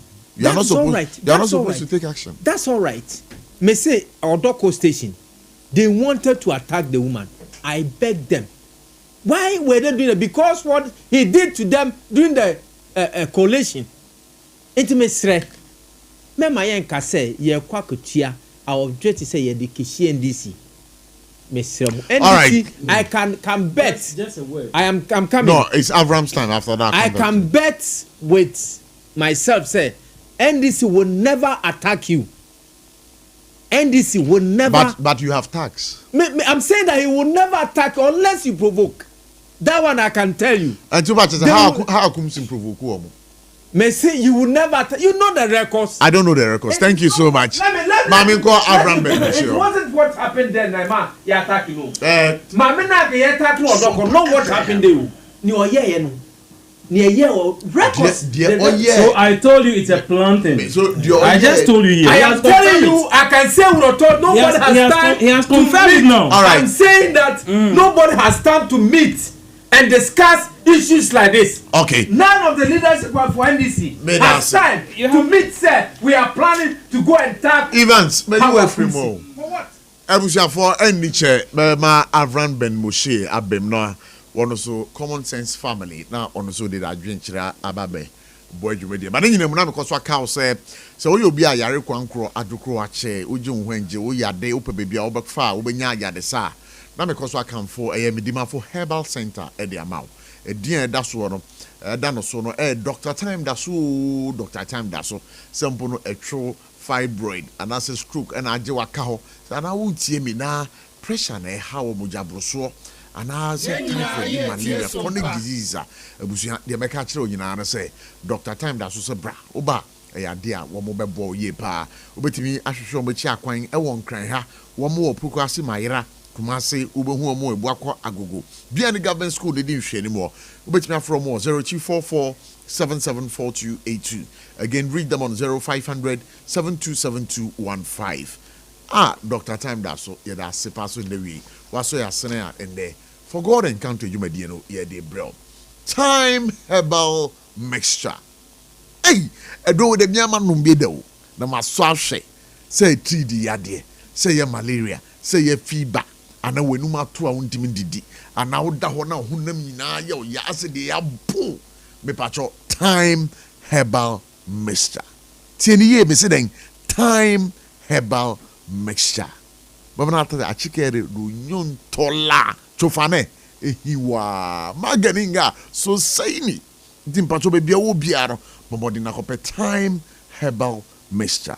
What do we nature drugstore pharmacy shop be a benwa e ade a abusuan wo sabe kebe ne bo da form enu kotokom esere eye awa too from was 02444 17669 02444 17669 Endpoint Homeopathic Clinic right from the one you share your program as any endpoint and I shall see and Rami who said will be free studio have because endpoint you know what we nam say you who de room during the program people were calling to ask of Endpoint Homeopathic Clinic which they say radio really gets results. So wherever you are you have a product say you got on idea remember so what the far a year SOMPA 106.5 FM for God and country ya baji break yes come remember doing business without advertising is just like being in the dark.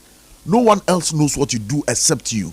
Grab the opportunity, do your business with us, and certainly you'll be getting result because I've already told you radio gets result. And the Endpoint Homeopathic Clinic okoha ebusuya ya desa womo fa kwa nkanka obi a wenya stroke wenya njujuye wakampemu yenti ontimi nko bebia tempo ye peja no e de akwa ya asabia no e ya de e den pa patro so to menka nyinre na wo adofo bi sa wakampemu a bomodin na frɛ Endpoint Homeopathic Clinic it was 0244 867068 again read them on 02742343321 kai say yare bia no wo de form akira o mete de ten kan yare a wa kwa enko no bomodin Endpoint Homeopathic Clinic ebetene te ediamao omoye massaging any physiotherapy sessions you can reach them on 0244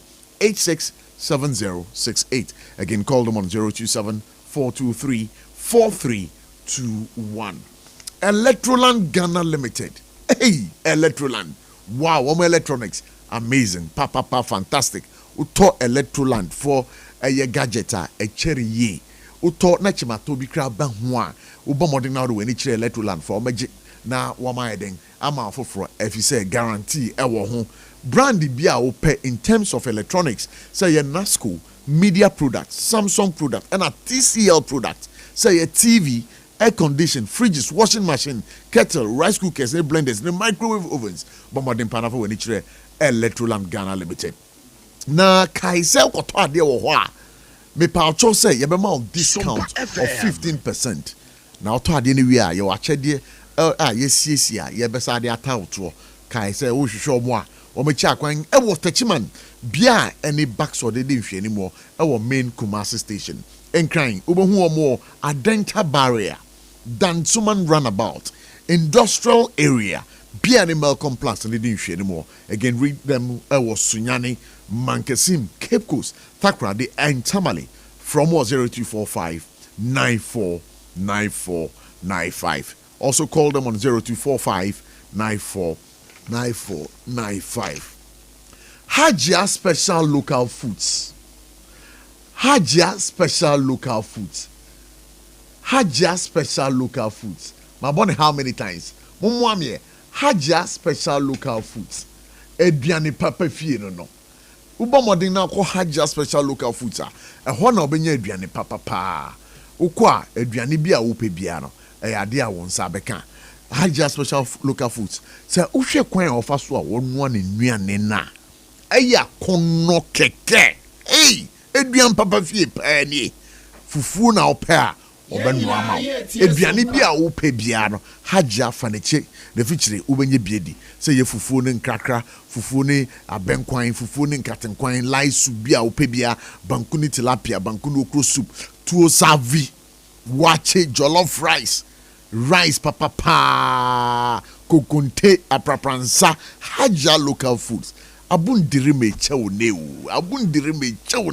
me patro aduane papa fie pa no so ope baby omwo a obechi akwan ewo eye atomic hacho bia ben transition funeral home no na mpo no ye birthday party ye chese any gathering na obe hia say ye beto ube order for food a bomodin pa na for wani kire hagya special local food so ye adwuma free anopa no watching ekopim enwumre no watching paymo. They are all over on social media handles on Facebook, TikTok, Instagram. No, Hagya Special Local Foods. From 024 63 59921. Again, read them on 053 5484 392.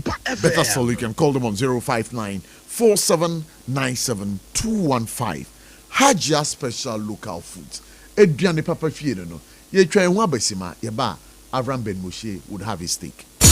Techi manufui Electroland abeja near the munamuni amapani nyina so abo we Thursday ya 10th April 2025 Raya showroom foforo na wo Kumasi Techi man kwan so ye di Roma sorry dino anase backsword ne di animhwe Property with Samsung TCL Media Nasco TV AC fridge gas cooker washing machine deep freezer home theater microwave blender kettle rice cooker any amapapa ka ho nyina na woni mbribi e kan for baku 50 ebenya 15% discount any achede it brabata de kan ho na senya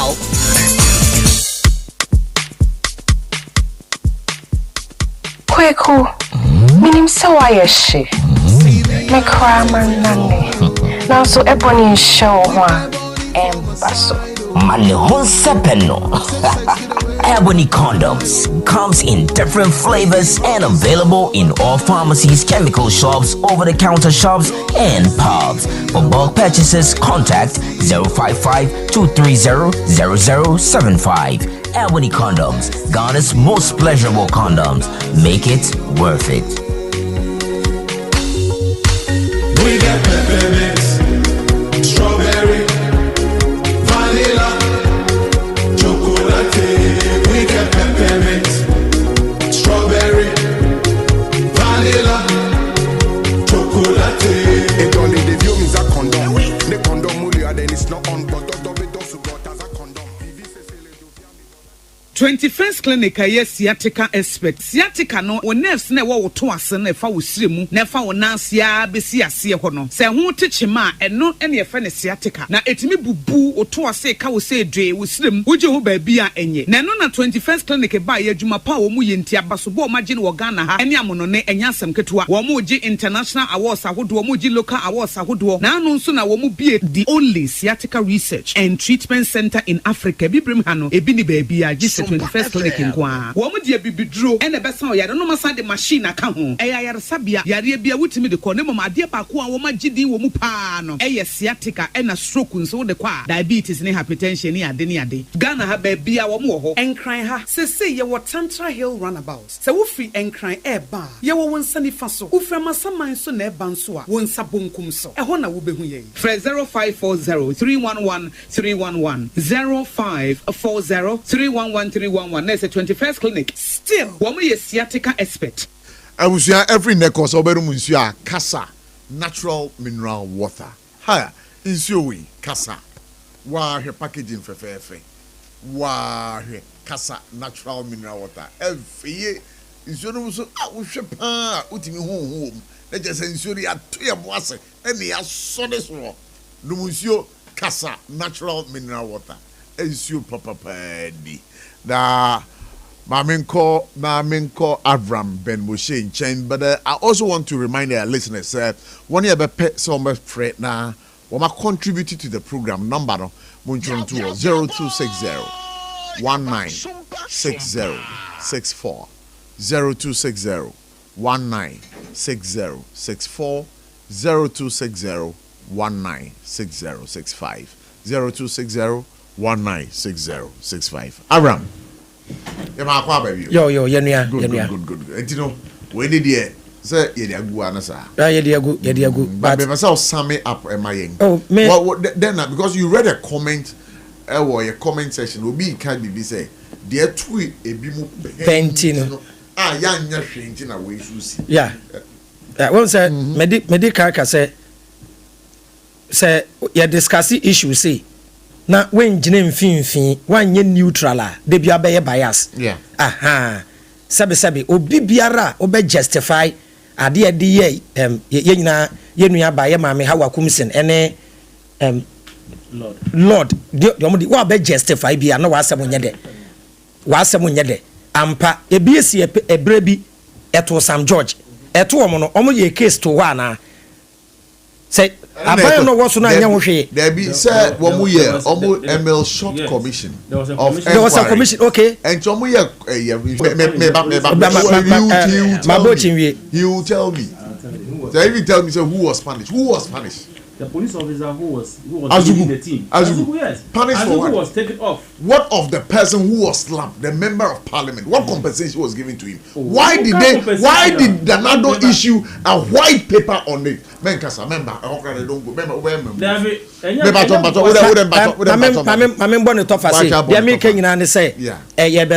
Violence, both NDC and MPP. No, yes, Romwa. Why? Yes, Romwa. Omo ntwaso ochine bi de besi no ebeko efie mu ebeko ebusuye mu aha ye man Ghana ye boy din say a peaceful country de ekoso na nye de to Sam George ye nyina ebe condemn ye de eto ya ibubu ebi no mutuo ne ade ye nyina be kaseti ya ye enti ende ebiesi a e wo se kaseti ya. If it was wrong at Nadado's time, it is wrong at John Mohammed's time. E simple me obi an justify say eno twi pepper spray ye ko attack obi pra no macho men obabesi a macho fu okọ ne so onu ni defense na wo hwese no defending hu ntie enkobo no say when provoke meba say when provoke NDC ni awon attack so would be provoke wa last option is say attack the person. You don't attack people for provoking you.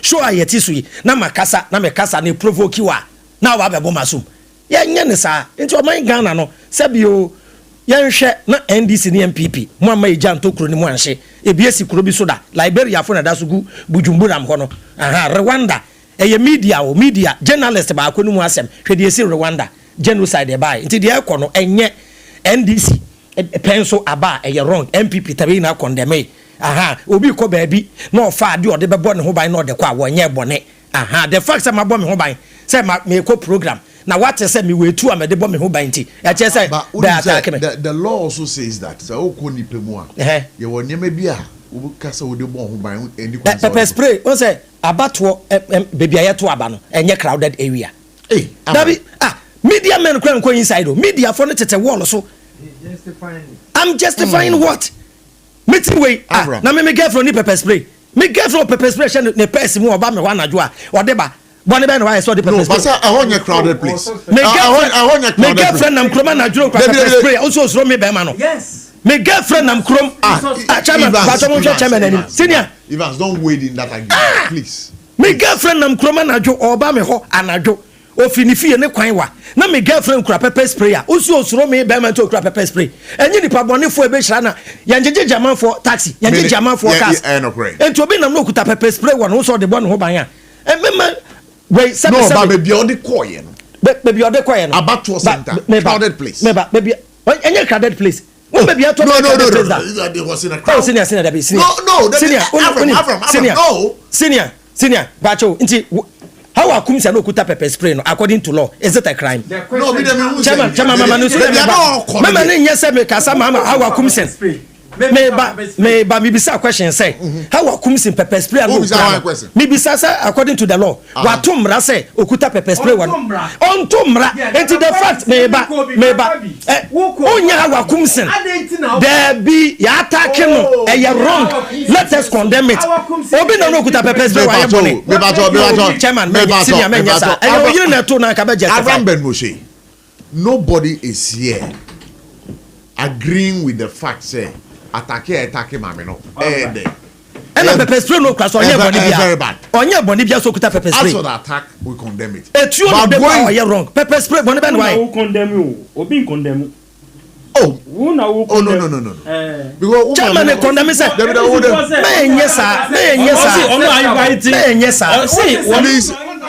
let's have one conversation. Abraham Bemushe, me chairman wo. There eto Sam George kura no. Who stay there? Obi provoke Sam George. And Sam George nante call. Man no born no. Opa hwe video no. Sam George na even MPP man no mo born no. Man no call baby attacks na wono because na ye dom no call ho the make at say one ko baby na say be macho men na wo suspect mo ya wotanfo ho enko ho enti na me ka say Sam George nante call ho e kwa ka kire man say we provoking enti no the man was right to slap Sam George oye oyemba no it's in condemning. No, but we are condemning the fact, say. You boo how I could say. Yes, you're condemning. You're condemning. But officially, you're not gonna for you who say, not proper pepper why you're born. Now, all they are then they show to my that is the question. You're too about Sabasensi. You're too about Sabasensi. Yeah, two about Sabasensi. I know Avram who call election area. Over to action. Now me W and you two me Avram me social media near me kasa bend this kasa bend PP. Now me pepper spray and nadia me de bomb me ho ban. Now me ko to aba me nko. Now mo ko bodyguard jo mo chi ne. Bodyguard on your weapon. NDC form perform ko no bodyguards in do mo chi. Enyo mo weapon. Obi ba attack on bodyguards ne nko ntokwa. How akum se nko no. How akum se nko na bodyguards nka ne ho. Bodyguard back, I'm blown the bodyguard. The first called in the bodyguard quite why money. Let us not justify this. It was wrong at MPP time. It is wrong today. Nobody is saying it's right today. No. But what we are saying is the use of Chairman Tiaza said, "Oman pengi kran kasa ina nyadu obe kasa." Okay.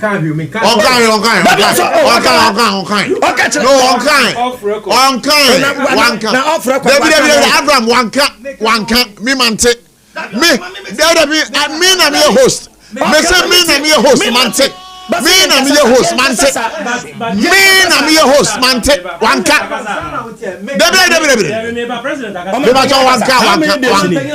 How many days in it? And then 15. Yeah, 11. On 11 I didn't see it. Up to there's no response from anybody to condemn what happened. Now when them say bodyguards, have you seen? No, Asba, don't put in that fact. What did Muntaka say? What did he say? I didn't see anything about Muntaka's issue. Oh, come on! I haven't heard him. He has spoken. I haven't heard him. I am saying that I've not heard Muntaka spoken. So I am telling you that Muntaka. Listen. Let me tell you. No, please. Within 1 minute. No, listen. So if you say that, maybe if you say that, yes, Asami there has been no official government communication on this. Yes, it is okay. Let's accept. Say it is. No, wait. How long has it taken to come out? Wait. How Muntaka spoke when? When was that? You were here telling me, "Say, we are a gentleman." But you have to know. I can do more than that. Okay, Aswald. So I want to put on record that the thing happened on 11th on Saturday, Friday on Friday around 12 o'clock. Yes. So the following day, the local government minister, is it the local government? Yes. No, the interior minister came out with a statement condemning what did he say? Go and look for it. No, you are saying it. Go and look for it. You have seen it. You have seen it. You have seen the statement. Asbal, I want to put it to you. You have seen the statement, but intentionally making it look as if say you have not seen it. Prof, let me say, you are running a government. Master, when them say running a government is like taking care of your child. Not CJ, I hear press conference. Less than 1 minute, you respond to it. Now a year, obi mame abatuo ye to aba na wonim say abatuo no mu plan mu ho enti bibiba you will close your eyes on it. Now one kasa as a president, you the minister of interior Ekasaye. But what about the president's machinery himself? The president have not responded. Ne who say Oba and a wono. And they say Oba in Yamradia. As I said, the father of us must respond to it. Up to when they were responding. Prof, has he responded to it? What I say, America say, one also justify say they have planned for it. Say they wanted to beat people. According to the statement, they have planned it, but they have not gotten all yet. Now, Omubano, Masa, Omukratu Omu, once Omu Shataria, a cover Omu, Usha, side arms. All of them were in the side arms. Nasa allow him. Oba pepper spray. Not because of that. And your background they attacking but macho men. Jesus Christ. Wey, actually say, and an yonusu no can't say MPP for Munjina ye. My main casa free FIA conference in you had asked for some information. Yes, no one would be spared. Muntaka orders IGP to act on it. Mepacho Nyabotre. SOMPA FM. I called Hawa Kumsun to empathize with her over the brutalities. That is Muntaka. So Oka say on any nim komo, even with Hawa Kumsun, my friend or any dim komo. And Muntaka speaks for the government. He was appointed by John Dramani Mahama.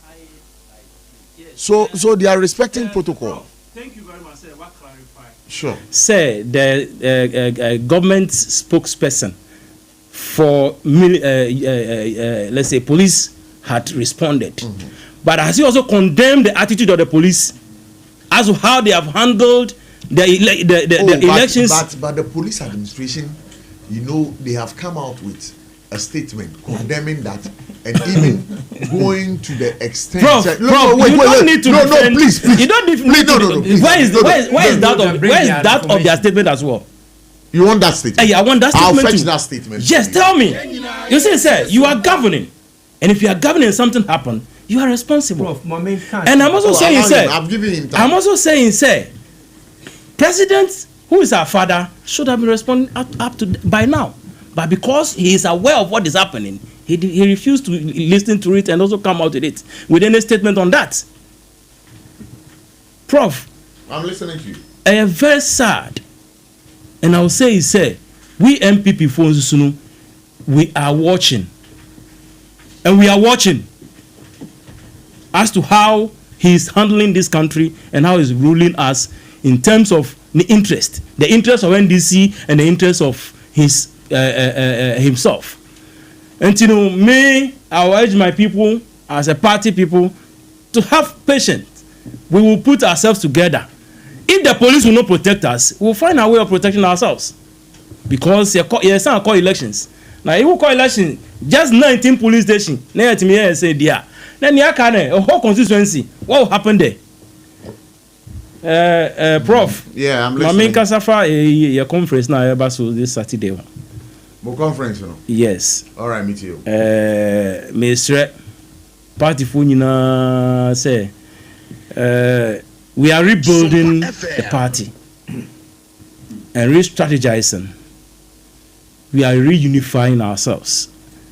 We need ubia funny how and I say ubufu and I said the bibia here and party here I won't peno fatuechi. Forge it ahead. Your back conference we want the party to be well united as we united in 2016. I win a battle. CEO be announced MMDC be an minister be a year be won't pair. Done a trim and no trim. What is needed? And say, what can I do to bring back the power that we have had? The year a quite be I did my free SHS and there on here will be so by your garden boy. It's difficult to get it because even the man in the hamlets is able to have education, and education build economy. When you go to Korea, when you go to China, or you go to the developed nations, this is what build their country. They don't have any ADWOA, but this is what has made them grow. And to hear back conference now, we should put away anything that we think yɛba bɛyɛ ma na yɛasɛ conference no. And you be a pepper spray ma ho. Yes, mo be am fa pepper spray ma ho. I don't know. Me can say wo the pepper spray ba ho. I don't know how they. Yeah, ba ho as a family. I don't know how they. We are not coming to fight. I don't know how they move. But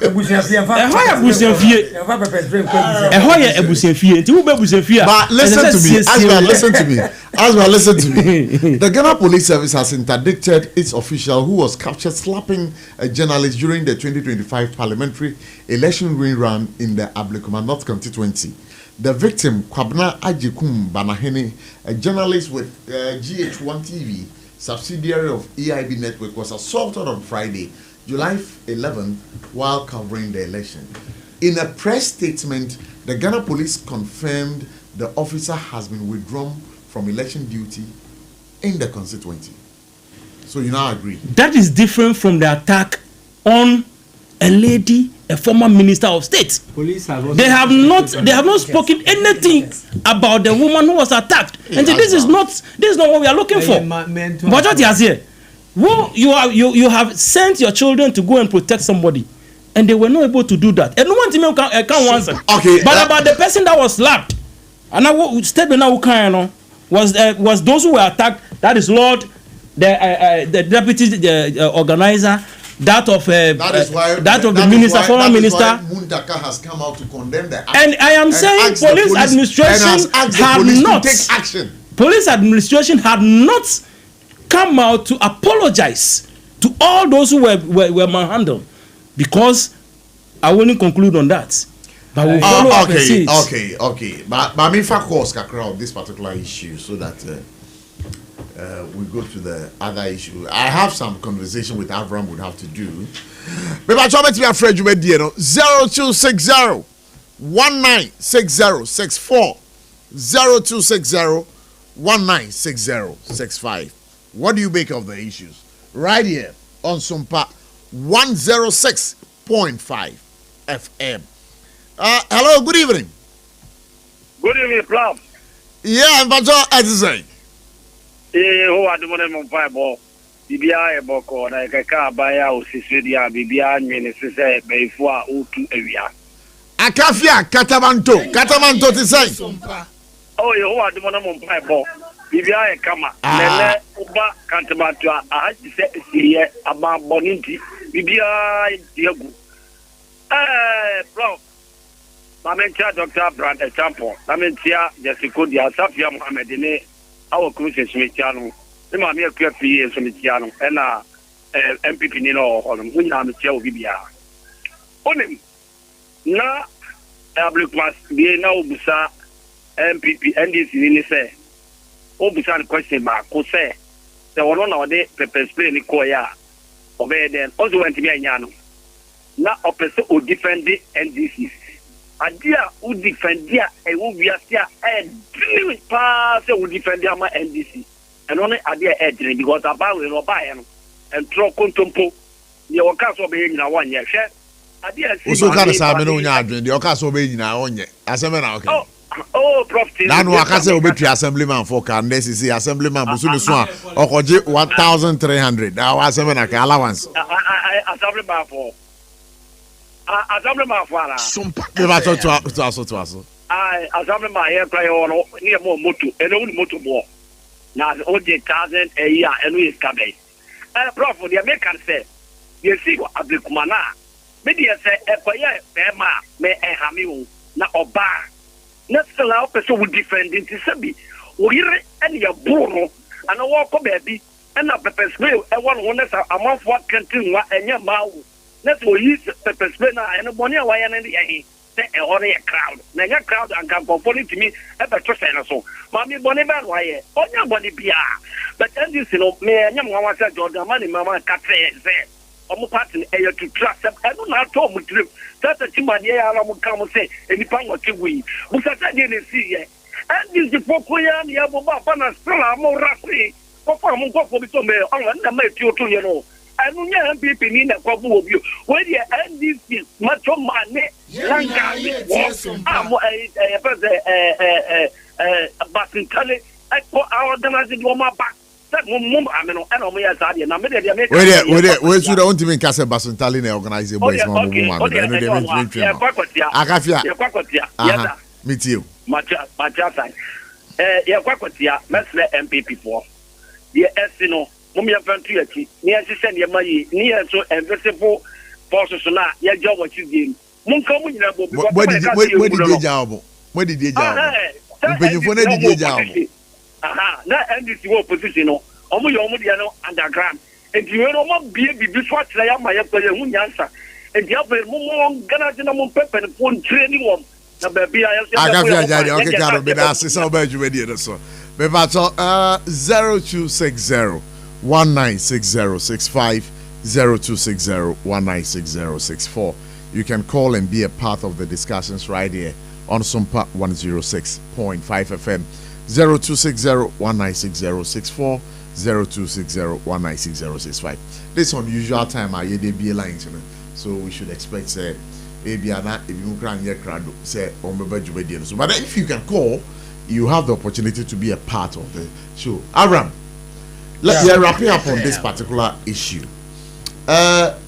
Evans, wrapping up on this one is particular issue. Now, me person me can say, especially the media. No, people become president through the media. Trump became the president of US because he was with the media. Ghana Hakra, Minia Obeko election. The media will be the backbone of his election. It will be penny because the media can do and undo you. And only near a 2 year near barn. As much as I declare it's unacceptable. Yeah, we send a track record at that. Esomna yesu Ghana ne yetia ye kan ne ye dwundwun eye Ghana ye na ye ne obeka ne obeye no eno na da swale emra asem se na nkrofo the picture ne nam social media. I am not saying say it's worth beating the sister, but I even to the somebody was say swale honhom na hante mame no intimisre say ye de ho asiwo say ye beboa ma democracy akwanim no momma ye hwe ne ye Canada Japan ho obi antake no Gideon no ho obi antake no Brian Achampo kra no kan sama akese he just said them, he doesn't act obi antake no adentina ye nua ba me amedofo hawa na fi ye call no so.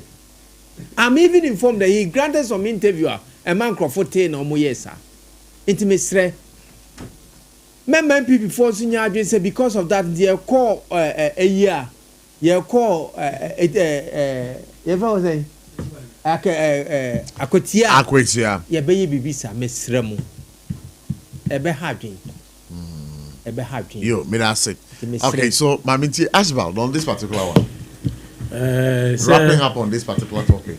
Wrapping up need yet. How much are you son? This how much are you son? Yes, you best you different. Now election no. Yes, so say what shall say? Baby nkoya. Also was CC.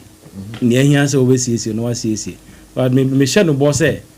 Ni onu can say here enjoy no. Eh, ever jai with them. But you say 81 na akwetia. Akwetia. Na say Nanado a disbanded invisible force. Na say woman ewo green beret and I say from you put from say and the workers would 5K but the spirit of NDC and no that's who catch but the spirit of NDC is resilient. I didn't invite you. You just I invite you. Ukasako bisa no question. Why invite you? I can't tell you. Invite no babe kasa. Nti say omo wanu dia. Let me deal with this caller. Okay. Hello, good evening. Hello, good evening. Okay, wait, so you can. What I was saying is, we need peace in this country. For peace to prevail, we must live by the dictates of the Constitution. Right. Near here say, and near says no. Hello, good evening. Hello, good evening, Prof. Maybe I told when I'm in the casa. we unia Felix Bell hinkwa yilo krobo. Okay, Felix Bell, yeti why. Yo midasi enyumre mi chia mo papa. Na mi chia the incoming flag bearer for NDC. Honorable Kennedy Ohini Ajepon. A compreko. Ubia many da police station for here kwan say obeba. Na mi chia incoming first vice. Dema West Felix Yaudankwa. Minia we hear statements now, defense minister, Edibetu Jana, or say a wake up call. Now, you have a wake up call, Emma Huayno. Emma or my money, and now say Emma Akotia 4. As I say, you go to buy election. Now, the see, you know, we see a wake up call. Say, any day, say MPP 4 and say, and now say Akotia 4 and say, and now said, Omra Bontina, Omra Betchre Yemu. Now say, Obi Casse, Yamami, how a cooking, Ekuta, pepper spray, and Tia Bonia. On him says, I don't know a police for a spray pepper spray war. Not just a police for to see a Boniana. Or they defending who was yes, you know. And this all Jonas will be Baba Takina. And no question or defending one. Minia, my members are Ochina Adichie MPP for a call on annual delegate conference. And the whole Omukono also be abon who buying the pepper spray and a two edition of the Quana. Prof, on the area see one. Wow, who buy a yes, I will be born who buy you. And question I may be sound. And me question I may be sound and they say. Eti what addition beko ho no so be abon ho bayana. Yes. Because unim say obekwa go set body. Eti wo ko na wo say wo bo ho ban. Eti say wo bo ho ban ya boni bi abi. Oh. Enti ya basere. Ye ni na mi nim say. Sa dia ma we so far as NDC na wa ban mu no. Minim say bebre bese. Because on my penina kasa kan say. You can't want more party to trafwa. Who pay this in one? What to be any ho? Who to me warm? Oh, and to me, I mean, them say the blessings the Ghana for me to you for say, you and die also.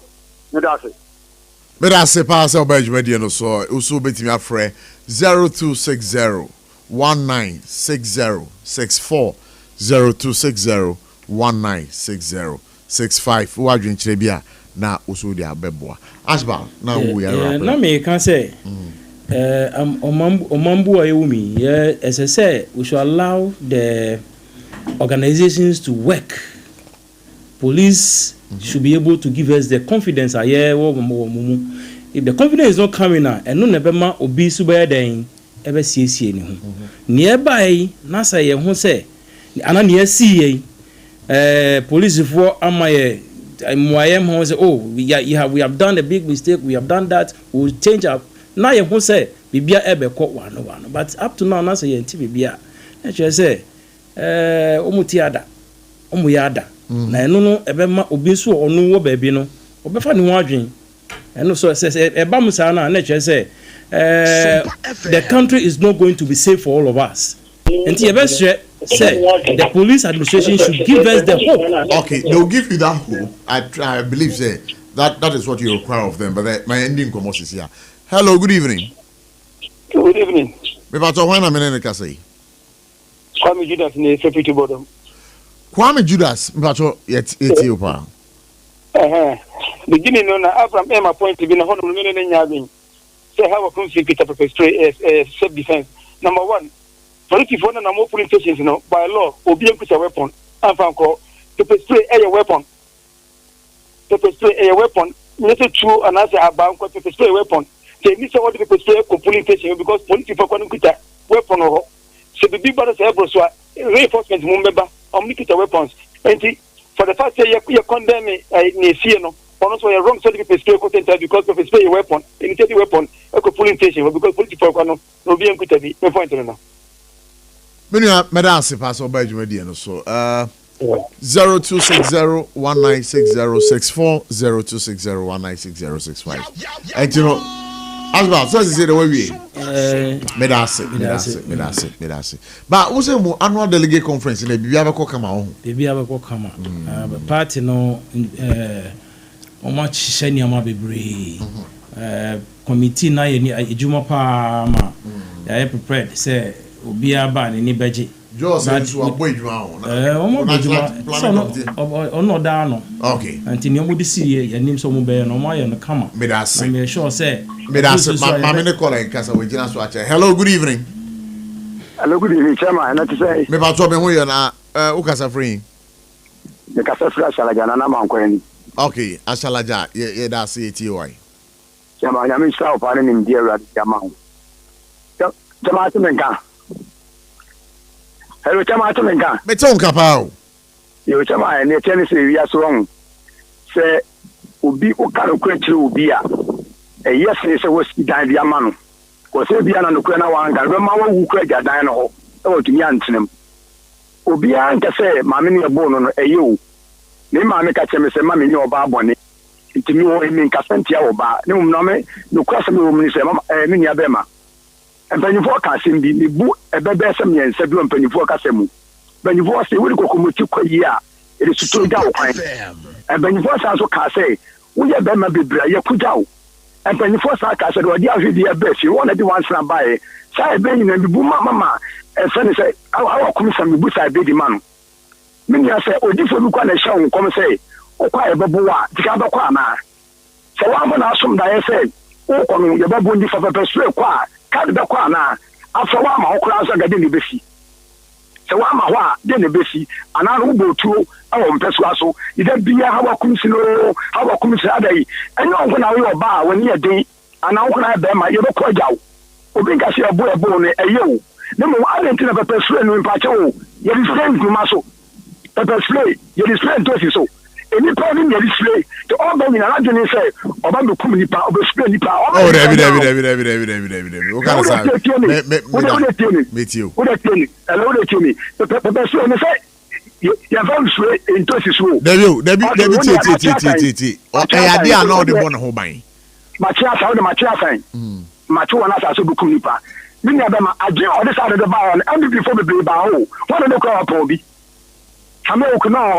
Na say ya attack you bia ebianke attack you bianka nipa no so yi ye or no de bon ho man ya ni ya da meti Abraham ni Bible say ya wo tue no sa na wo tie eti Abraham ne ba no agi ya na wo tue say oba e babu ni di and on for the player and no be see aya no wo tie say eti kuma do je ne say ade no fa de ba ya no ade nti na wo tue say babu do ni fa de no eguta na wo di aba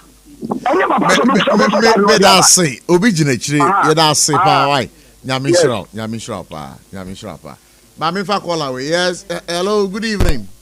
Hello, good evening. Fine evening. Opani Kapia. Yeah, me pa to wana me na ka say. Me pa to ya from Orobon Kwatibuate live from Kantaman to Market Accra, Ghana. Hey.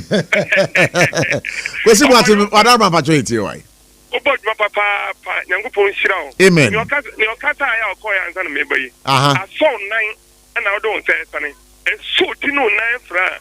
Na wana be hu sinoko we jame. Oba besia the bibishan ho oba ya watutu. Ojira no ba bidi. Ma shiri say ayi jack time. If you ma tro ho ko do na ko woni ya watutu. E jama mo. Unja bibi you. Omaya timuno. No wonder as the President Mahama I can say but it's last time for a champion number 1 A1. I am a quarter the Pacho radio man, Mechoba Japan Kumsin, Dr. Sawa Japan, and Brian Champon, on one of the 2 franc. But but the dear woman now 1 year more deaf for Modi, guy. Mummy, what it? We be no yet, we be no yet, and yet so slow. Name was some greenty, or the most person will be. But akwesi boate mama mbisa wo how akumsin e dey aba betu dwa say e ade a akweti aba elections no obekobi na ususu say e wo so kwa na say wo so jan mbajo sabe da friday we dey no na mbisa wo mbajo enye ni father call ana sabe Emwa mpacha wo menye wo. Oh, Debbie, wait, they say with a question we be so. Yes or no? Mpacha yes. So ko.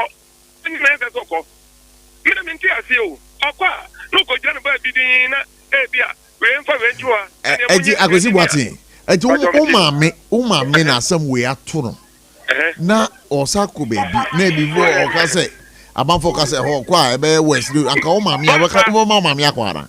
Me ba ja o tifie na bewu unu ne sa abi nyankopon ne hwe nipa o tifie na bewu a no wenda so bewu akwatia yi a o tine ba bi o se makoma kim enti no onko boa ni anya so kwa ndokwa o kwa boa enti mo se mbaburu ya andi se fon baburu ya o do mo muru ya no mbakoto ba bi a o buru emmuru me ba so akosi boate ma me nase for God and country that's in the way. You can also call and be a part of the show. 0260-196064, 0260-196065. I was my Yenekolai ending komo. Hello, good evening. Hello, good evening. Bebato wana menene kasi. Kwame Isaac, what am I pachoka se free? Pacho me Ablekuma. Ablekuma, yeda say. What am I TOI? SOMPA FM.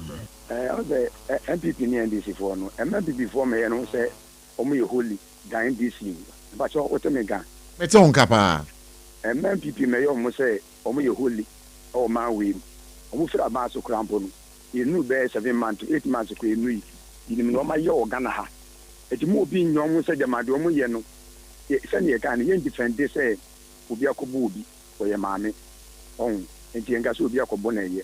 Ba mo mo nyom only than what somebody or me in the papa party the sense say can of who mobile and the junior party if you both party you don't know grumble one is man more to see Amadeus or say or mobile that you power and when I had this super almost under the mo what could you do I was almost a blue man got to catch a can say muchaso the most I cause some mobile power the bay or more almost the samba for party you don't know the DSC oh a Jana we call it baba it's more than somebody your mom should be mo dia tu nchada ikamene mu angara mu yana aya waso no mutukwa amakoye no Ablekuma no nka atikatika na nka esu ncha ne ge bi mabiem esemo so mbana esemo san ye dia amuso beba gospel bomb amuso beba etino emo bi ga pedi a ne omaye no de ne si nra na de si Ablekuma no e bi aye fo aso but ni kura de ba ko pe ma me no ne side wo no wa motu me nipa enu manager wa motu nipa no wiye no wa sa sole so okuni maneko oni de monka oni de ebo no so asole o oni namo isa yi mo namo do okunu so okọ oni so mo kan say ba mo nye say ono no we holy dan obi a o ma we say me Ghana na say obi kan ye nyina ye man ye ko suna yi mu Ghana ha obo du to me nipa na wu won de yabo no asole ko itimpo na ye yi na me ni Ablekuma te say na me adom boko nana yo for God and country Adam was why some afraid you made yo that's it boko yo.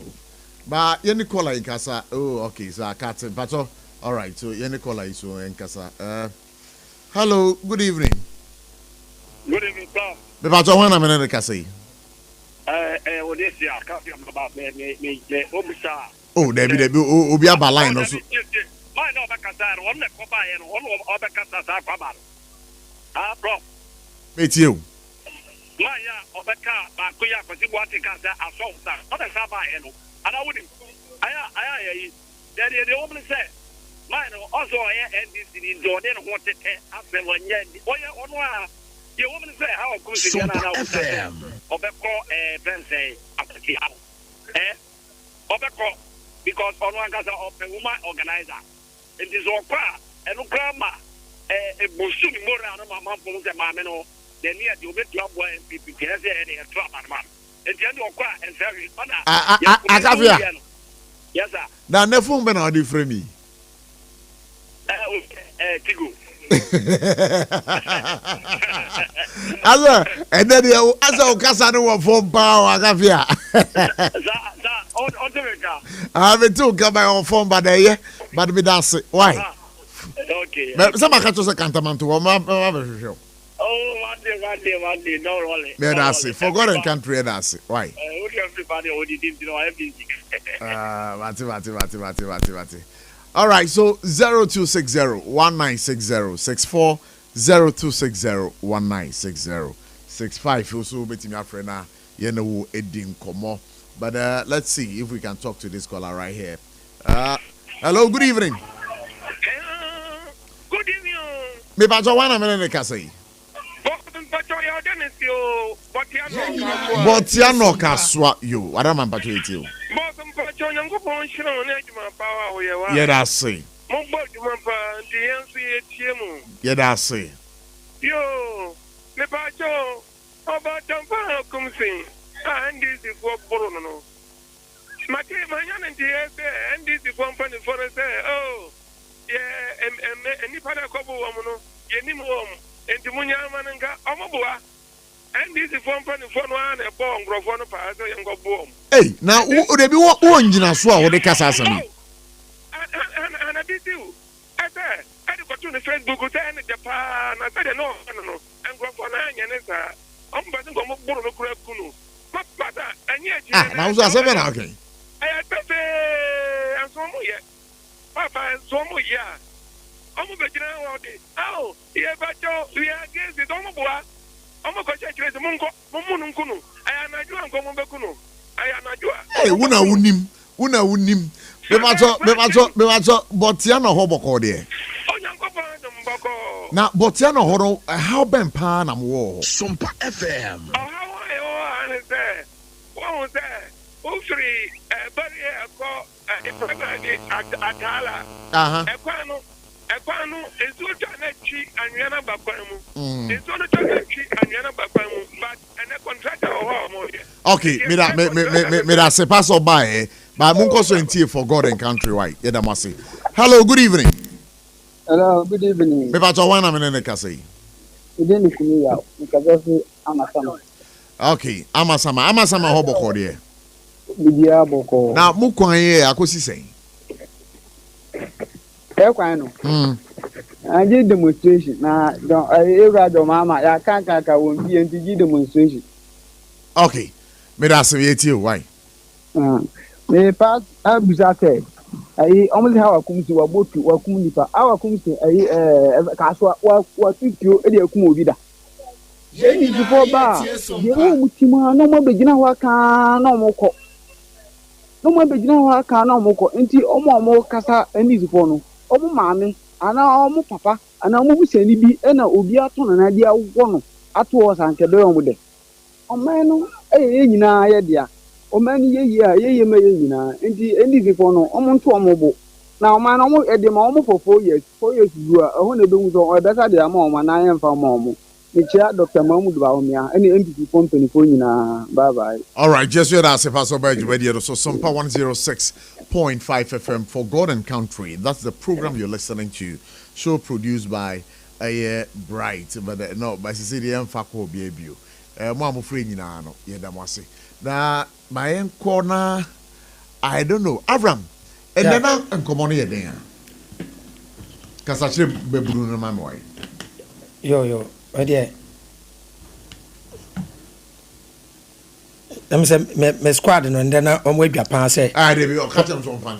Mo say politics na beje time no politics na dey na me mpɛ sɛ me kɔ ho bebre nti yo nti Odehyie ma me fa akwanya so nchia etiefo ne Ghana mbebu nyina me sɛ de bia ye ba yetutu ye ho fo no na me sɛ me ka kyerɛ mo sɛ ye nyina ye mistakes be in the past enti ye de betu mbebunu ne fo na eja omo ba no omo ma ye the same mistake ni bi and ade ya me pese ye discuss no am say I discuss about relationship ade ba kwa say eti ase ne say ye duru generation a ade mi enu pe na ehia mbebunu ne sesi a bebunu bi eni tepe na omo focus akọ sika ene relationship anase sebe empemu agro relationship anase empemu agro eno pene ade a aye the number one priority of the youth ena mpese me tu omofo ewo ho sika ya ade bi a eka abrabo ho a eye ema abrabo ye de eka ho eye ade sika ye ne say money solves money problem but enye no the reason why intia yetiase we are not alive say ade chia go and look for money there be you were reason why ntie wa ha akwet sa atade hye aha atade a ye hye de bia no eye but that's not the purpose of life say ye be wi ase say ye be hye atade there be aduane a ye di e ka brabo ho but that is not the main purpose of life say ye be wi ase say ye ba be didi there be enti these days the mbebunu ne dwene ho a eye kwan mefa so enyiska why na me ware no hefa na metena baby obetena edin wom sese ayentena places ya me kotena baby a ebia because of the environment and I say ebia ekwo no good weather wo pollution ni ho there be obi ape bi obetena ode be brage aha ma me nka ne sa obi ape places otena I don't know say we are living in a generation we are living in a show off generation. Obi person kotena East Legon not because good weather be wo na say health bibi wo ho be boa but o person kotena East Legon na obi na no catch obi say meti East Legon na bedwem wenye ni monyam aha sa na akwa say si akra emema na e ware ina last week ye bo so obi obe ware bia no ware oba owoto entu be fi say akoye trend bi say ye worry for show off and I'm person bebu na dwene eba so ye say we are here to work on ourselves as a person and we twem say we be bobra say ma brabo am ibo nyina no mi nyine no virtues and me morals me ye hu adwuma eh den say we be call TikTok live and I say Facebook and I say social media platform na embebu no wo so a omo discuss kwan ya mefa so a ebufu a etimi mu no meja ye ebufu da bi untibi obekọ platform a obi kase chale mi abrabo mi wo mu no me weakness in life eye bia eni bre ne ha me enti mpese mi jai da bi obekọ no ena styles ya kese ayi ene da bi eno kra nyeme bi a eka abrabo no kra ye discuss ne wo bedwem aha gone are the days opanyini say empanyfo amu ha mo beka ya mo time din say live on TV na ye discuss empemu agro sebe emema no ye wo live ne so no ye wefutuo bebra ye papa no de ma ye papa no kire ne ma bebre but obi ani live yusu a ne papa kire ne tena ho kire ne kwa ye fa so ne obaada ebi eni ho opanyini but enne ye social media na ubekọ no arahuseme wom say ubekọ no na young girl bi be ye 19-20 years girl ya wo hwe ne pictures what to kakra na gay yi te ho a ono discuss sa ne ma no na empanyimfo papafo empanyimfo ne maamefo asa akọdwen ne discuss sa ne ma no enti mesram gona the days ya sa virtues na ekọ enti enne obi be adwumem mo fa na adwumem wa ne subenti ne yapam no enne wo fa abofra bi e de shop eja no so hwe wo shop subenti obepam no and they ka character subanyan kasa ebi ni ho nti wo hwe ya anesefo mu a character kasa ube fi se na esi wo suban pa o onim se de ni pa kasa da bi ne kala ehu hia no ne to ehu hia no echen suban pa enti na mema mbebuno na te ase se suban pa ebi obedu ekire echen wa ho ofe suban pa ebetumi de wedu ekire echen wusika Evan katre geso good character. We are here to build on ourselves. Catch a guess. Any man in Kwao. David, but you got Chairman. Because listen. You made reference to Okala no. Kala no 20 a man and some but you made reference to your places, one man support. Your place are member depot. Until the David, some member I don't person away poorly for but Casacha man will be officer in the top. The one or hips or nim or legs and to umwadi catch almost say a sipping one more fe edobeko trend be usuban edobering ebeba trend be crack also TikTok nice girls near video sound be oba tomro si te say me anka menenam e na me bre wo mema mo na mama mo bre subani nye one say last week okay I'm say last week man boss appoint no na say edebio obabia nani briske bia omuade na make say ya build society a one say gone are the days ya the girl child yet girl child e wo fia enye na ho ofe ene ye training ne se on be building na ho ofe enti tete no ye describe oba na ne ho ofa tete no mo kasa oba ho ofa oba ni amma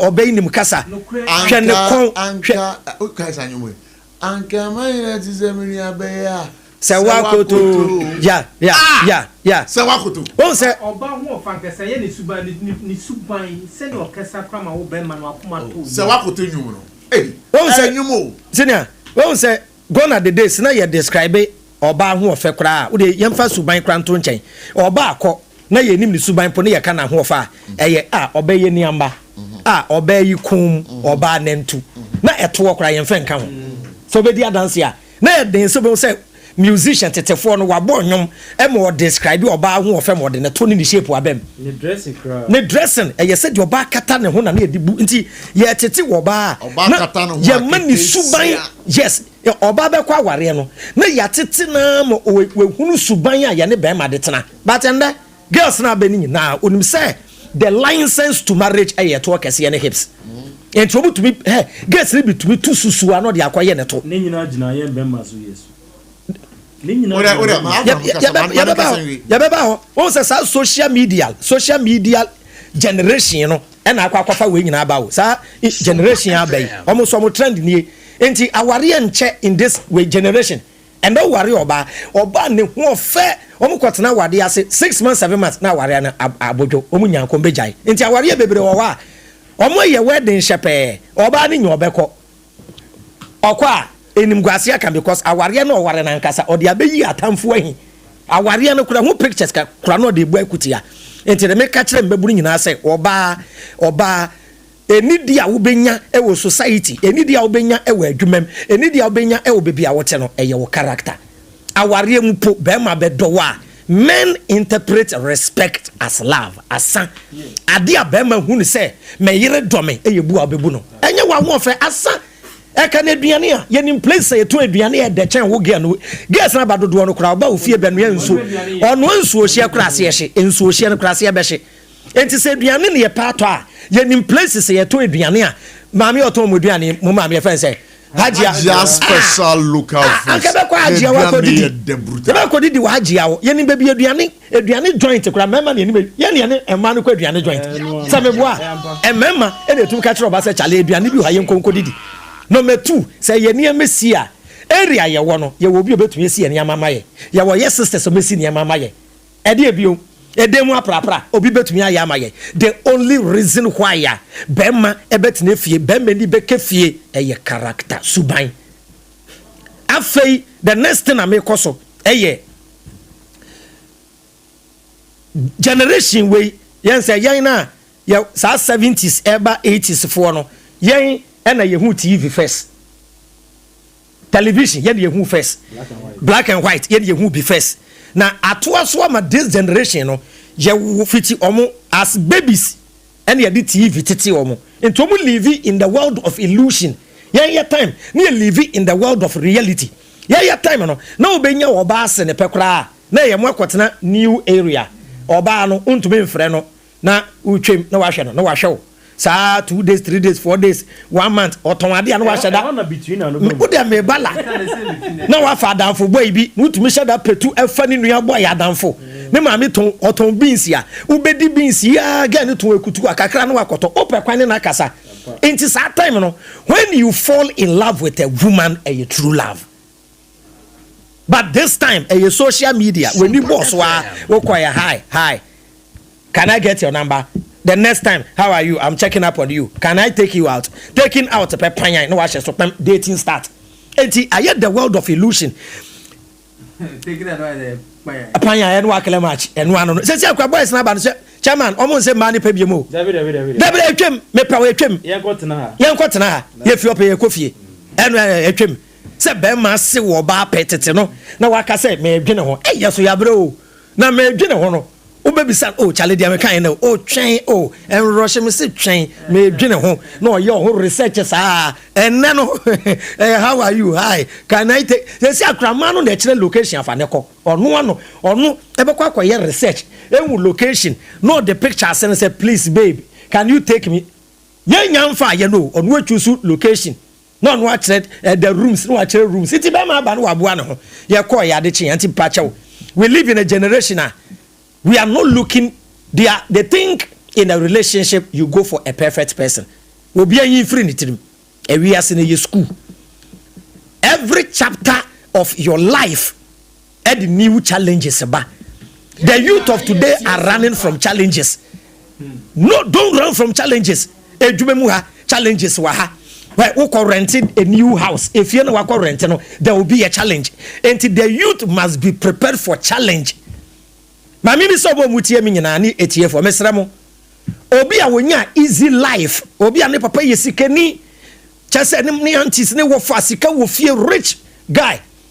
Oko interview ne ye bisan se won kan the life story or start ya me da nyankopon asese obo ame a menya papa o wiska na me aunties ne me wofafo eboa me ene ade no kan the story wie any obi a offer through life struggle only boafo no struggle from zero and then what be ni petitiro sankrofo is two stories no why dey ene motivate nipa but why dey motivate nipa they offer through struggle no and we are here to struggle and we be remove the challenges ba and we share partner don't go around looking for a perfect person ebi ni ho nipa bi abehia ni bia oso ne niama me Abraham krameti he ya me man bebu no futu no that doesn't make me say me relationship advice bi me sure say young girl bi was here ho and the comment I wish I'm dating Abraham, this guy is lovely na me say mama meti we many ma ba ko for now na me papa nka bisi ha my wife kura me na 16 years when to me no work enti me ya papa anka for no mo tena me ho problem wo ho enti chairman ensre na maka me de wi obi abeka ne de wo dem wa mo anjeje mu mba nyina minim ayi chairman kura fe say safo kantanka we suspect what you say enti nipa bi no ye perfect ena anim Ghana Krumano, your ex-boyfriend, the current boyfriend, new one abefano. Almost to say, me who there be almost to say, your president, Yeah. Every time the ex is better than the previous. Sure. Obeka say we nye ube piano to nchen no de obekwa kofa no. What's na one keye? Enti sister, what's a kwabena ho? Wose kwabena ebia oye masem at times so ba ube hu baby me say ubakoso ubako hia bonsam bia ke ubako tu bomb bia asa bakaka ebi mu a she baby anju yo baby ena we live in a society we think quiet people are good people. Hwe mamen kan kire wo usia obi opekasa na no kaka no wakana se hwe fanesa people who are extroverts omo pekasa ade hana oka na efiri ne mu sankofo sa no moti okasa ben ni weja ato no wetwa so na din fo ni pedi kankane din fo na omo ta smile no din fo na o hye ne bufuo no to ohwe odin na wa smile sisa oniama na dwane sana Ghana fo yete enti de mi kenyina ne se unshia perfect person bia wo wiase ubehia nipa bia na nenso wo ne ho girls na ba no ahwe telenovela sa enti wo bedeti wa eye telenovela wo do no na obe expect wo ho wa hwe telenovela na oba bi wo movie nim da bia no te ho na ba ma akoye tea na ba ma di tea na brand wo mpem na ba ma ne pra na ba ma esi niam no obedeti wa or expect the same thing. The script and no be not na say actual script to movie and you be script. Senior, say see akra no Indian for culture mu. A man na e ware be man. And to hwe movie na hwe movie na can duties ho. Wo society a free mu so yen sa na tie. Tienya very very very careful. We reject people because ye hu suban bi ayempe wone ho. Ya ye wo dem hina obi ani ono ani subanya eha no obi de na akoma obi de ye nsem keka obi wa me say oba akoka asa oba akoka ne dia no enti nyankopon wambo bibia 100%.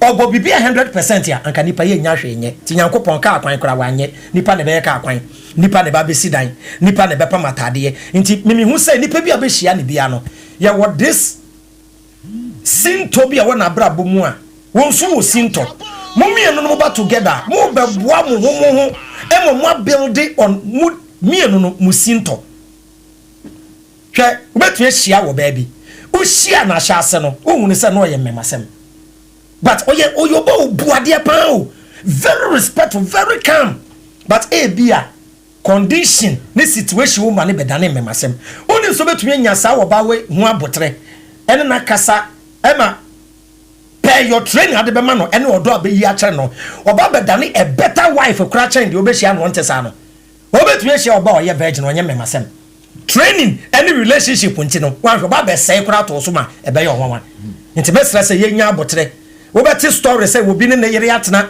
20 years obi ne obi atena 10 years obi ne obi atena 15 years no e say okope medal na di go mukom enye yize wo asofo nyina bo slap o asofo nyina to slap Abraham Ben Moshe abontin na ma aware ntina mka say marriage is not for kids, marriage is for matured brain. Ena nipa bi abehia na makapen me sanka biom nipa bi abehia na ahyase bi eni ho a obeyi ni suba nyina di akira wo da no akwahia obi Thursday o meet you na akoma na hana Thursday na nibu ba befu there be already better that be Thursday who provoke no ade a won pempo we ya won kasa because it is Thursday obe kweli into the shell enti ye hia nipa ye hu musinto na ye hu ni se no ye betumi aboa na waye a better person. Okay, don't go around forcing people to change. Yan kwasese bi menkoye superman yan sese nipa na emum woni nipa no discussing the issue the problem say menua me no be nante no sinto say na me hu wo ho ti bomoden na ye hu adwuma ti na me ka che mbebu no nne say yan focus a perfect person bi eni ho me da say young lady mama fa wensi young lady bi ATM yeah in the quest for me a better person no within a year girls need to be changing boyfriends by 15. Only when I take a can suba we jano. No no ko nante kaka and I'm open bad do. And we me ko hu baby skirt ho. No baby that am catch now. Now we get bi waba me hona wu kofia.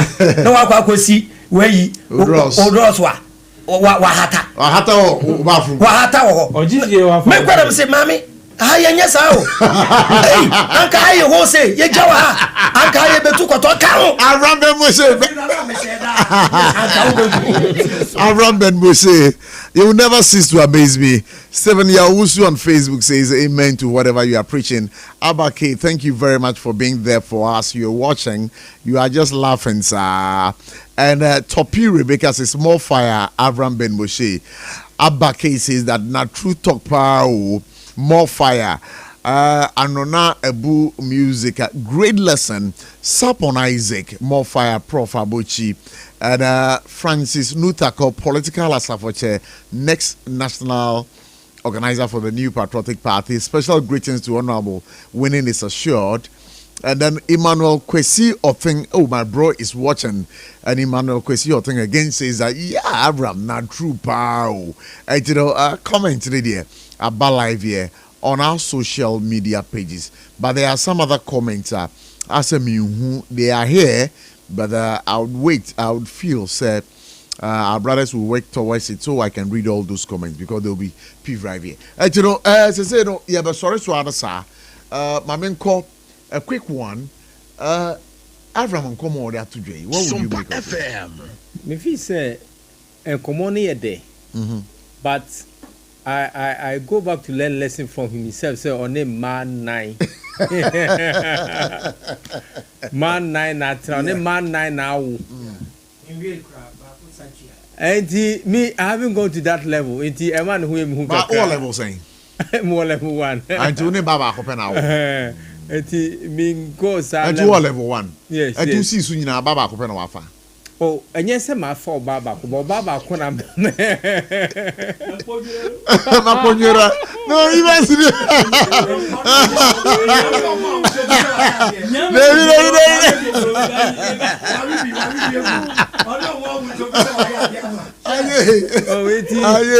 the truth of the matter is, Omano Munya Butre, Bema ne Kas Martinasi, na Bema ye Bema. I don't ever boy, so why Nyan Chia said, me baby. Na Oka se Siabutre. Weekends na me Kumasi. Na Kumasi. Yeah. Na something like Matthias. Oh yes, I will fetch you na echo.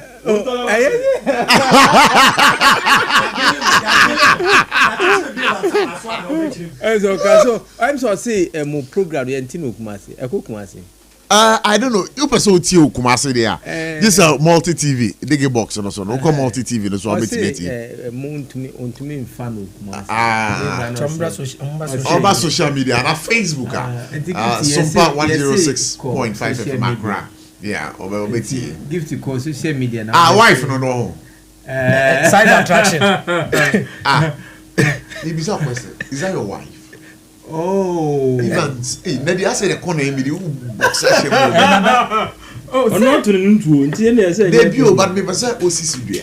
And I don't for Kumasi. Abobi say opeso who are not oh, inti ye na inti no Kumasi senia inti manu na munsi abutre. Abutre. Se be man ka se si abutre me de be ma wa. Abra me de bia. Wa kwasha bobi ntem se. Wa kwasha bobi. Wa kwasha bobi no. Our program we are catching this. Now, Political Asare for you, you've dated one lady since your lifetime. Oh, Bema dear, it can never happen. It can happen. Oh, dating your whole life and on no break with virginity up to now. Oh, yeah, boy, it's a mom. Only a phone line into now. You don't cross even crowd won't say my population. And also say Bema dear. Yeah. Now, Yantimi and wow, my bed and almost very baby, and your baby. The point is, and all can I say when you fall. Who's my down for be type of Facebook, Massa? Your person here. But who's my down for be or type of Facebook or person can't send me. As some man can see as a minute Baba. Me who's was started. Jai, ma question thing Jai. Bema dear, as I say, woman for some circumstance. Bema dear, as a woman for some ma. What's a blue mass and this everything. Oh, my one. And come on, and I didn't come and you're sorry, I can't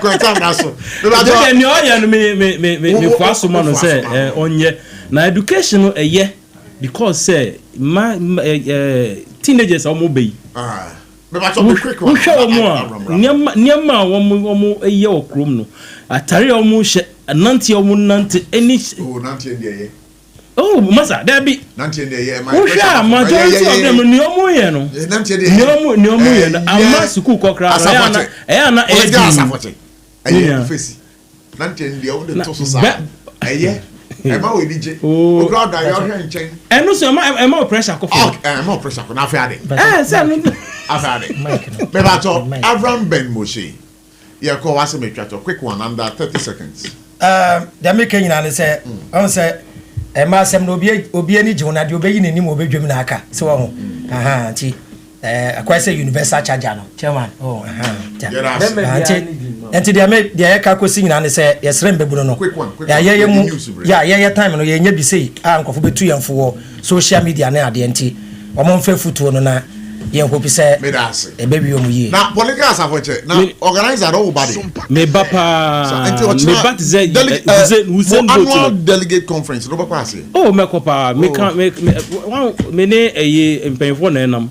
And there's no way I can say Minko now. A horse now we shall delegate yes, me new woman me new woman for national organizer. Yes, only say and no that's not a big cracker so baby. A hono yɛhia nipa te sɛ me a matumi ayɛ organization yi medase nti wɔn ba wɔn me na ɛduru so sɛ yɛkɔto aba no a wɔn hwɛ political abusuafo yɛfrɛ me prof you can call me Kobla Bochi, but it's aka Prof Yewie. Na Haja Special Local Foods afa aboyen pa sasona 21st clinic yebeda mo say medima for herbal center Dr. Time Dasu herbal time herbal mixture. We want to say a big thank you to you. Endpoint Homeopathic Clinic yeda mo say sasona Electroland Ghana Limited and Casa Natural Mineral Water so aboy chidom ebusia on behalf of the team led by Bright Entry and then our brother Patrick Safo Kantanka, we want to say a big thank you to you. Political support. As far as we say, Hono, on one case personally, or send a mobile to a phone. Medasi, and some new abaquatem party, you want to mean Buame, and I mean Domwesuko, Nemum, and just our pepper, na or Shena, the engineers are over, almost so many miles, some way in Catano. Papa, and you know, and some are down on match, Satam Nimpocrano. And I mean, can't sense our son Naja, it's me manage Kakra, no, I'm sure. No one says the Bidecano, and only cried what me some Kakran cannot be a trap. Now, a Jibu ye dear, no question, a baby had Jennifer, a beha, you know, Mammy, be some call Kanya, no crowd was single, no say. And no power, Choma Juma, Nansa was one or Kobaya, and some was so no, that day in Suato. Was no question, you one coffee, you could say what Bema for front chain, and also Baya some Sebe. Emma just a win send be into and SOMPA your bomb didn't do on my casano. Was so now back casapa, but in Sembiani ya and into one casa, but in Yamuno, Yabesha, Senamidi Cancano, watching Yamia to my bobbing a ya assembly no, near the assembly needs to say, oh, Anamon Chobempa, and no to the for instance, one Ancatam Pocrano, and your crow, I just a Wukas a wood Chamucraqua, Nipa a sum honomo. No nanka me bebusa say wo de wani kaka ya nka wo be hu say edan wo ho a say bia wo hwe na wo ma raw figure bia adankra ben say na wo sam potam ho a wo mo sa bridge esom wo mo no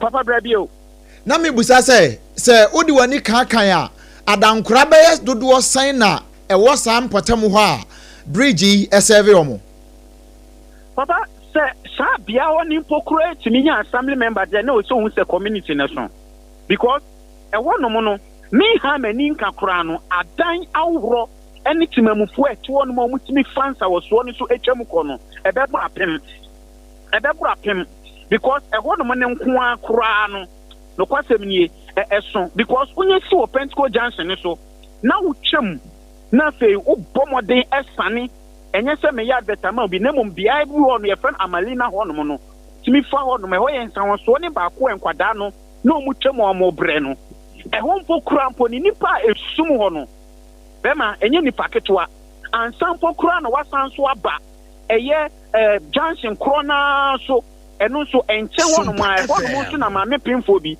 na ono so etwam no eno so nipa e fa hono ekọ hono no enya sam ketwa and sample kwa no aba Pentecost Junction na Pentecost Junction wono mo no e ho na taxis awuro ni nyina esi ewurawura mu ko agape enim kro awuro a chese eno so edokọ etire entitimamufo ete sample tam oketwa ne de se e ba se bia ye che eye nya so to mu kra wo mo nko abetimanya constituency opo ansana meja mo akono pese yo ansana meja mo akono e ho na sa bridge we say no nsuo na namase e ho a na besi sa filling station bi na wo T Junction so wo kwana no ho no piao eni wonim ho pa e ho a T Junction so no T Junction no eno eni eye Pentecost Junction na ye ka ho atem no enti na me bisa say e ho na on say filling station bi so wo sa kwan no ho a papa wonim ho na be pe den ho e Ghana nsam na de pie ho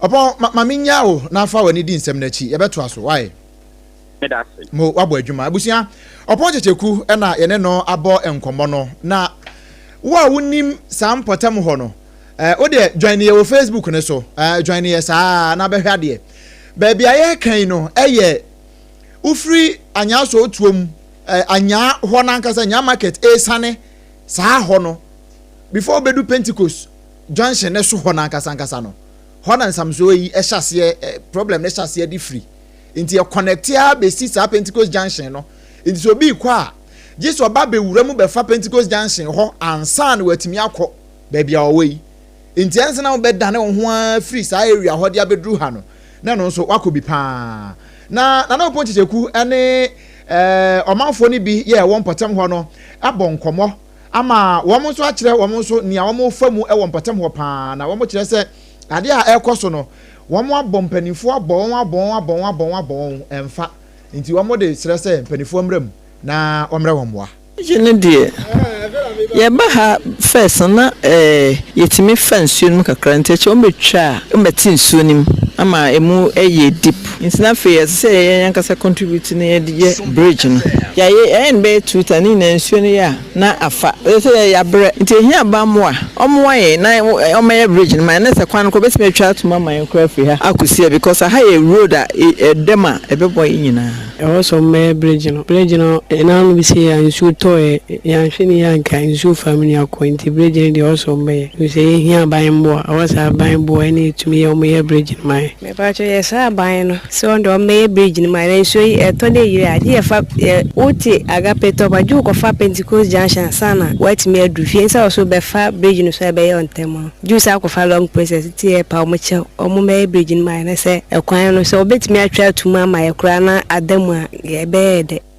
abusia we omanfo ni bi na wo mo akyere o madwen saa e de afa ho no na wonsem yi aho no yenkwa homa no so na ye ne honorable Joseph Abbey wono assembly member edema Agape Pentecost electoral area ene ne mo asemi mu enkomo honorable majo me patrol yeso adom me ho ye na o to awrade adom ye nso ye ho ye pa honorable anwumre Sompa FM ye da asese age bre ne ye bonkomo na bridge a ewo Agape Cave Pentecost junction sa mfinfin ho na asem a ye kan o mpeso aso a o ya we me patrol I me aware pa particular issue now o kan wa asem no se o call baby ayefe Mama Cake area are linked to Ablekuma Cave community for na ewo holding na nsuo bi ayeto ye about 2 or 3 months ago nsuo bi ayeto ye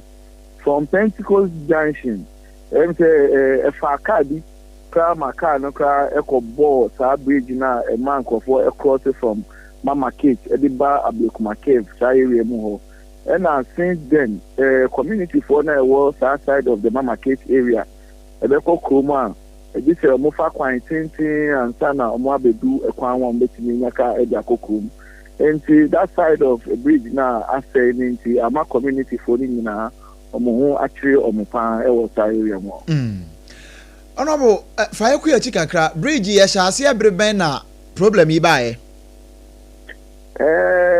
sa particular area mo na nkasa let me say some time ago as far back as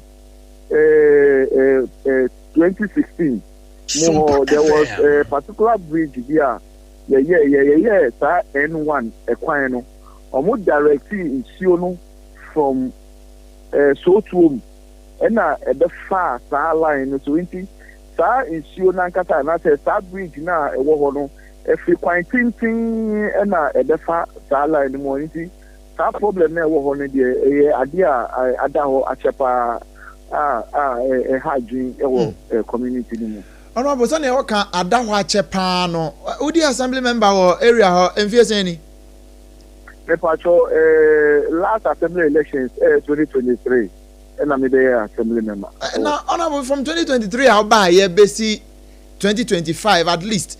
Say, young cannot say you crampuna for almost 2 years. And I'm open where to the home so far.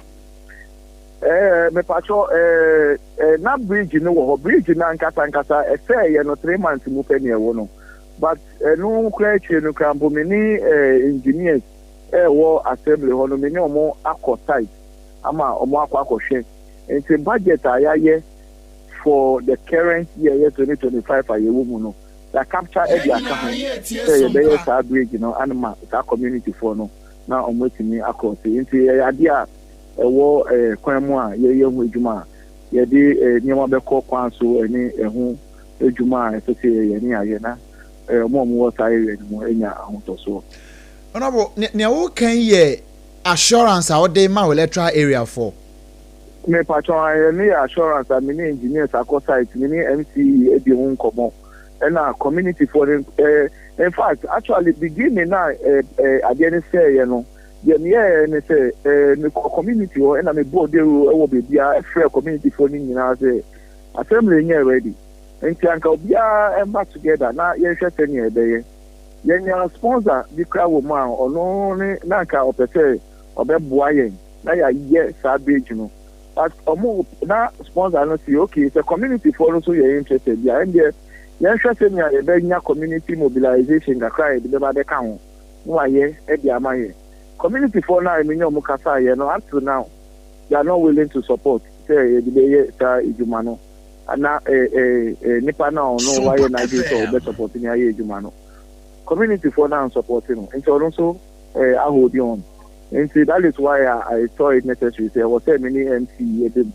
anyame adom letininya that support me say 2025 budget aya no yeah the plans na she mote the support to that the junior senior in fact me say meka agape pentacles nsem akrewa wan ka sabe bia o ti bia me nye show ka honorable meba ho na me wo one question efa bridge ya ho ye reporter oba ho be tietie mu be fa story ba ye say wakọ MC ho MC say for now age say ono akọ ekohwe ene ya na the story ne ba ye wakọ ne ho o say age say okọkọ asese ansana wetimi kra kasa de afa ntene musa say is an assurance say ya capture assembly budget mu because say ene ya MC say age say osan kokọ cheke ansana the engineers akọ ansana wa ye ho adwuma na say na boka say MC nso ama assurance no say mo the engineers ko ya capture budget mi say mbaba ya these are two conflicting reports ana me patrol reporter na oba ye no one beto me was site and I'm more over so me reporter no so enko site enko ye ho adwuma bia e wo na so me ameti community ni mo no and I'm akọ site and I'm engineer me road engineer and I'm in akọ site and me the call site no so ya sign akọ MCE ni mu me road engineer so akọ MCE ni mu and e na aka ho atem enti road engineer away west engineer away and MCE so ma bona manie ama last time cry your call tender meeting so cry me try every issue no the enti America say e budget mu no me na me FNA subcommittee chairman in the municipality too as well enti na me kasa che o say ade ayaye hu adwuma bia na miscommunication between your reporter and the MC because if you are reading the report no bia that particular area na o reporter no report to the na we hu the bia ye kan one asem no but I can confidently tell you say we even have this company Metro. I don't know if you know about the Metro cool pure water man. Okache say company bi wo hokro mo yesa water. Company so mo yesa cool. When you say cool is you know water no. Also ye sachet water e friend cool. Enti omo water company ni bi e water area ni mo a ye ne no kra e share boundary bi a big na say no. Enti onuka no ye investor na make no want to say onuka person support it. Like I bridge you know some time ago. And a community follow so did not come up obiadi ni hu ebe supporting na also be a project community. I can confidently tell you say as for that particular bridge many DH pa the many DH mostly say the ocean distance one more part of the community for the Nancy and the akokwan akofaka no and no na twami yema me hu say as a leader of the community, you know, I need to make an effort to make sure that bridge in the bridge in your community for. Okay. The idea many be actually okay. Honorable Assembly Committee man as well. Currently me FNA subcommittee chairman. And I'm also agric and development committee. So. Oh, okay. And I say we there unhyɛ da new works but FNA deɛ we ni nyinaa ɛka mo ho me say unni works deɛ but FNA deɛ ansa na yɛbɛkɔ akɔ project saa no kra no ɛfa mo ho ansa na akɔ akɔduru. Yes, because as the FNA need every aspect of even work your community in terms of the whole municipality, they go through me. And even work department, I can confidently say it's even under FNA, because when FNA is sitting, the works engineer director is part of my FNA meeting. Road engineer is part of it. Every aspect of the municipality, departmental head is part of FNA. And I have the responsibility and the right to ask them and also to tax them on what they must do to help the municipality. Okay. Honorable, yanhwɛ ni mu nkosi da bɛn. Omanfo a wɔ hɔ nhwɛ ni mu nkosi sɛ ebia enkosi brise mubetimi atu ho anamon adru sei. Can you give us that assurance? I can tell you, ending of this month, July, as an assembly, everything has to go through a process. And see, we have to do our, usual meetings. Subcommittee for the would have to bring all their issues and their challenges within the municipality. When we go to now, then we go to Ezeku. That is where all the committee heads, subcommittee heads, so they say share MC. Now I say all the assembly members will meet at a general assembly and approve. And see, if we can say the leader on site, I can tell you like 2 or 3 months there we can finish that work. And I was saying, yen kosi as the same so nsuo yi ni nani kakra krai. Ebetimi afra nipa o, ebetimi ama ya hwere okra o mansa na ya ba ho. That's why I told you it's a process. It's a process, and it has. And I say to one of the processes, we say the amount of money involved. So we have to depend whether we have to go and tender and call outsiders to come and do the work, or we have to look within, depending on the amount of money involved. Because the assembly we work with laws, and we work with the laws. So the laws, does not favor this amount of money can be done by calling an internal person to come and do. Unlike other amounts, okay, wait there was a tender, they publish it or newspaper to get a contractor to come and do all the feasibility studies and everything before we can go ahead. And see, that is why I'm telling you, the assembly is a process. We have to give ourselves some time in that process. That's why I'm giving you that length of time. 3 months. 3 months. We can be able to finish that way. Okay. Honorable, the anybody chase 3 months no. Na yahwe na. Sane na we ka say bridge no ne head nsuo bi eto ye be 3 months ago and the causes our problem we say nsuo kase bi to say ya. Won mo a ewo omufie bemben ho e free say bridge ye say no. Won mo how do they go to their houses? FM.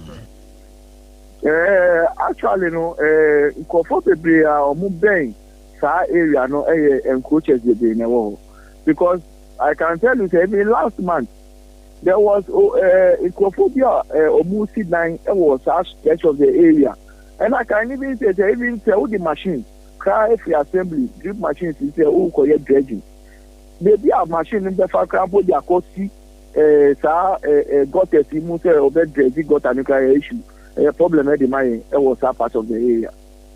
You get it? Yeah. And the encroachers, or more about a animal, and also soon a slow more. Because probably they will cry a boo more than say at least, or they should stop the work that they are doing.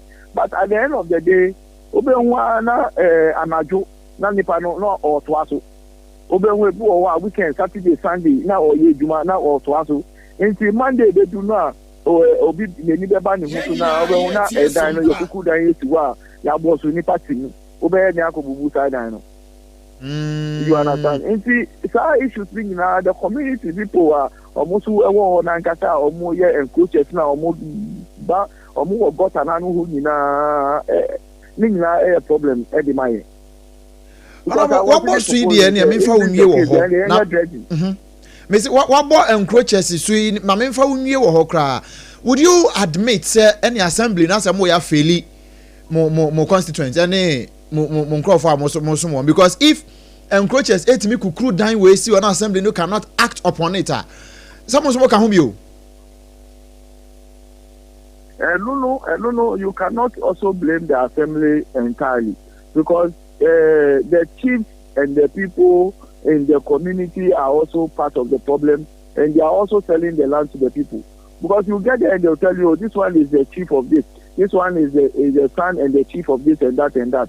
Now, no, what do you do again?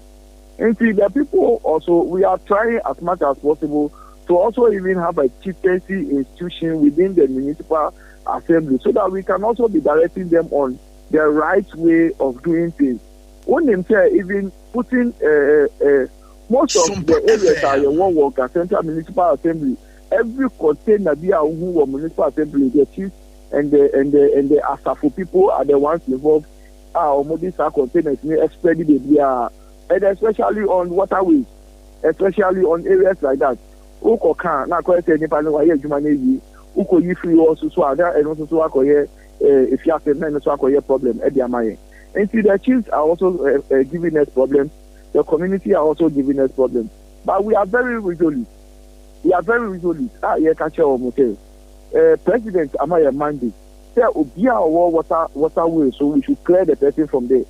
But my mandate says a kwanya yenim say it's supposed to be an access road and I said the dia as I said nipa faso and I said car faso wa be block dia yen free. And see the engineers are also on top of their job. Some nyoma we nyina make a job say and chair na say every time they are bubudan and I say bubudan we are clearing the way for people and I say for motorists and I say okay that solve some of these issues. All right. Honorable yana se ni amfa enkomo insia enim se na wa ka no ablekuma ene ne mpotam agape mpotam ho no ye ka se ye ka ho asem a ene ye ntimi hwie yenim se ye koya nim no ayonkofa na bam bibia kire ya adwen a ye be saba se ho na ye ga central we pacho an ga central municipal assembly jo honorable yana se ni amfa enkomo insia da che beto aso why we pacho mati na me sure mo yi pa anytime you can always follow upon me and I'm ready to serve my community. Yeah, that's it.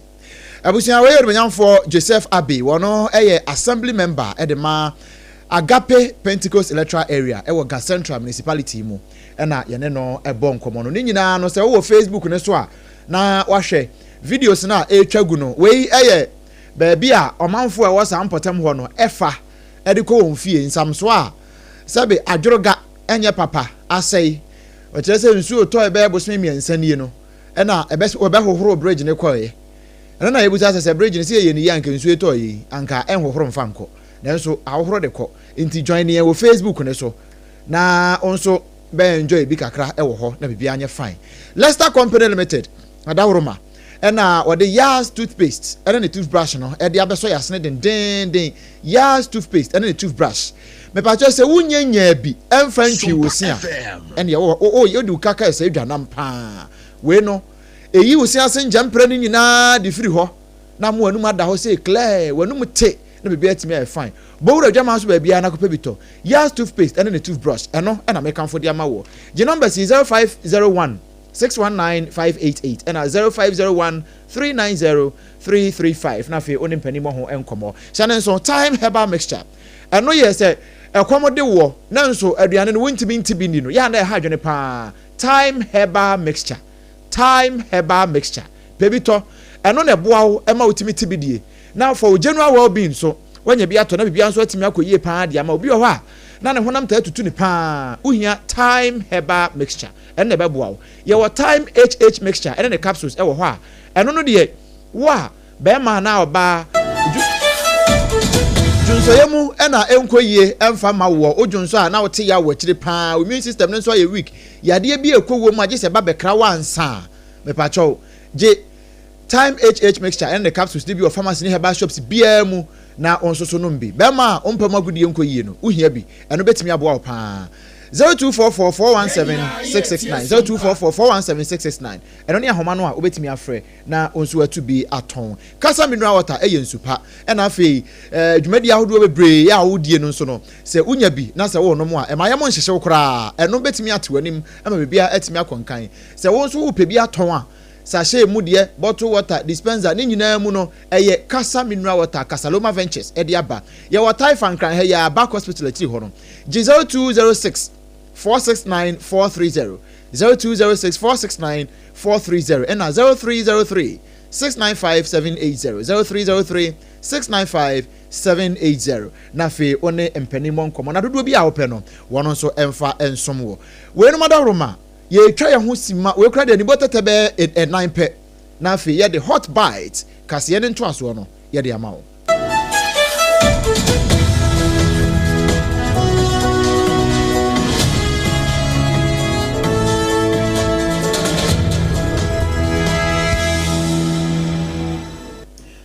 Eshem tesade bata eshe brodomu no hot bite no num mpai mu enye free aset mo free no nsia ekosi ne no nsonso na hyehye we de free phone no mu a ene ye de toa wo ne nto aso bi ene se enkwanhia bi asi ewo senya bonsu akon nipa dunku no babia wo modanye emu nnan de timkaja wo motinana no wonse do na sofo babia wono so de na dwene akodada wo wura bi se wo betu abusua godo ama no wie kire wo kun ya no koto akoso asetena adie na apie fimu ye be wura nsam foforo mu wono mu etetete akwan ho na wo mu yi kwan a eto da ka wo madan ye wura kwame agoja e de atodwa se wo mu a wono mu ye nhyehyɛ ansa na wo mu kosisi adan bia no ye bu dan gu a ye maka pe aso ye show ma gan na ngomasua won sam so ahyenka diaba a tro se nyame ya domu a teacher license exams no ye ba be ye fi ho ene krata bi firi mampani aboboa no bai se wono ma ye aban nyuma nyina government appointees mo fuel levy won betua bi Ghana fo bo wo mo nsam asemi ho abeka wonum ho ya bobo no nyina no a yara baba so mo sa no nsia kase bodon hwere ba ko entam wo yenso atena se ma mema mienu akantin kapa wo ma bati katikati na wo baba ko medan tamo ayeme akosuya ajewa akwade boaten mene triple a mine ajapia apamadada ena fei obrempona na kwaku ampoma ya na the grandmaster no e de atoaso afai sha ansam no ase na kwade district court ya no awa fija kwabre south kropon mu wasante mantamu wono akwasetena helloship aya Madeleine Thompson wano anatena dwamu na yakase prophetess Elizabeth dakwa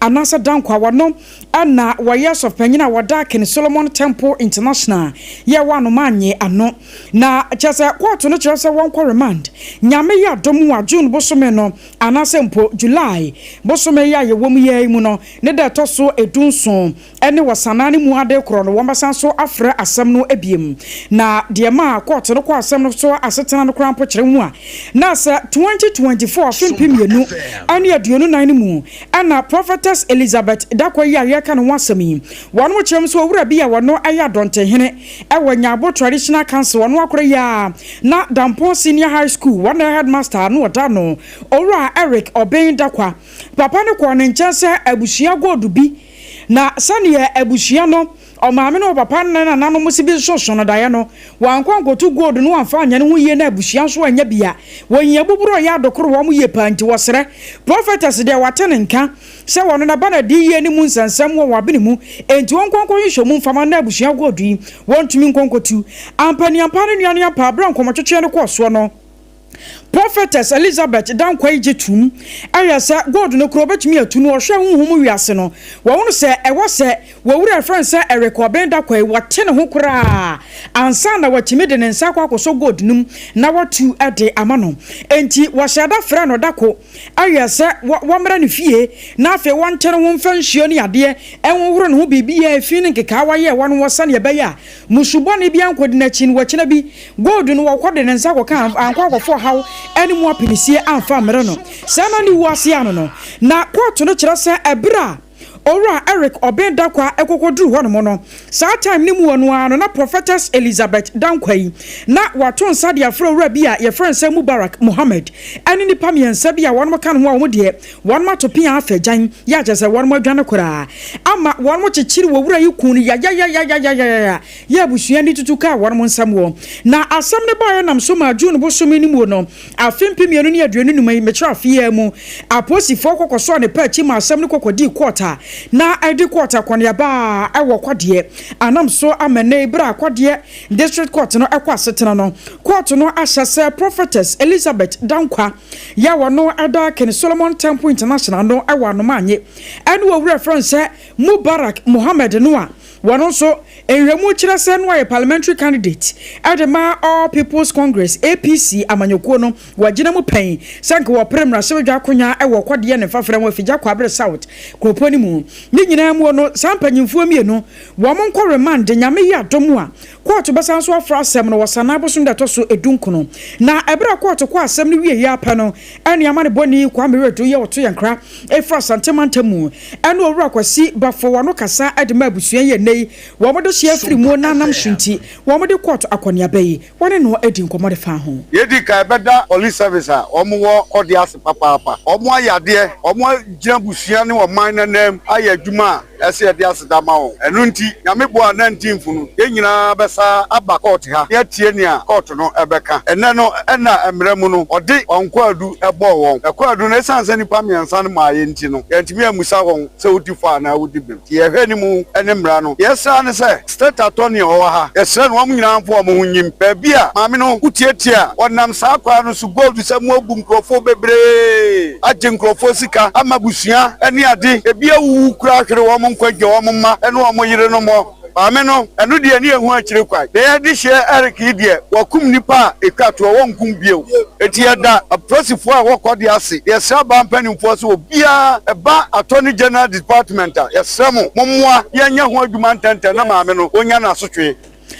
I was your warrior customer for the Mabusia Wamada share free more kwasi ba for nan watch no adwoa boatama ya anei na wokani no ra Eric Obendakwa wa free mu yi wono so kasai asere kwoto so obasere pa wo ma tantana ne anya dwuma say metina se enye me ne mo friend school fees ni ade ni nyina yenya de ebedie kura enti asra ga na ba se ohun ye mobo na mi kunu omo ma na justice omo ma na atentene ne pa na emwa ga na mai omo e di se di omo nyina no omo ma atentene ne nya adwuma na omo esuso omo nya ahoto enti misra ga na ba se omo aye na atentene ne nya adwuma I was your warrior na dear kwaso I wa kwadie district court ani amane boni kwa meredu wono so ade amane boyi ebesomye enu ye court asamwa na enekure ya samesi anopei bra na abo no nan ese wani ense waka kire enkwanhie si ewo senya bonsu akon emfimfiri mantamu enu awutu senya west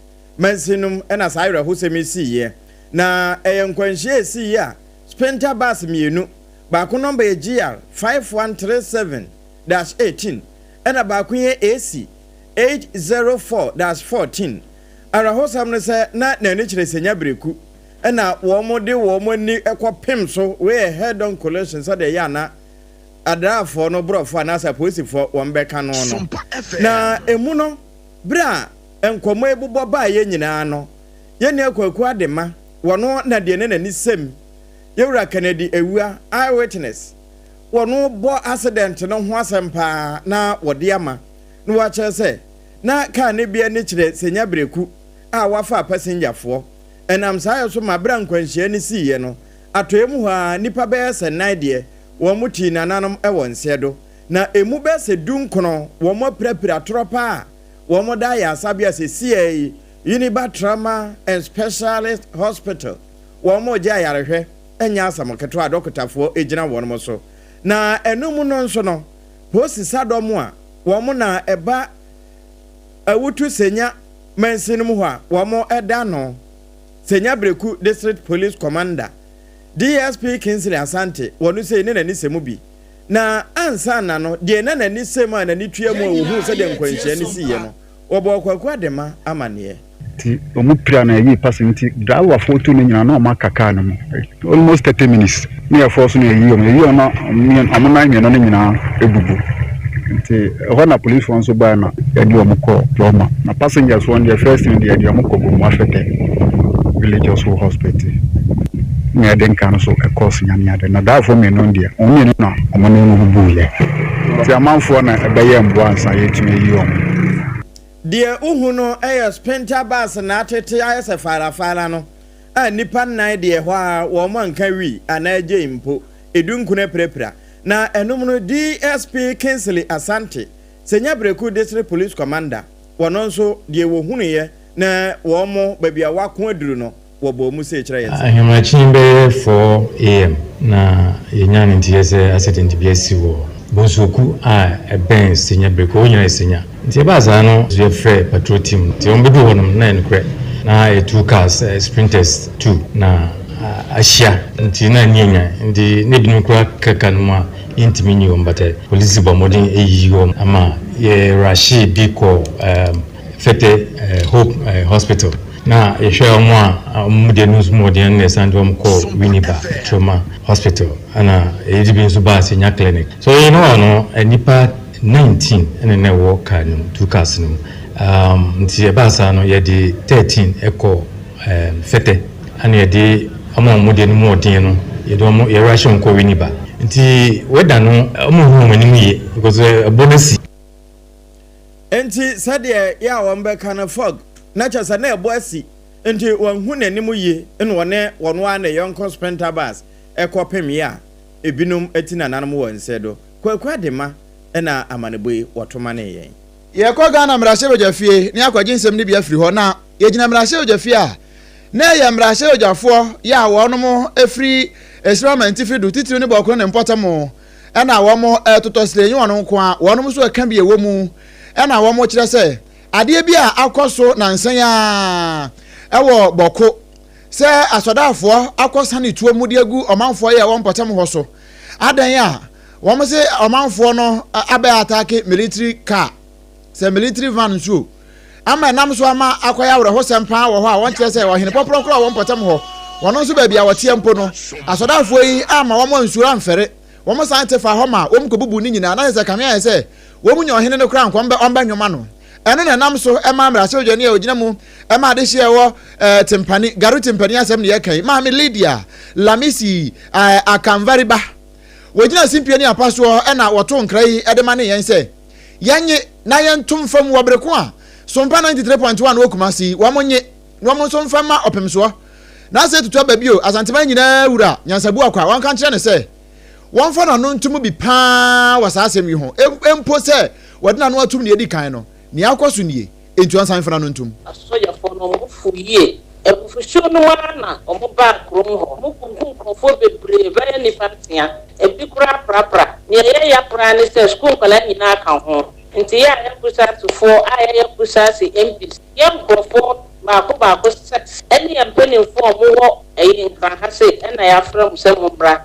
aso ade omo ye na nyede ye buofu yie yanso nti ye kire mu se enuoma kakra bi wo ba wo so omo ye ne intentem omo twa na mo ene no chi na ya ba ko se omo ama prapra no awo se soja fo penifo ne hwe na ye pe bibe ma omo so mo kwanso ya sira soja fo se omo mbre mu na ye hwe ye wa statue bi a ye siama no na bufu shuo no asoja fo no ko bubu ade no na mo sa hye no ka ho tina je se ohine no kura no mo hye no enye ye de ti ya soro mo to na mo tenta mara no mo san fa ade no ankɔhye ho bi eni ati ye eye onmenyamfo Lydia Lamisi akamvariba wono eye mrahye badwani ewo timpani abato ampasua so ene wakasa ye wode nsem wei esoma ya na musini ye wo mrahye badwafie na ya kyertwie ene ono nso de wei esom ye no abusua to ansam no aso na abadodo na peso no wadon soro bi bai ya na achochofo won mochro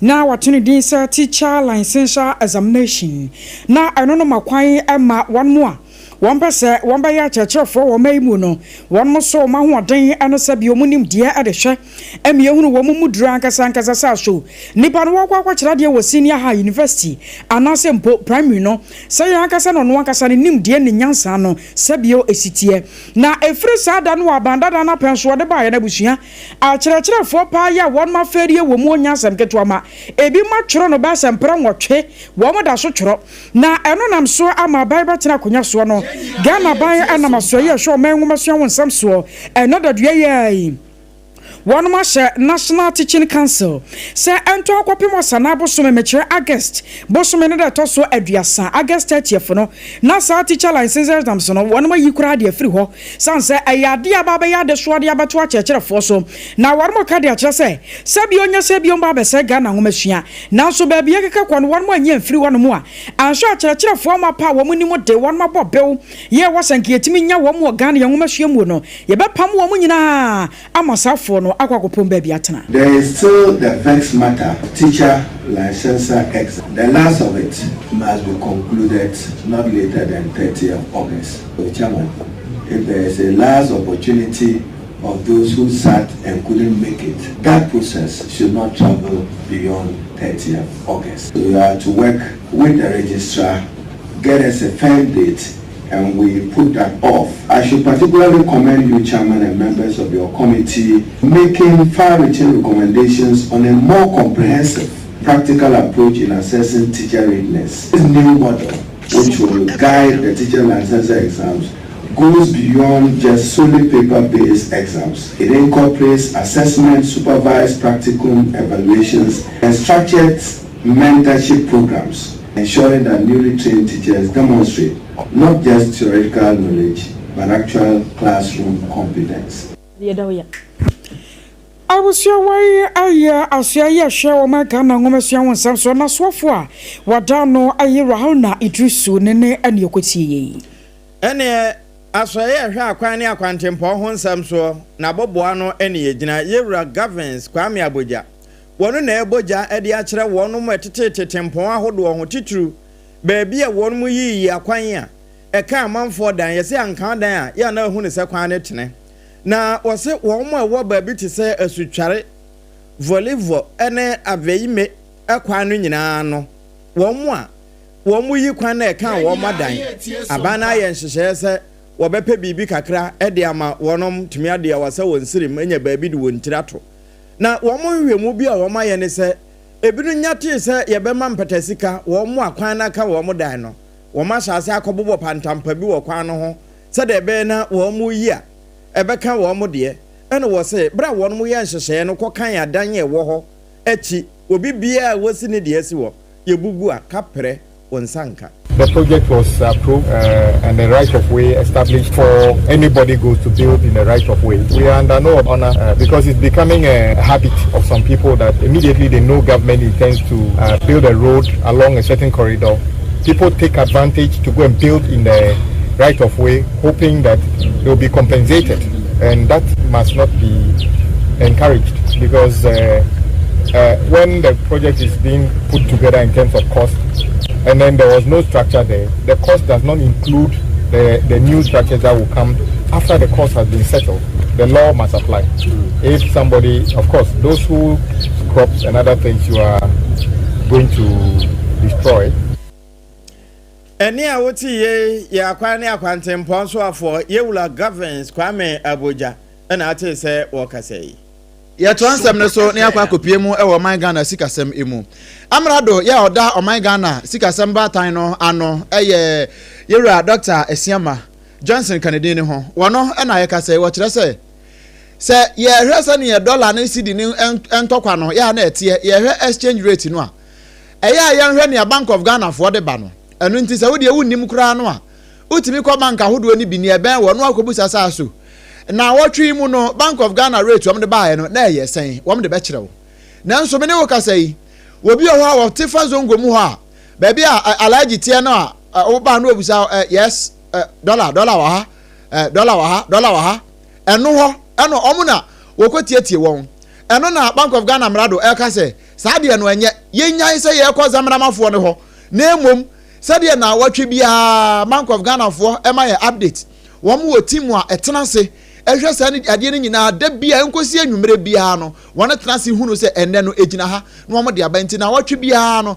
no mo de ho update e de aba say ya anya ne sa na yesi ebekwa zamanamafo no ho de a ene ye bo man no. Ghana must therefore walk a delicate line like we do, managing forex strength without over-tightening liquidity, which could suppress private sector credit and stifle the very growth we seek to encourage. This balance is not static. It requires constant recalibration based on evolving data and market behavior. And for us, we monitor these on a weekly basis. Monday afternoons, we have an economic policy coordination meeting where we assemble all the data. So yesterday in the afternoon, we had that. And that's how come on a weekly basis, we can tell you what is happening in the economy. So it's all about the data. It's evidence-based. So let's all base our projections, our perceptions, whatever it is, our doubts and our fears, let it be based on the data. What does the data say? Not what the Alaji says, not what the Zamanama man says. Not what the Alaji says, not what the Zamanama man says. Intinyani Alaji ka enyani Zamanama ni nu awote bridge na se hono a o ba no o twon no enyani o ka na emom ni Bank of Ghana for ka no eno ne atintrodu. Anana Ghana by Anam Mampanyi Rajon Dramani Mahama Adekrata Epiedja na one more HM se and I sunny and your mess be a quiet no Sana was a ye Anna Chinian Muda one show a monchain if you are some sunny say and I was sending none of say Sunny a Ghana for Bragata Pentanqua Nafango Town Crawford Tobinano Crabana the Bass 1 Ghana city whatever tofu or suvi a chirashanka for at a woman of the goon swanum I was will be at Michi money ye now soon to serve for allowance and political appointees 1 month side cano they say 10 tie 2 quarter the actually a binder set were ye free home Ninano Yanamon to a part ye was a Buama Ganda buying Yansu to me one kind now 70 Yana Chamber of Petroleum Consumers Ghana Kopek a quack with Dimon Commonia Recept aso yani ayesu ya de fango de jumano yeso mu sei asemi ya de ana eja bonwere kakra ebata ho yani ye rapol ofori enkodi nkomo wo ye head of research at Makopek obanye kase ya Christ asumdwen kan o oyman council na Kopek apom ya de baby aboko obade na daro manamo asedan kenyame se masua ye boko wede wadaro ma anumre yi ayaboko yawusa Ghana ban adekrata pie dwawe nimu ha ana wobabe kire mu osa enai no political appointees a nankema wo mofu allowance awodo coupon so no yese ye afiri hokora obi e ba betwia na atumi aboa mo man ye fango no atumi akon nanim na ye bisa se Kopek asemi Ghana for bisa so ya asemo pa e ya asem papa bi ayate se oye ana abonyono kakra bata ho Aba mejo so enyumre na misanchia watiefo asema amampani e de abetudwa enei ye asema ye niji sopa na megidi se consuming public na eni ate se aban etimide sa disi we yaba aban ya bia ya ompa na baso oyenso na enya ye aso de be kananim iti enei se the above contains artificial allowances to appointees ye bona baso esa se busumi biano ye spending not less than 20 million cedis on fuel allowances kwa na oye aban ejumani anasa oye aban appointee na busumi bia ye spending so much on you ye mamo car maintenance allowance, your mama accommodation allowance, your mama clothing allowance, entertainment allowance. Virtually all allowances in Munyabi. Na akodru se as I say ye nyina ye di in terms of being fiscally prudent and disciplined. Na ye cut down expenditure. As so almost so edi kakraba bia no aban edi babontin se as I say ordinary consumers ye tua 1 cedi. Na aban itiminya sika na ye de liquid fuel ebe power ye thermal plant ya giatum enti se ebredu se say government appointees so yetimi ekate fuel allowances emoma say omusom na omugitum na ye nyina ye kabom na yɛde expenditure no so ebio nea yɛsa kan sɛ even though yɛbɔ aban aba so no aban so ɛnhwɛ sɛ saa sika no a ɔbudget in the 2025 budget mu sɛ nka ɔde ma anaa ɔde tua fuel allowances ne ka no saa sika no yɛpɛ sɛ ɔcreate special account na yɛde saa sika no kɔtum na sɛ special project bi wɔ hɔ a yɛtumi de ayɛ na daakye bi po sɛ nyɛ ne yɛbɛyɛ enjoy a yɛntiri ma ba a yɛbɛtumi example bi so aka kyerɛ wɔn sɛ ɛyɛ saa fuel allowances a ɛka ase yɛ no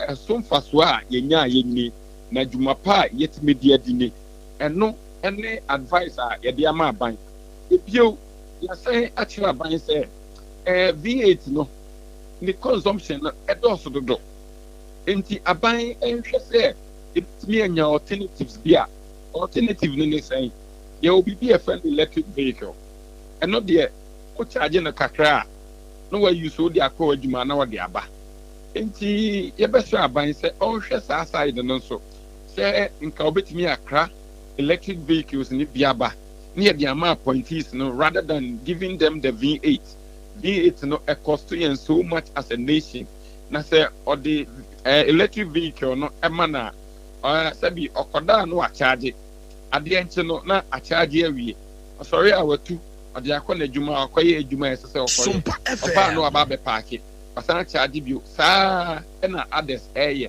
menkyin de sɛ it is above our shoulders as a nation nti aban should begin to look at that angle nso na yɛmfa electric vehicles ne bi mmra ɔman mu na sɛ yɛtumi de ba a megye de sɛ ɛbɛte ɛka no so bebree.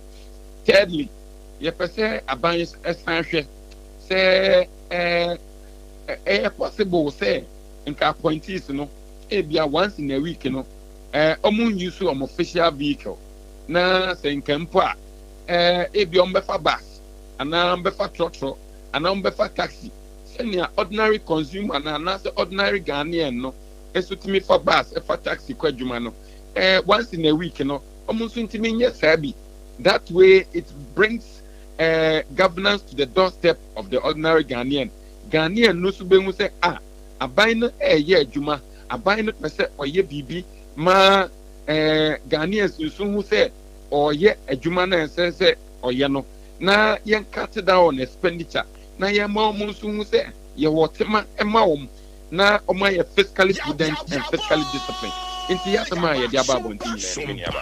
Okay. Na sɛneɛ mɔka ne wɔ no baabi a mɔsosoa akɔ no ɛnkɔnkɔba sɛ bi mu koraa deɛ amemmeremfɛ bɛyɛ adwuma saa sɛ Ghanafoɔ susu biribi sɛ wɔ mo koraa no ɔmote wɔ mo kaa muo no na yɛma ɔmo fuo allowance no koraa na ha Ghanafoɔ na ɔhema yɛmbisa yɛn ɔtam a yɛde fuo allowance no ma ɔmo no mo adwuma no te sɛn so ahu enti yɛastik no deɛ wɔ hɔ na yɛbɛkɔ so ameki sure sɛ obi biara a ya appoint you as a government and now we are government appointee we will hold you accountable. It doesn't matter who you minister and now you DC and now you a CEO of whichever and now you director and now you fine what you may say we no send your doctor it's me for car echo fuel station koto petrol no also you the same thing koto na foko adwuma send your say we no send your teacher ni eso timiko station koto petrol eguni kai mu de kokyere nkwala de no nso ye the same thing nurses mama kani nyina ye nti edent na wo nso ntimi nye se bi wo compare o mu pay structure mpa hwe doctor any government appointee o mu pay wo be say government appointee po ne de ne ye mbo nti den na so be na wo se wo be ka se ya gi fuel allowance nti ntimi nkwadwuma na ntimi nye wadwuma SOMPA FM ne me ni aba nka sa onipa no megidi sɛ adwuma no wa ma sɛ ɔba bɛyɛ adwuma ne mmom ɔba sɛ ɔba bɛbɔ ɔman ne ka nti yɛn nyinaa nti asɛ sɛ yɛyɛ saa adeɛ wei ɛde abɔ ɔman no yɛ pɛs no yɛ consolidated fund no yɛbɔ ho ban sɛnea da biara na spill over no na ayɛ too much na sɛ da biara yɛsɛ yɛkɔbɔ besia ne yɛde bɛyɛ wei kɔbɔ besia ne yɛnhwɛ ne yɛn kakra no a yɛwɔ no yɛmmɔ ho ban ne yɛnyɛ fiscally prudent and disciplined. That way, you to make cut down on expenditure. I bet why I'm yet to be a coin in any year for a minute. Paul Ofori, Yada Sanoban Wadaja Wanyamay. Miss Madam Asiri. Yamisha. I was saying, like I say, head of research, Wada Chamber of Petroleum Consumers Ghana, COPEC, and Ora Paul Ofori. Na yefri COPEC, Yura Paul Ofori Mudi Esua. Ba bedun so ba ne say no. One more can say me one can ha. And I Yura fellas quachi for Suboso. And I Bob Simonten was Santimantem Kumase. No busa say, dear Abana can you? Na mo Timamufonso, Muso Musain. Asama Timamufo can say, where there I am anamonto papa. Yeah, Ekoni Faso. It's a step in the right direction. Eye papa si enye Ghana for trotro ba no san okoto wie ti so kosi wanu ma eno bi dwete do ko Dubai enti eye pa mampanyi wa ya ade. The economy isn't stable currently, so I believe that what the government is trying to do is to help stabilize the economy. Susu se bebo mine chere se ba sa na be ma omo susu erusu se me tena me kwa ha de tena me kwa ha se ni omo tete no ma bebe so. It's really a cut down on expenditure. So if the government want to tune down his expenses by cutting down these allowances, fine. I don't think there is anything wrong with it. Minia adwempana omampenye tu ebeboa because obi nkoto taxi driver nkoto 1 liter me anye no 1 cedi ti say wa wo ye minister onso koto 1 liter na say aju 1 cedi bia ebeboa ena me problem kese pa aban car na mundi andan private cars o mo ye de omuso no eni ayatimamufo bi asantemantemu SOMPA 93.1 womo ba bedu ena koye no wo kasae no ya 27 so a na mom hyɛ nso pa ma me say Yas toothpaste and the toothbrush na a free Leicester Company Limited na kache e de aba no eno e na aso yase ne odofo eya na nsɛm bi say ne me ka me de akukuduro onuado ne nyamesuro e na kamfo de ma sɛ wo pa person papa ne ebetimi ayi osia sɛ njempre ne nyina de afiri hɔ na afra mu aduma yese o cray sɛ crystal cray no a e pa cho na ye Leicester Company Limited wono de no a ya tworo ho sɛ Yas toothpaste and the toothbrush no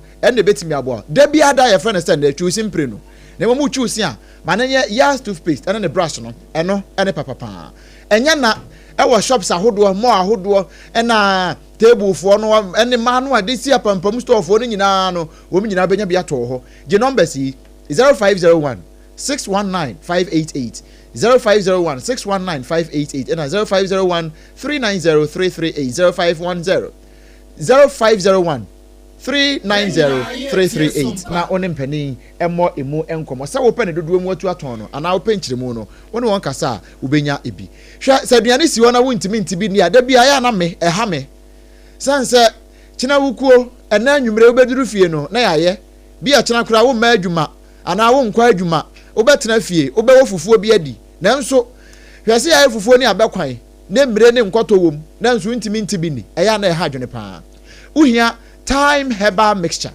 eno na papa ya betimi aboa wo bomodin na ya wo koyai pebi wa pharmacy herbal shops ahodo nyina mu a ben wo time herbal mixture eno betimi aboa wo pa eboa ema wo a malaria fever achi wo no eyi nyina e de free so na fi aboa sisi ni pedua no amena tipe gina nai so time HH mixture eno capsules no eno nso e wo ho a bi o ho a oba na ba ma ojo nso a wote ya wo akire bi o nso a wo de no wa yesa bi o bodom say ya pio no agya ho pio no agya ho enye kura wo yade bi ekwa wo ma je se ebedi kan bebo aboboa no ansa na wakọ eno no why say you no ko wankra defo we immune system na ye weak intino da bia na yare egu ko mu uhia time HH mixture be man so a edru se wo kọbọ match no a chen say yes spark wansa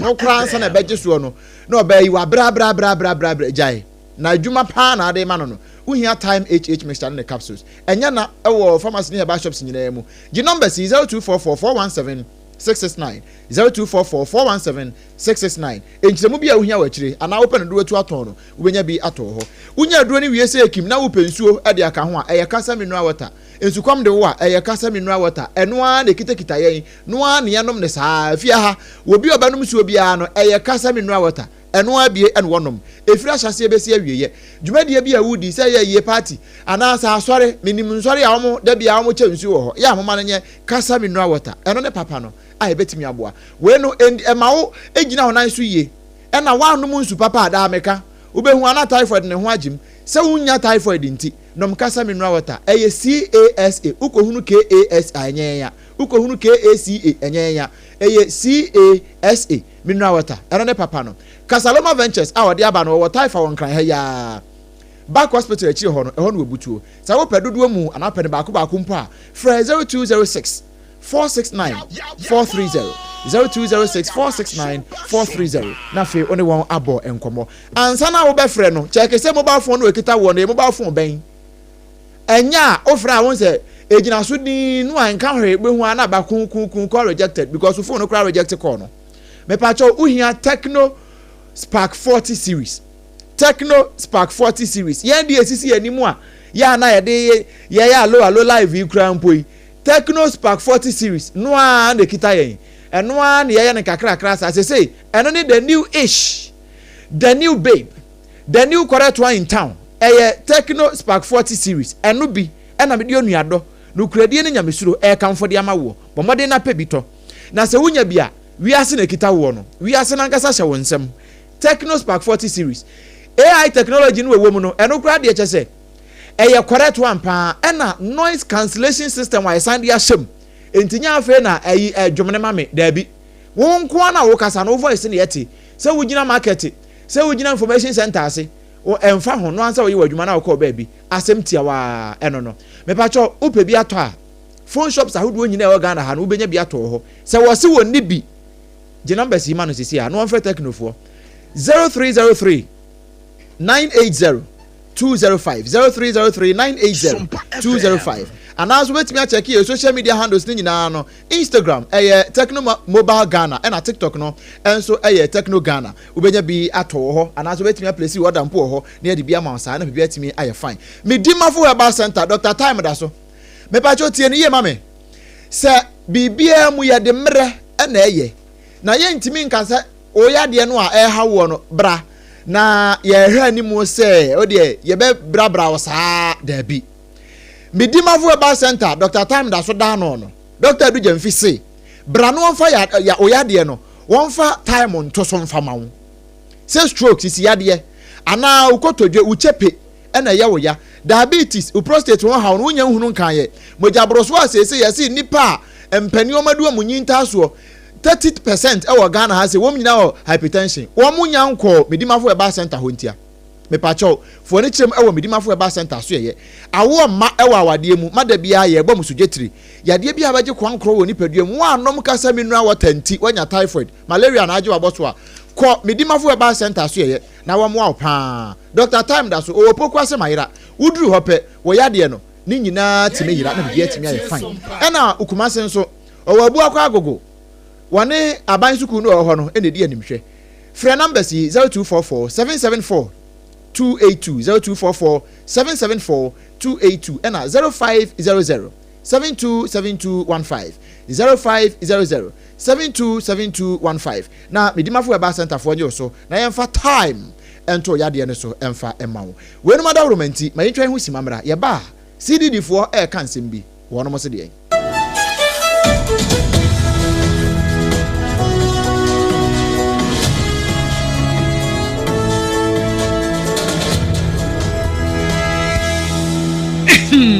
medo edrano pa wutimi to wo boase etwitwiwusi o ado na so ni se mede yas toothpaste and the brush and the twitwi mesima menya homka senti na ye bokoi na me me all time favorite yas herbal toothpaste and the brush aboa me amasesei menum so a enwunu anasa de ehia me semfimfem me biem na wo hwasa mesi aye fita sesrecha homa na et brightens yas whitening toothpaste and the brush and me di hwimese enti na wo se efei na yas total care gel toothpaste and the brush ne de ebo wo se ho ban demu ne nyina ema wonum ye sham. Oh yes, and Crotrodo. Yas Herbal, Yas Whitening, and the Yas Total Care Gel Toothpaste, and in the brush, Abusian Chamfa. Sawo Pedudu 2 Ewon Kran ha. For Leicester Ghana Limited, and was 050-161-9588. Leicester Ghana Limited, and the Yas Toothpaste mo ahodo, and in the brush abejaso, abeboy.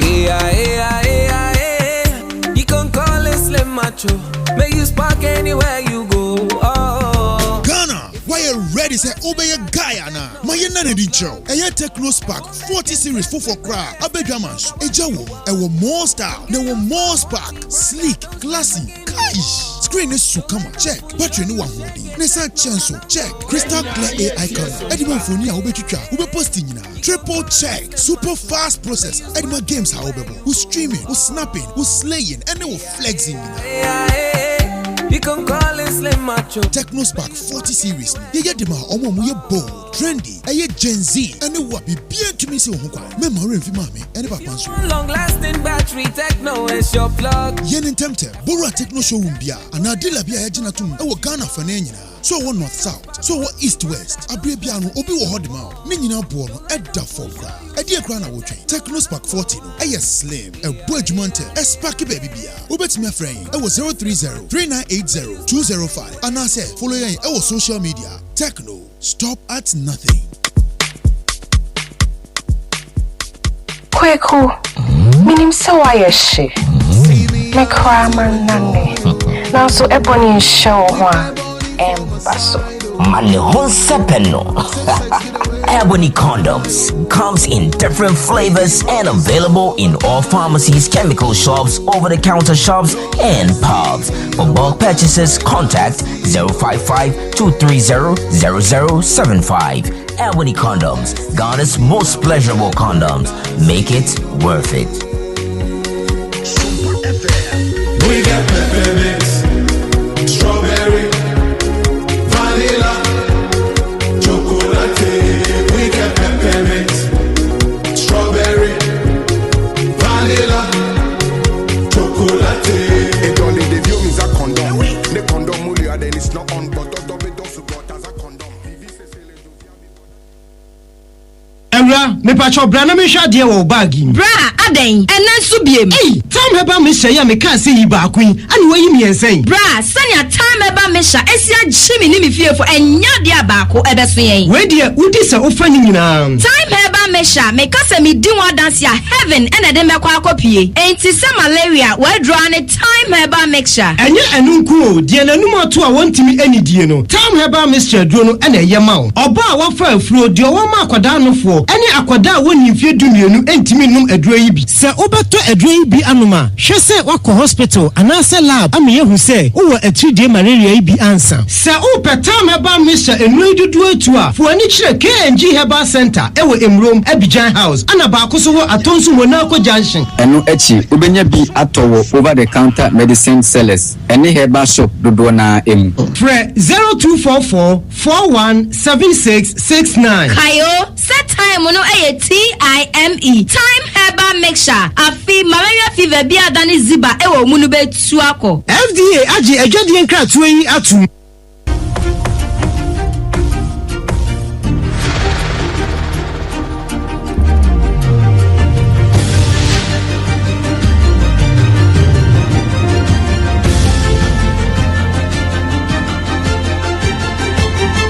SOMPA TV Emma Aketiapa. Aketiapa no ya gine he ya to akase so nemu me da wase se ya dane ne ho baaye no onso atwe yen na ya to akase so afri ha. Center for Democratic Movement CDM wo mo na ekase wo mo kire se na otwe atwa mu no mu e na won te se asem bi ne nam Ghana ha pa ye na no kra na bu ntim fodwo enso aka bi ato so se o ma man na wotwe ne be so dachina nti eduru ha ye be san akona ka che akwabu sansa so edin no famra se na anu a Ghana kwoto aba ye kogina Ghana nyina na mu United Nations Human Rights Division no mu ho no na ye kwoto aba wo LGBTQI+ ehum na Ghana fo se ye de aba no ye nto ni akoto no na ye simple ye twen ye ho free ho no a generate conversations bebre e wo ma yi mo eno na Center for Democratic Movement CDM wo mo do ma no atumi no mo kire se aban fa nkyeremu emu do fikọ emra ni enti a won mo twen won ho na emom ma amanane so afo anase so afo ho amane aman entam nkomo yi onumanyamfo okuyeta blakwa ma won kogina ho nkotro bibi ntu Facebook nka se eye fan bi se kakenti na wo pankyeremu ni emu do pa nipa wo frɛ won ka asem wo mo nto ni reason ti a wo frɛ won ka asem wo mo nto ɛna ɔno nso okosi wɔ man na na mu no wɔn also ne decision ya wo take yes ampa aba no wonto sɛ obi afrɛ no mpo no wonto no ɔno nso state ne reasons ntia wɔse wonto no sɛ to Ghana for asum de a ɛne yɛto gye ya santo Ghana for asum so a sɛ ne yɛbɛfa ne bia yɛmfa wɔn mo kyerɛ sɛ saa de we akɔso no ɛno kyerɛ sɛ ɔman no asɛ yɛnhyɛ da nyina yie kura asɛ na mo ntumfo dwo ɛkyerɛ mu no asɛ ne a ɛnsa bi ɛhyɛ baabi epiapia yɛn no wɔkyerɛ saa de we nyina no ɛyɛ ade ɛbɔ man ɛno nti ɔman no yɛmfa nkyerɛ mu dɔmbra na afei Ghana for hunu sampa yɛgyina brɛ nie ɛne yɛgyina brɛ nso baabi ɛnyɛ no yɛtumi atenetene nie Also ya wɔhwɛ fisam ne amanyɛ wɔn nsɛm so yɛ monyamfo Muntaka Mubarak na wɔbo akonta de aba ɛkyerɛ sɛ National Identification Authority NIA mpanyimfo dwumadi a wɔn mo kyerɛ sɛ wɔn mo die no Ghana de hyɛ bɛ sɛ wɔpepe no dum wɔtwe na one more register 1 million no kwa 18 million Ghanaians na one more nya chesa Ghana card ibia one more adidi one more juma na wɔkyerɛ sɛ wɛrɛ na montuo pa ya ban no gusuada ɛbɔ mmɔden sɛ ne ɛbɛyɛ nan kakra ɛbɛso obia so titiri sɛ nka ban no kora nyae a yɛwo woto wɔn nyɛ no a ne ahyase a yɛwo de na aboa ama yɛhu sɛ wɛrɛ Ghana ni anasa wei ɛyɛ manfra ni. National Identification Authority has registered over 18 million Ghanaians, including 190,775 in 2025 alone, and 210,498 foreigners, including 10,290 in 2025, issuing 17,534,360 Ghanaian cards. This has enabled integration with key systems like the Ghana Revenue Authority, the National Health Insurance Scheme, and the SNIC, improving financial inclusion and security. The National Identification Authority has installed security systems, enhancing fiscal and cyber security infrastructure, and added premium to their operation across the country. The National Identification Authority has also cleared 600,000 registration backlog across 292 operational offices, whilst addressing public complaints, boosting trust, and enabling access to enable services like I was your worry so for your chef is some near my own some so your Muntaka Mubarak.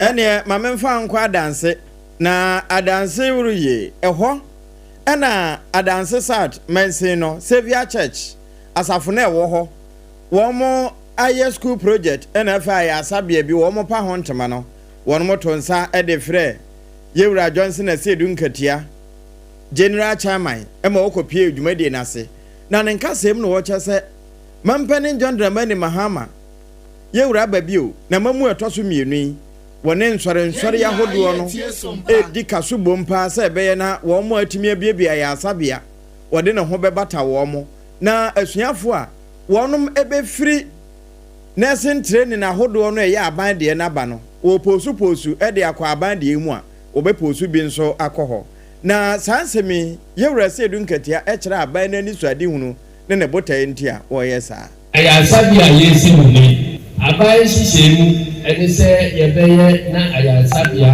adu ɔman no baadia ɛno nti ɛyɛ abaye adwuma ɛna asɔre no aso mu a wɔn bɔ ayɛ ɛno nti yɛbɛda papa ase ne ahyɛ ne hɔ sɛdeɛ yɛn hyehyɛ teɛ no baabi a asɔre ebetumi ayɛ wɔn ayaresabea awie no emu adwumayɛfoɔ no yana aban ɛfa wɔn akatua na wɔde aboa sɛ adwumayɛfoɔ no bi ne hɔ a aban bɛposu bi ɛde aba na wɔn abɛboa ɛyɛ adwuma no efi sɛ yɛsi ayaresabea si ha ɛnyɛ gyidifoɔ nko ara na ɛbɛba mu obi bia a wɔn ntam ha ɔhaw bi ɛbɛba ne so bia no ɔno nso ɔbɛba na wabɛgye ayaresa.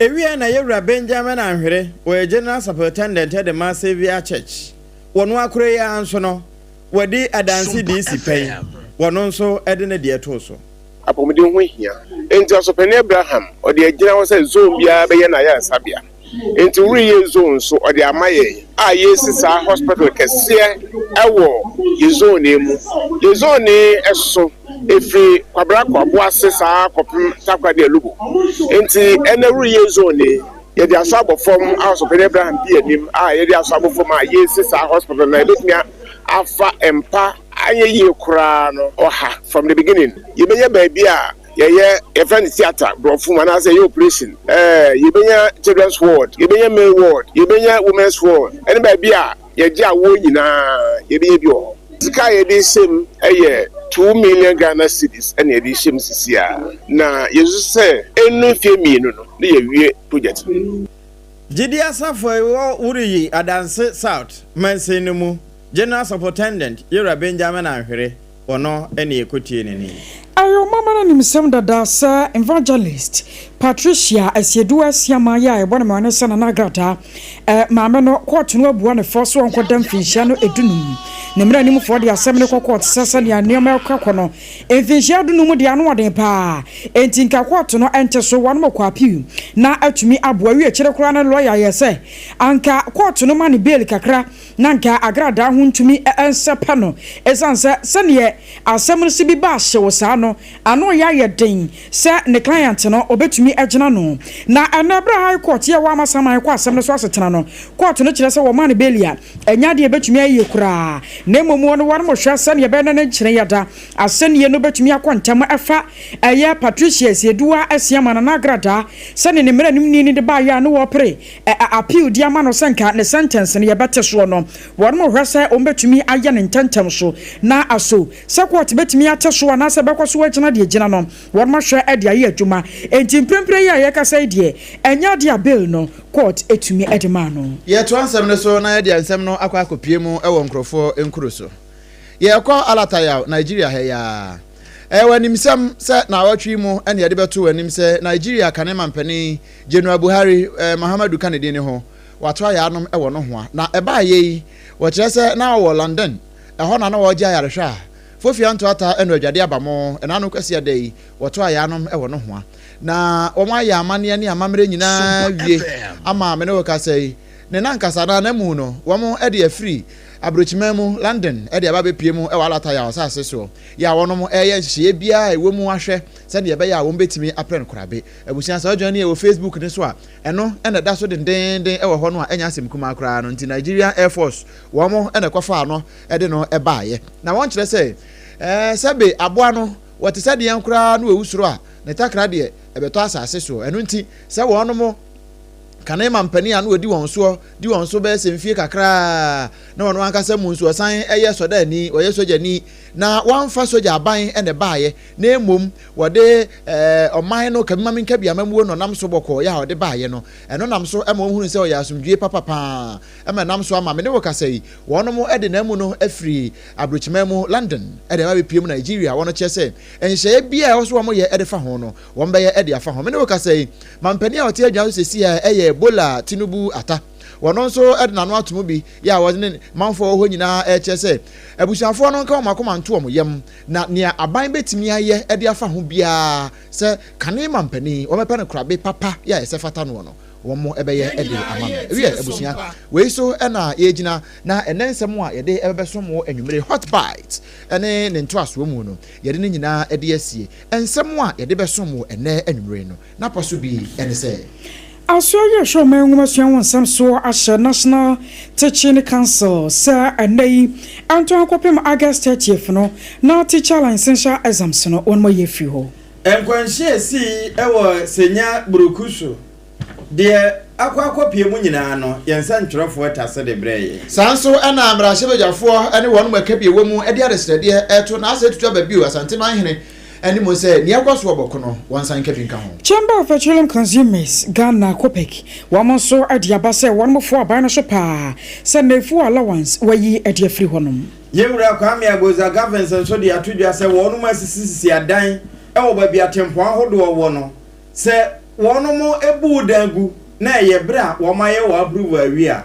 wonsan ka compensation ye de yensam no kopie mu e wala tayawo kanema mpani ya no wada alata maino ano yedra General Buhari na mu wo mo de free London e de ba bepie mu e wo Nigeria ombepe ne krabe ensem no na hodo bebre e kan we no ho e na yetena asedi mu nchi mu bro ne mu hye ne so se ntesu onko nante Leicester Company Limited adawroma and what the Yas toothpaste and the toothbrush no ebe so yasne time herbal mixture and a time HH mixture and the capsules no and so ebe kan ho bi pa yenya nsu papa nom ya kasa mineral water eno and as bibi pochu a wonya bi na no mo a etimi clear wo me na bibi ha so etimi fine pa mobile phone so a ye de adwuma nyina no Techno Spark 40 series eno ye correct sempo ye ni nyina awie ne ye ho mfa ye ne ye bibi pa akogya yarehwa Medimafo Eba Center Dr. Time da so eda no wo de bre e de ato yarefo bia ya de so a wo hwe aboa yen ama e ya de yetimi atu ase ensam no etwagu ye e wo Sompa 106.5 FM Accra esan kwati gumu e wo Sompa 93.1 eno eye Sompa ye headquarters ye wa Santimanta Mukumase sanso e na ayiko 100.9 wono nso e wo Kumase e na danfo pa radio enso e wo France Paris Abuchima mu e pacho esan kwati gumu e wo Sompa 101.1 Watakwa 103.3 e wo Takra de 106.1 e wo Tachiman e na 98.9 e wo Sunyane 90.7 won Kranza e na 101.3 e wo Doma udiko da na so ye twagu ye na ye Sompa FM and a Facebook no and so a Sompa 106.5 FM Accra YouTube no see a Sompa FM live and some out here nyina no ye kruche nyina mako brofokasem e de akogu www.sompaonline.com u Facebook comment kakra ye ba ye no ye de trust say the amount Commensa Pillar 2 as a news papa every dome Pillar 2 na anchaka sian kwama wonobo Daniel nyame eke obia chairman afi wahene na mensa chebinsu ni wasi ye fu allowance ye free way die chasa aban papa ba a good initiative pa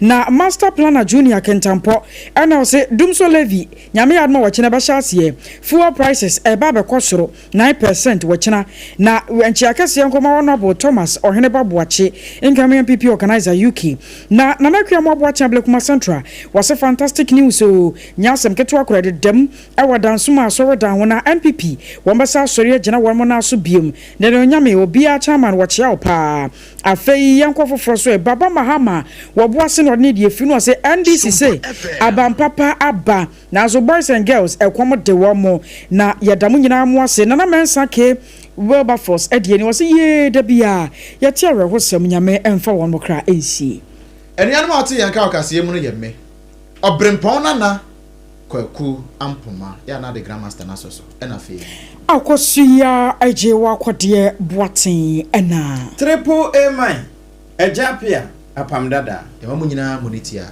anyado